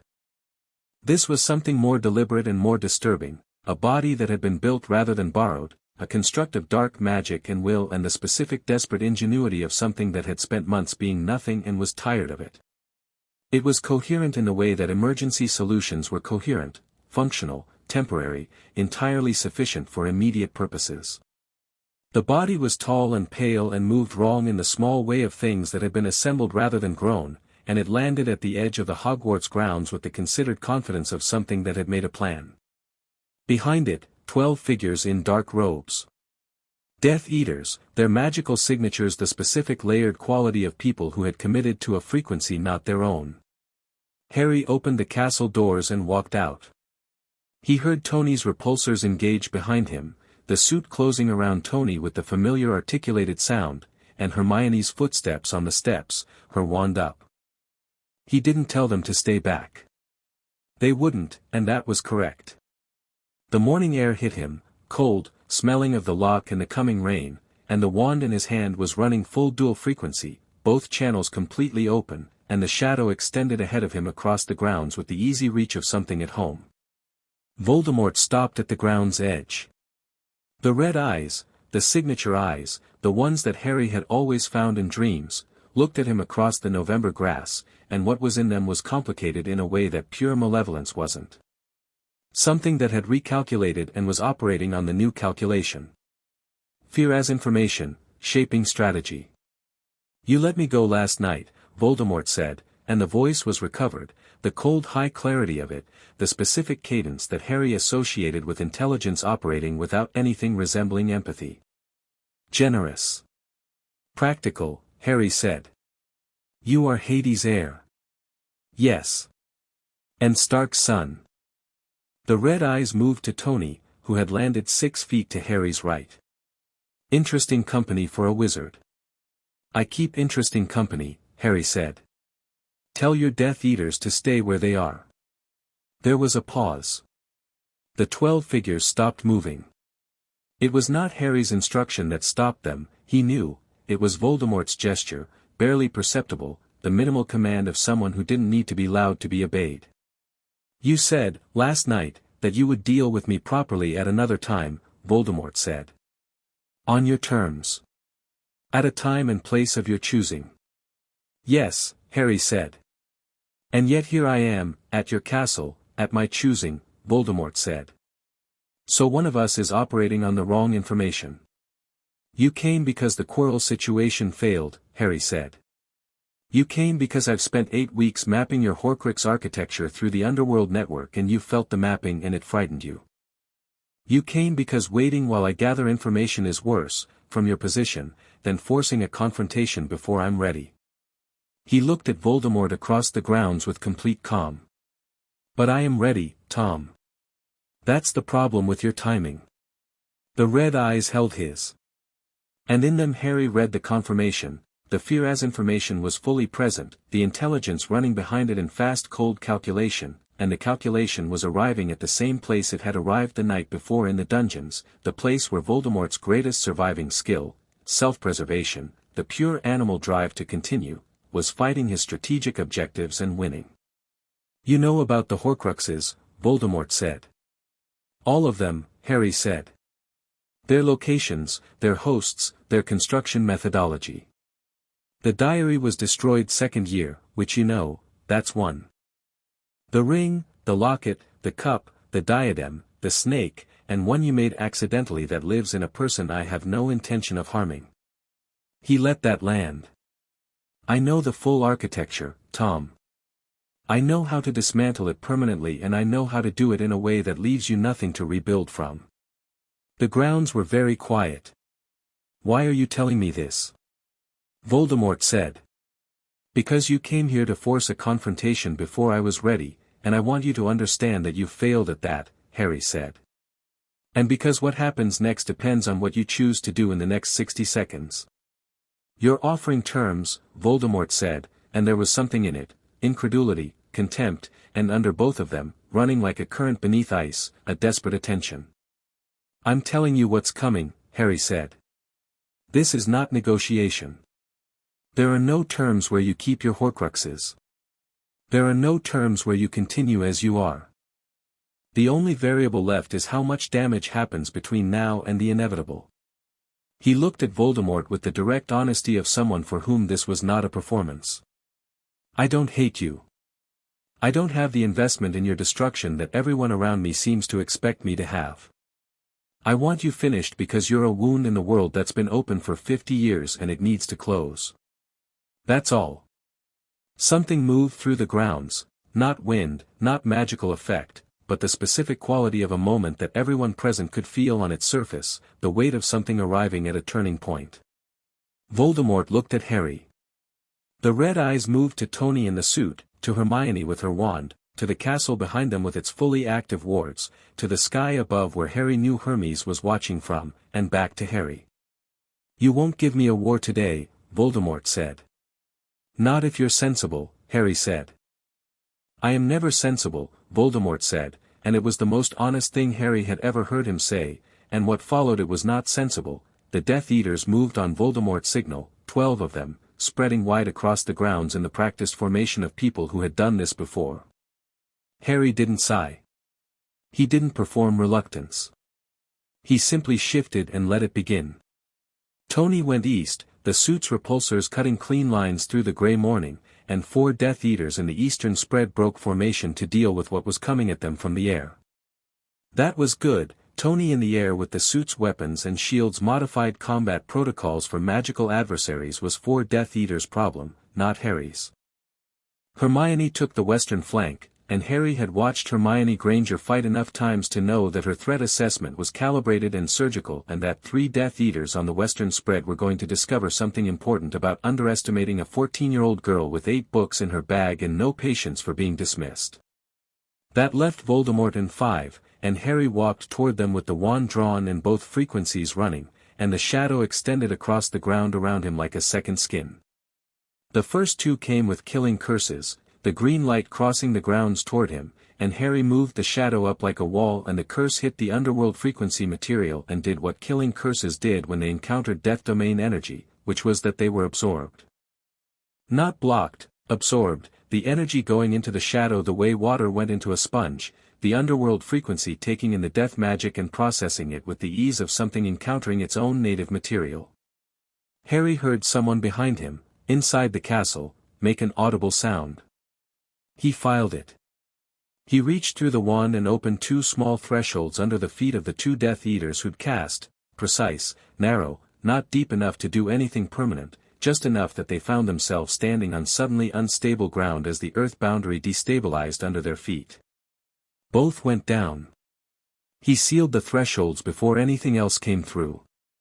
The remaining three came differently, more experienced, spreading wide, cutting off angles. Harry read their tactical logic through the shadow's ground reading and moved to negate the angle they were building before they finished building it, crossing the grounds fast, and the wand through three different things in three rapid sequences, a binding, a disorientation, and a precise piece of threshold work that simply removed one Death Eater's wand from his hand by opening a half-inch gateway beside his grip and resealing it on the other side. The man stared at his empty hand with the specific expression of someone experiencing something categorically outside their tactical preparation. "Sit down," Harry said to him. "You're done." The man sat down. It was not compliance exactly, it was the involuntary yielding of someone who had looked at something and found no acceptable counter to it. Voldemort was watching. Harry turned to him across 20 feet of November grounds, and the gap between them had the quality of two things that had been on a collision course for 13 years finally arriving at the moment, and Harry felt it, the prophecy's weight, the history of it, the accumulated death and terror and destruction that Voldemort represented, and he held all of it honestly and set aside none of it, because it was real and it deserved to be held. "Tom," Harry said. "You will not call me that," Voldemort said, and the cold high voice had something hot underneath it for the first time, something that was not the strategic calculation but older, deeper, the thing that had made Tom Riddle build Horcruxes in the first place. "The terror of death. The terror of ending. Your name is Tom," Harry said. "I'm not using it to diminish you. I'm using it because you're a person, not a force, and treating you like a force has been the mistake everyone makes with you." He looked at Voldemort across the grounds. "You're afraid of death. Specifically. Personally. That's what all of this is, the Horcruxes, the followers, the decades of terror. One person who is afraid of ending, and everyone else paying for it." "Spare me the psychological lecture," Voldemort said, but his voice had lost something. "I'm not lecturing," Harry said. "I'm telling you what I see. Because you need to understand something." He looked at the new constructed body, the pale wrong-moving form that Voldemort had built for himself. "I carry my father's domain. Do you understand what that means? I don't just know death. I know what comes after. I know what it is, and it is not what you're afraid of." The grounds went quiet. Even Tony's engagement on the eastern flank had resolved. Harry felt it through the suit's relay, for threats neutralized, Tony hovering in the grey morning air and watching. "You don't know what I've done," Voldemort said. "I know exactly what you've done," Harry said. "The dead told me. Your victims. All of them." He met the red eyes directly. "They're not in torment. They're not suffering. They're in my father's domain and they have their memories and their peace, and you should know that because you've spent 50 years being afraid of something you built in your own imagination." Something crossed the red eyes, fast and raw and quickly buried, the specific pain of someone encountering an answer to a fear they've had for 50 years and finding it isn't what they prepared for. It didn't disarm Voldemort. It couldn't, in a single moment, undo 50 years of chosen path. But Harry hadn't said it to disarm him. He'd said it because it was true and it mattered, and some things needed to be said regardless of tactical outcome. Voldemort raised his wand.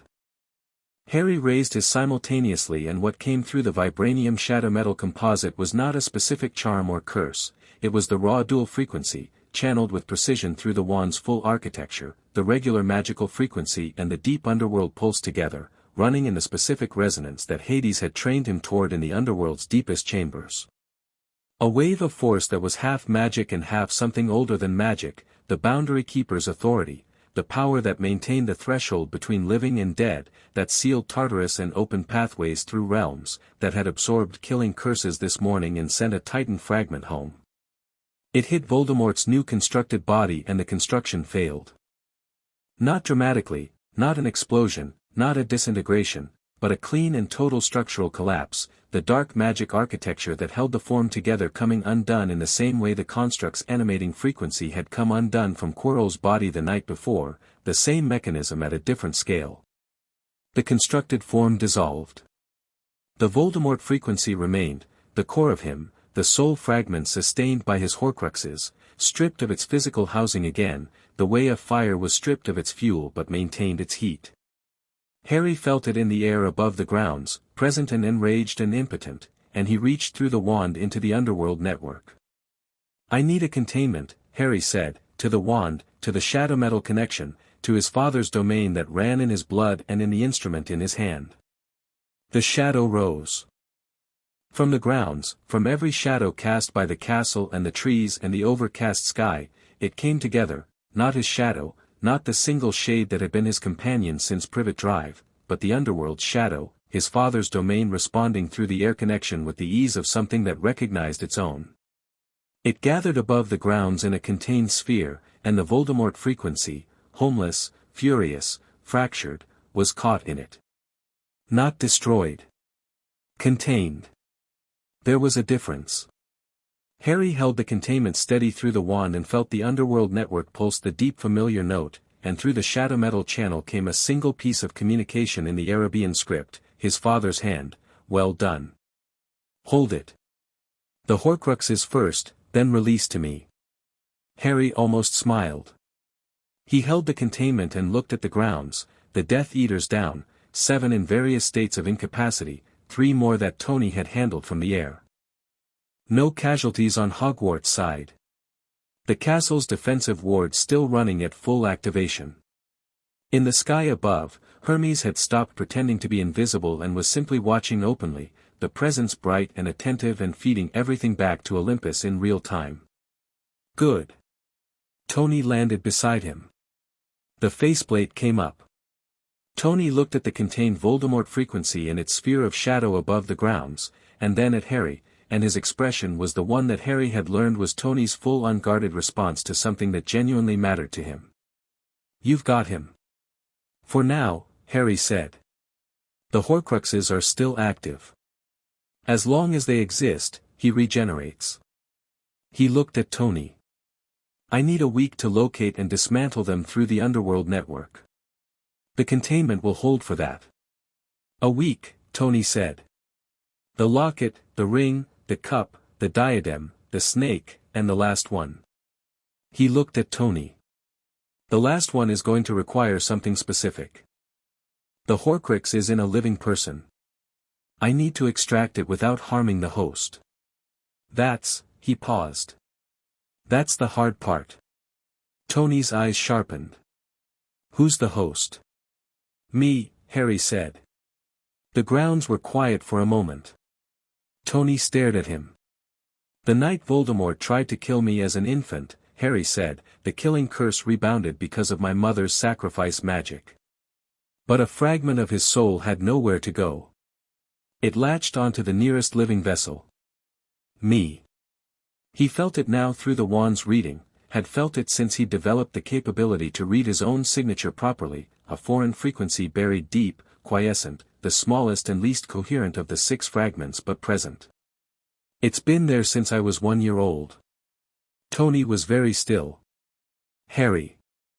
"I know what it is," Harry said. "I know where it is and I know what containing it was doing. It's been the friction in my magical output for years, running against my deep frequency. The reason even the Vibranium wand occasionally produces slightly inconsistent results is that there's a foreign architectural element in my base signature." He looked at Tony. "I need to remove it. The underworld frequency can do it, it can isolate the fragment, since it's death magic responding to death domain energy, and extract it cleanly. But I need help holding the process stable while it happens." "Me," Tony said. "You," Harry said. "Jarvis runs the stabilization architecture through the wand relay. You monitor my vital signs and the frequency outputs and you tell me if anything goes wrong." He looked at Tony with complete steadiness. "And Hades on the other side of the shadow metal connection, receiving the fragment when it's out."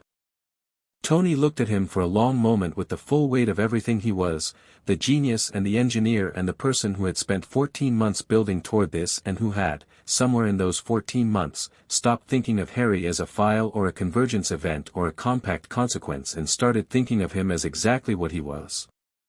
"Okay," Tony said. "We do it right. Not today, when we've got the full setup. When it's safe." "When it's safe," Harry agreed.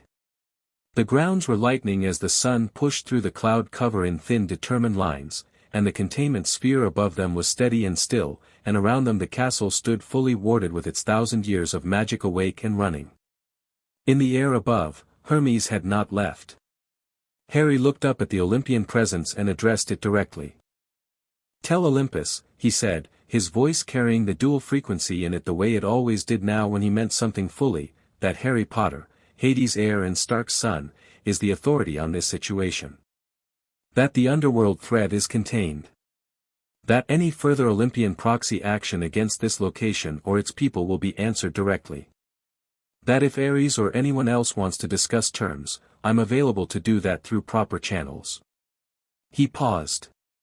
"Tell them the Shadow Heir isn't interested in their political concerns. He's interested in one thing, the people in his protection and the terms under which all three realms coexist without my grounds being turned into a battlefield." The Hermes presence was still for a moment. Then it was gone, not gradual, the way presences usually faded, but instant, the quicksilver departure of something that had its message and needed to move. Off to Olympus. Off to deliver exactly what Harry had said. Ares never arrived. His frequency, which Harry had been tracking all morning in the north sky, turned around 20 miles out at approximately the moment Hermes departed, and the Olympian force signatures withdrew with the clean finality of a tactical decision being made at the command level. Whether it was Hermes' real-time report or the image of Voldemort's contained frequency in a sphere of underworld shadow above a Scottish castle, or simply the assessment of what Harry had done in the past 40 minutes and the decision that the odds were unfavorable, Harry couldn't know. He suspected all three. He filed it as the first Olympian retreat in recorded history and kept his expression entirely neutral about it. Hermione had handled her three. She came back across the grounds with 3 Death Eaters bound behind her by her own charm work, which was extremely solid and slightly more thorough than strictly necessary in the way of someone who had made a tactical decision to leave no ambiguity. There was a cut on her cheek from something that had grazed her and she was going to get a lecture from McGonagall about it, but her eyes were bright and her wand was steady. "The Ares force turned back," she said. "Yes," Harry said. She looked at the containment sphere. At the bound Death Eaters. At the state of the grounds, which would need significant repair but which had, in the grand scheme, come through better than it might have. "Is it over?" "This part," Harry said. "The Horcruxes are next. Then the extraction." He looked at her. "I'm going to need your help with the diadem. It's in the castle, room of requirement, buried in the junk. I know where it is through the network read, but I need someone who knows the room's actual physical layout and can navigate it without setting the whole thing on fire." Hermione looked at him with the expression of someone filing a task. "When?" "Tomorrow," Harry said. "Today I want to debrief with Tony and contact Hades and let everyone in the castle eat breakfast." Tony, beside him, made the not quite laugh sound. "Reasonable priority list." The castle's main doors opened and McGonagall came down the steps with the brisk controlled urgency of someone who had been managing a student body through a crisis and was now arriving at the field to conduct damage assessment. She looked at the grounds, the bound Death Eaters, the containment sphere, the Iron Man suit standing at ease, the general state of things, with her precise headmistress's attention and arrived quickly at what had happened. She looked at Harry. "Report," she said. "Voldemort contained, pending Horcrux removal," Harry said. "Death Eaters subdued, Ministry alert sent through the castle's administrative channel, I triggered it from the wand relay when the engagement started. They should have Aurors here within the hour." He paused. "The Olympian situation resolved. No casualties on our side. 2 wounded, Hermione has a graze, and Davies from Ravenclaw got a shock from a stray spell through a window, but it was minor. I felt it in the castle's information field. McGonagall looked at Hermione. Hospital wing. Now. It's fine, Hermione started. Now, McGonagall said, with a tone that admitted no further argument, and Hermione went, though her expression suggested she was filing several objections for later. McGonagall looked at Tony. Her expression was the specific expression of a person who had been teaching at Hogwarts for 40 years and had developed a robust tolerance for extraordinary circumstances but had not fully prepared for Iron Man standing on the Quidditch pitch in the grounds. "Mr. Stark," she said. "Professor," Tony said, with the ease of someone who'd met heads of state. "Nice school." "Thank you," McGonagall said, in the tone of someone accepting the compliment and declining to engage with any implication beyond it. She looked at the containment sphere above the grounds and something moved through her expression, old, complex, the specific relief of someone who had been waiting for this particular weight to be lifted for a very long time. "Is it truly contained?" Harry said. "Not yet permanent, the Horcruxes have to come first. But he can't act from there. Can't regenerate. Can't influence anything." He looked at her. "It's the beginning of the end of it." McGonagall looked at him for a long moment. Professor Minerva McGonagall, who had known Harry's parents, who had argued against leaving him at the Dursleys and been overruled, who had taught him for 2 years with the reserved professional warmth of someone who had learned to love students through the careful distance of the relationship, she looked at him and something in her face relinquished its professional distance completely. "Your parents," she said quietly, "would be, there are no adequate words." Harry held that. He thought of James in Elysium, and of Lily whom he hadn't yet visited but would, and of the conversation he was going to have with Hades about when that was possible. He held it and let it be what it was, enormous and real and entirely his to feel without having to perform anything about it. "Thank you," he said. McGonagall turned back to the castle. "I'll start the student briefing," she said. "The Aurors will need an accessible point of contact and I'd prefer not to have the Ministry trampling through the grounds unsupervised." A pause, dry and precise. "Mr. Stark, there is breakfast in the Great Hall if you require it." Tony looked at Harry. "I like her," he said. "Everyone who knows her eventually does," Harry said. They walked back across the grounds toward the castle, and Dumbledore was standing at the top of the steps. He looked at the containment sphere above the grounds and then at Harry, and the full weight of everything he'd built and believed and done and regretted was present in his face in this moment. The headmaster and the strategist and the old man who had carried an enormous secret for 50 years and was watching someone else take it from his hands with a competence he hadn't anticipated. He looked at Harry with those ancient blue eyes. "Well done," he said. "Simple. Honest." "We're not done," Harry said. "The Horcruxes. The extraction. After that we're done." He looked at Dumbledore. "I'll need your help with 2 of them. The ring has a curse on it that predates the Hogwarts ward architecture and I want a second read on the methodology before I dismantle it. You've studied dark objects longer than I've been alive." Dumbledore blinked. "Fractionally. You're asking for my help." "I'm asking for your knowledge," Harry said. "Because it's useful and I'm not going to ignore useful resources out of principle." He looked at Dumbledore steadily. "That's what the arrangement looks like.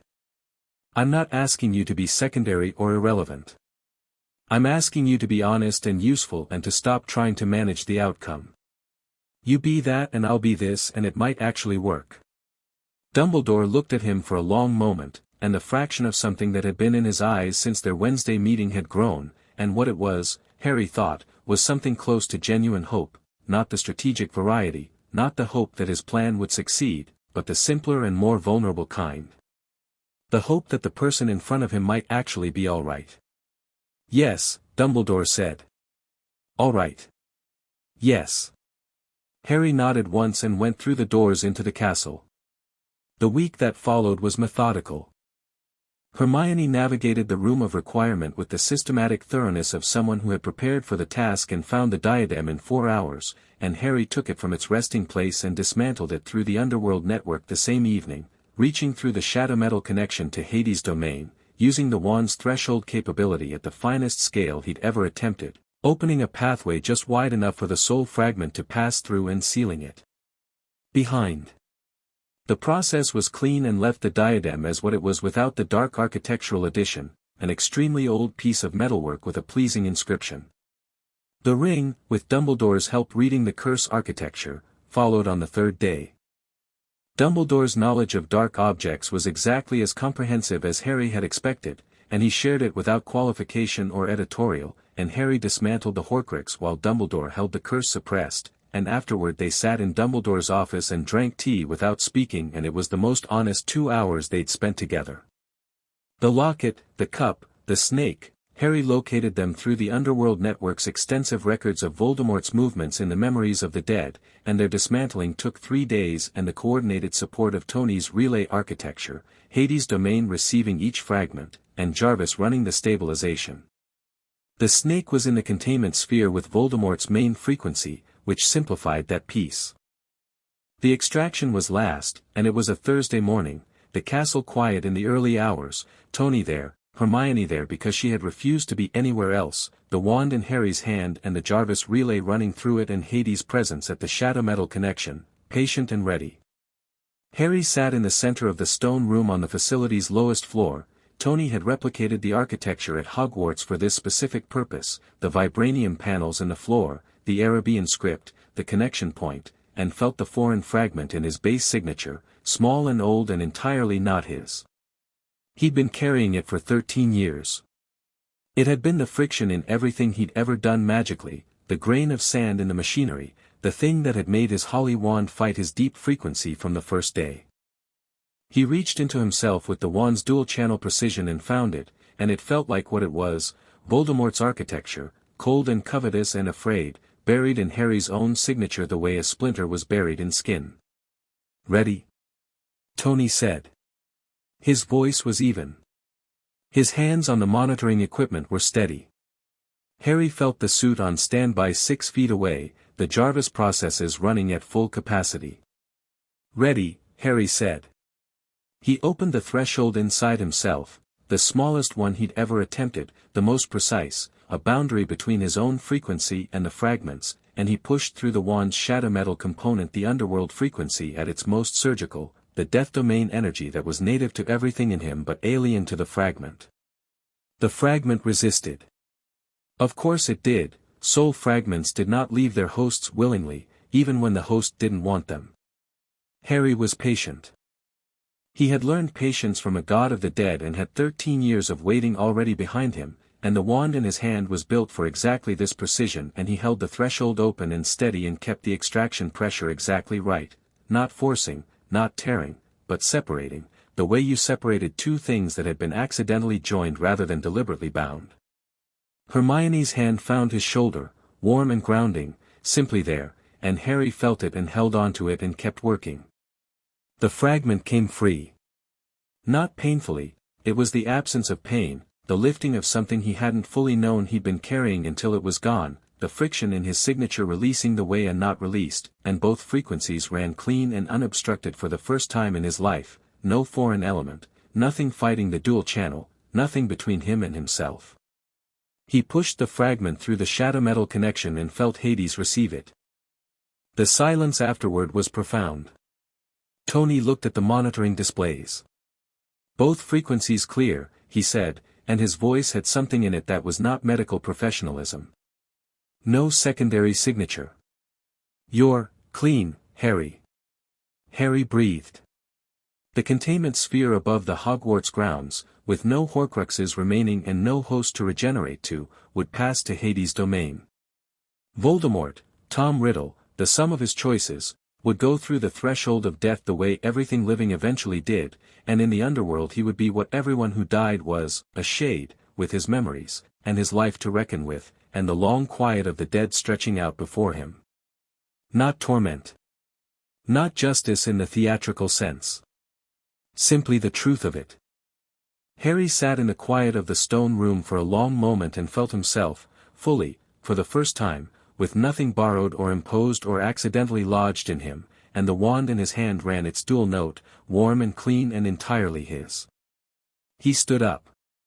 Tony was looking at him with the full unguarded expression, the one with nothing in front of it, and Harry looked back at him with the same openness, and there were probably things that needed to be said about the past year and the 14 months before that and the compact and the Dursleys and the whole extraordinary architecture of how they'd arrived here, and Harry filed all of it as things that would be said, in time, over many occasions, in the ongoing and imperfect and real process of figuring out what they were to each other.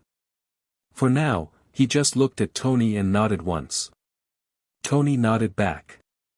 Hermione let out a breath that she had clearly been holding since somewhere around the extraction's midpoint. "Right," she said, with the specific bright-eyed composure of someone who had been frightened and was not going to do anything so inelegant as admit it. "Is it over?" "This part," Harry said. She looked at him. "How many more parts are there?" Harry thought about the Olympian response from Hermes, the open channel to Ares, the Hogwarts ward's ancient land frequency that predated everything and that Hades had said was not as yet, the Ministry's ongoing reorganization in the wake of the Death Eater arrests, Dumbledore's evolving position, the fact that Sirius Black was free and owed him an enormous debt of gratitude that was going to be interesting to navigate, Lupin's situation, the Horcrux research he'd shared with the wider magical world that was going to change the academic understanding of dark magic entirely, and the fact that somewhere out there Tony Stark had a second workshop with Harry's name on the door and 3 projects half-finished and an AI that had generated 17 separate follow-up analyses of Harry's capabilities since Nevada. "Several," Harry said. "But none of them are tonight's problem." Hermione looked at the ceiling with the expression of someone who had accepted, completely and without reservation, that this was her life and she had chosen it. "Fine," she said. "I'm going to need a list." "Tomorrow," Harry said. She nodded. "I'll start it tonight." They went up from the stone room into the castle, Harry, Tony, Hermione, and the morning was fully arrived, the Scottish November light filling the corridors in thin pale lines, the castle alive around them with the sounds of its daily running, students in the corridors, the smell of breakfast from the great hall, Peeves somewhere in the upper floors doing something inadvisable. The deep castle note ran under it all, the ancient land frequency, steady and vast and patient as the earth itself. Harry walked through it and felt everything, the Hogwarts wards, the underworld network connection through the shadow metal, Tony's relay architecture, the shades in the underworld going about their eternal business, his father's domain running in his blood and his wand, James in Elysium and Lily whom he'd visit next and Sirius alive and free, Hermione beside him. Ron who was going to have extraordinary feelings about all of this when they found him at breakfast.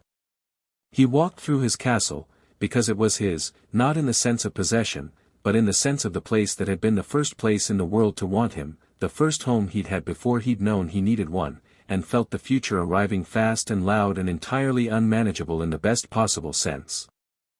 Harry Potter, Shadow Heir, paused in the entrance hall and let the morning sun come through the tall windows and fall on him, full and unfiltered and warm despite the November cold, and the wand in its holster was steady, and the shadow pooled at his feet and the dual frequency ran clean through him, and he was 13 years old and heir to the underworld and Tony Stark's son and himself, fully, finally, with no fraction withheld and no apology required. He was not a weapon. He was not a resource.